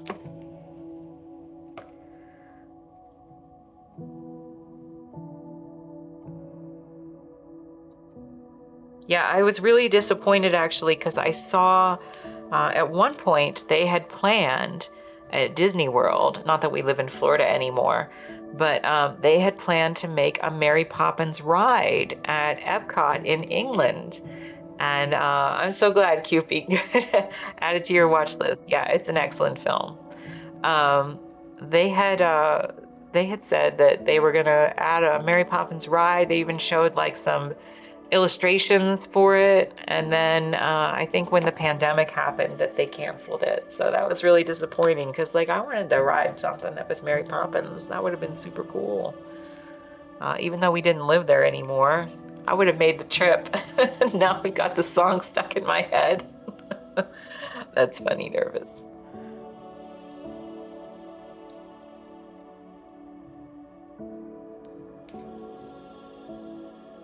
I do have to say I watched the newer Mary Poppins movie and it just didn't do it for me. I don't know if anybody else feels that way. It's like I want Julie Andrews' Mary Poppins. I don't really want It's not that they didn't do a good job with it. It just wasn't quite the same experience for me. But again, I'm kind of old fashioned that way. So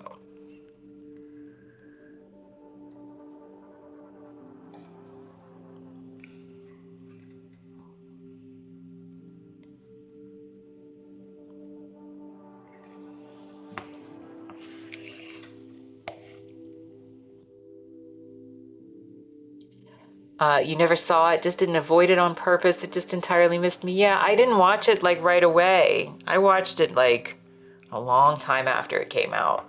So I don't think I watched it until like a couple years ago, maybe. It was a long time after it came out. But yeah, it just wasn't the same nervous. I didn't think so anyway. Chitty Chitty Bang Bang are fine, are fine for Fendered Friend. You don't think you've seen it either? Oh, the newer Mary Poppins one? You don't think you've seen it either? Yeah, I don't know. But definitely Saving Mr. Banks. That's a good one.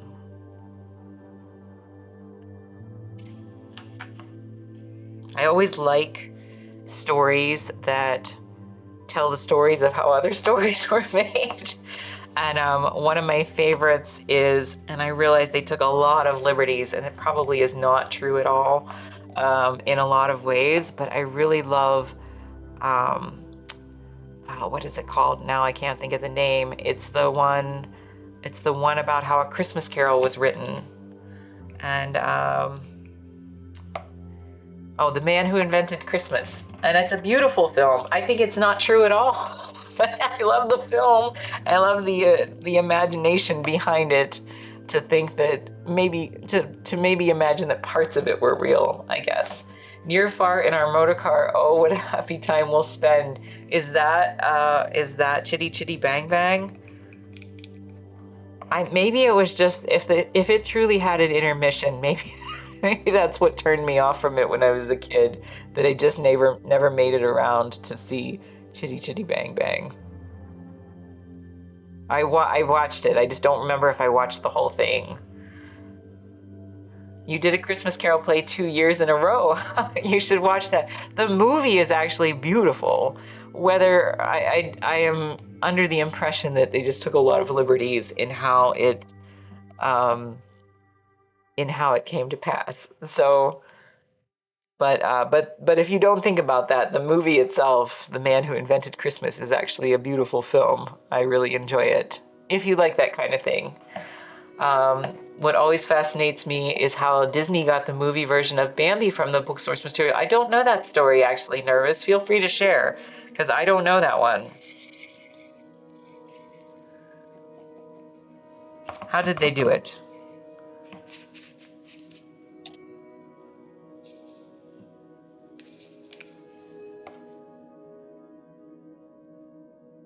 Oh, you were the ghost of Marley. Nice. I did a version of A Christmas Carol once when I was young, and I directed it. I directed the play when I was in high school, and I was just one of the minor characters. But I directed everybody else, if you want to call it that, because I was, like 17. So directed as much as a 17-year-old could, I guess. And I love A Christmas Carol. That's one of my favorites. I would actually love someday, if I could ever afford it, I would love a first edition. That's my dream collectible, would be a first edition of A Christmas Carol. So,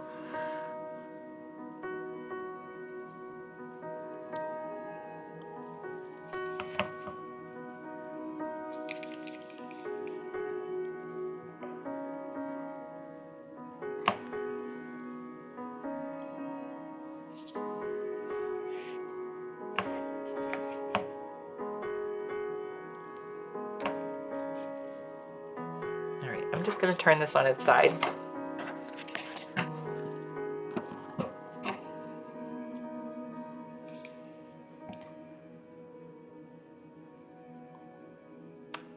You own one first edition book and you found it at Goodwill, is that right?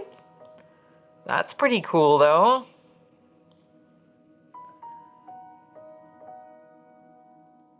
I need to be hunting at more Goodwill stores.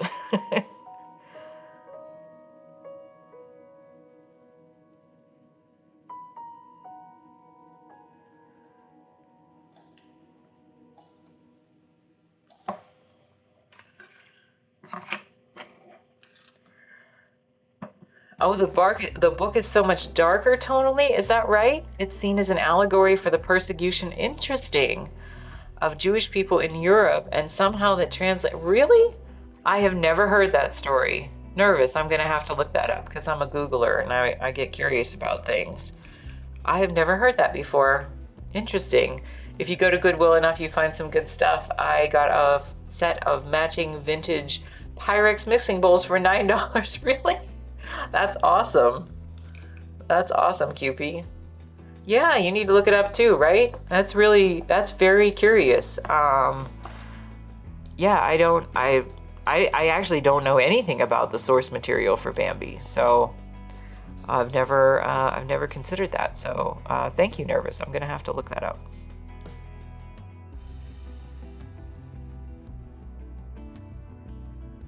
It's not, I will say I'm very sensitive, I have a very sensitive soul. It's not my favorite Disney cartoon because I just can't watch it. Eventually all of your things will be replaced by vintage. It's much better quality, just a slow process.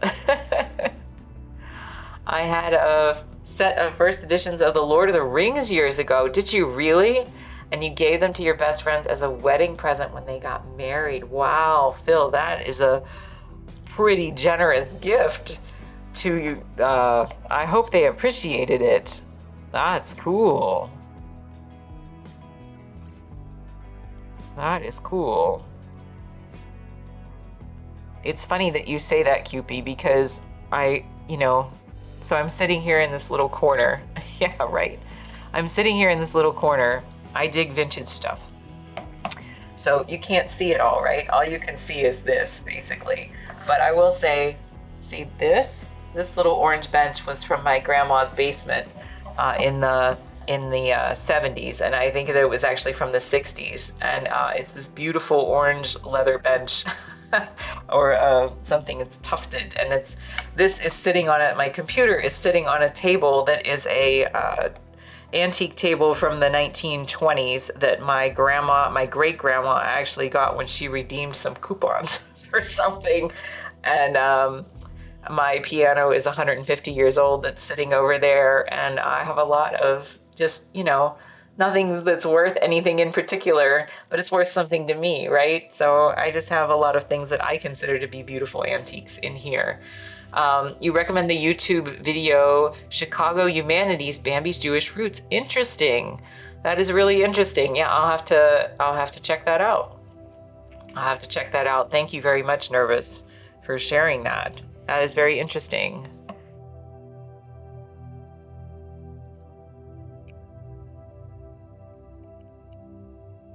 I just never considered it. I don't know. Again, because it's probably mostly because it's just not my favorite movie, because I'm just too sensitive to watch anything like that. I really have a hard time with things that are, anything that's upsetting that has to do with animals. I have a hard time with. So all the furniture. Let's see here. All my furniture too. My kitchen table is in storage right now, but I scored one that had wood seats, absolutely beautiful detailing. Nice. Wow. You waited like a hawk. That's funny.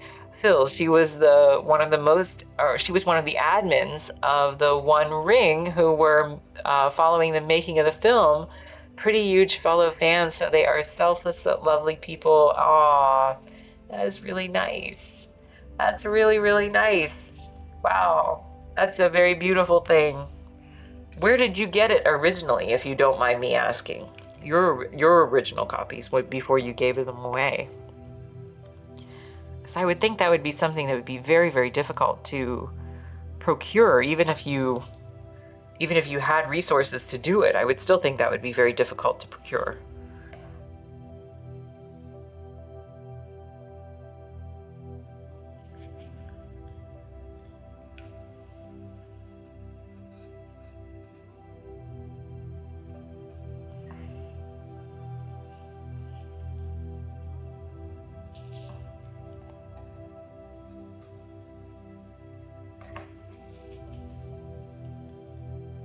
That is very, very cool. I have actually seen all of the Lord of the Rings movies, and I didn't see them all until relatively recently, you know, somewhere in the last year or two. I went back and watched the remaining ones, but they are beautifully done, I think. I never really liked the Hobbit cartoon that there was when I was a kid. There was one from like the 80s. It wasn't done very well, I don't think. And I think that kind of turned me off from some of that when I was a kid. But yeah, they are beautiful films.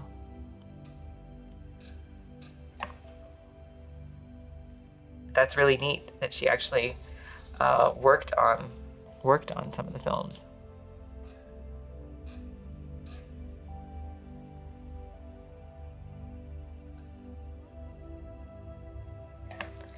You were always a big collector of comics and books, and you got them when you first joined the industry. Buddy spotted them online. Is that right? For sale online. Very early days of the internet. I was single, well paid, and kept getting monster bonuses. Well, good for you. Honestly, you still probably got a tremendous deal by buying them at that time before everything kind of blew up. So that is super cool. Super, super cool. And just so amazing that you were so kind to give that to them. I'm sure they loved it. I'm sure they loved it. I'm sure they appreciated it very much.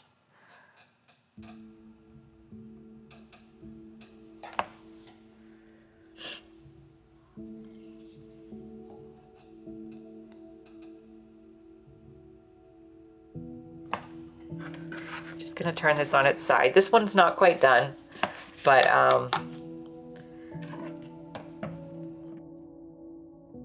I have a small.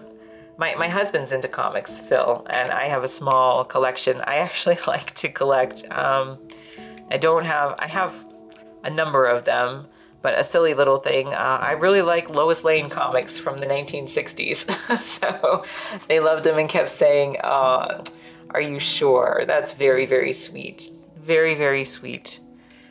Yeah, just very kind that you did that. But yeah, I keep my eyes peeled for little deals here and there on things. I dig my Lois Lane comics. That's kind of my thing. Occasionally a few other little things, but I just like the silliness of them. So I admire comic book art.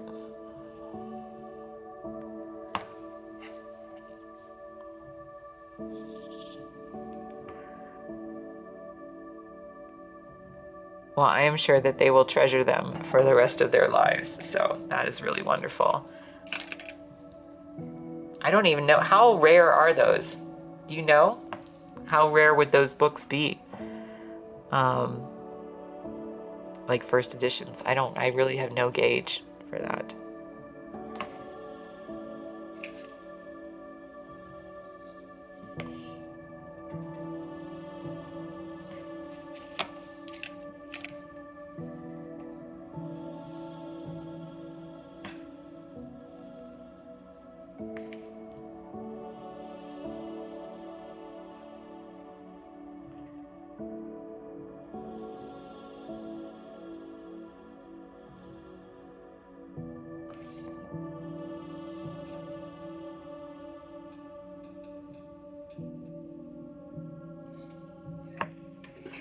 All right.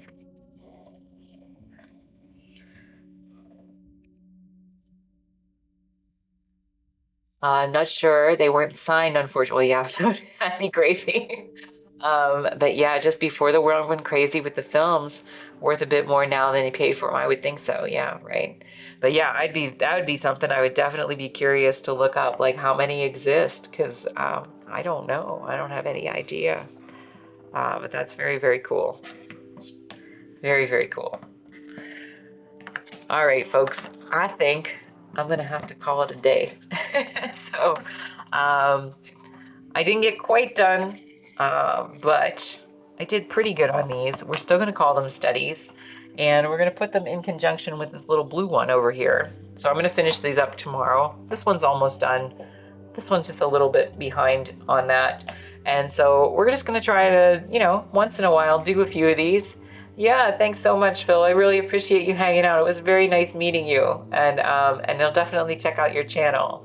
But yeah, I'm gonna finish these up tomorrow. I'm gonna paint the white backgrounds on these, and we're gonna start something new on Monday. So I appreciated everyone and everyone for hanging out with me this long. It was lovely conversation, and I'm gonna try to raid somebody. So I'm gonna send you all over to somebody tonight. Okay? Thank you so much, Em. Very nice to meet you too. You have a wonderful evening. And QP, of course, and Carl's Jr. and everybody else who hung out with me today.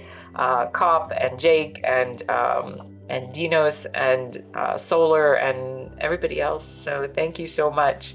And I will see you soon, okay? So I'll be back again Monday afternoon, roughly 2 o'clock in the afternoon Eastern time, and we will see you then, okay? Thank you so much again, guys. So nice meeting you all. Have a good night.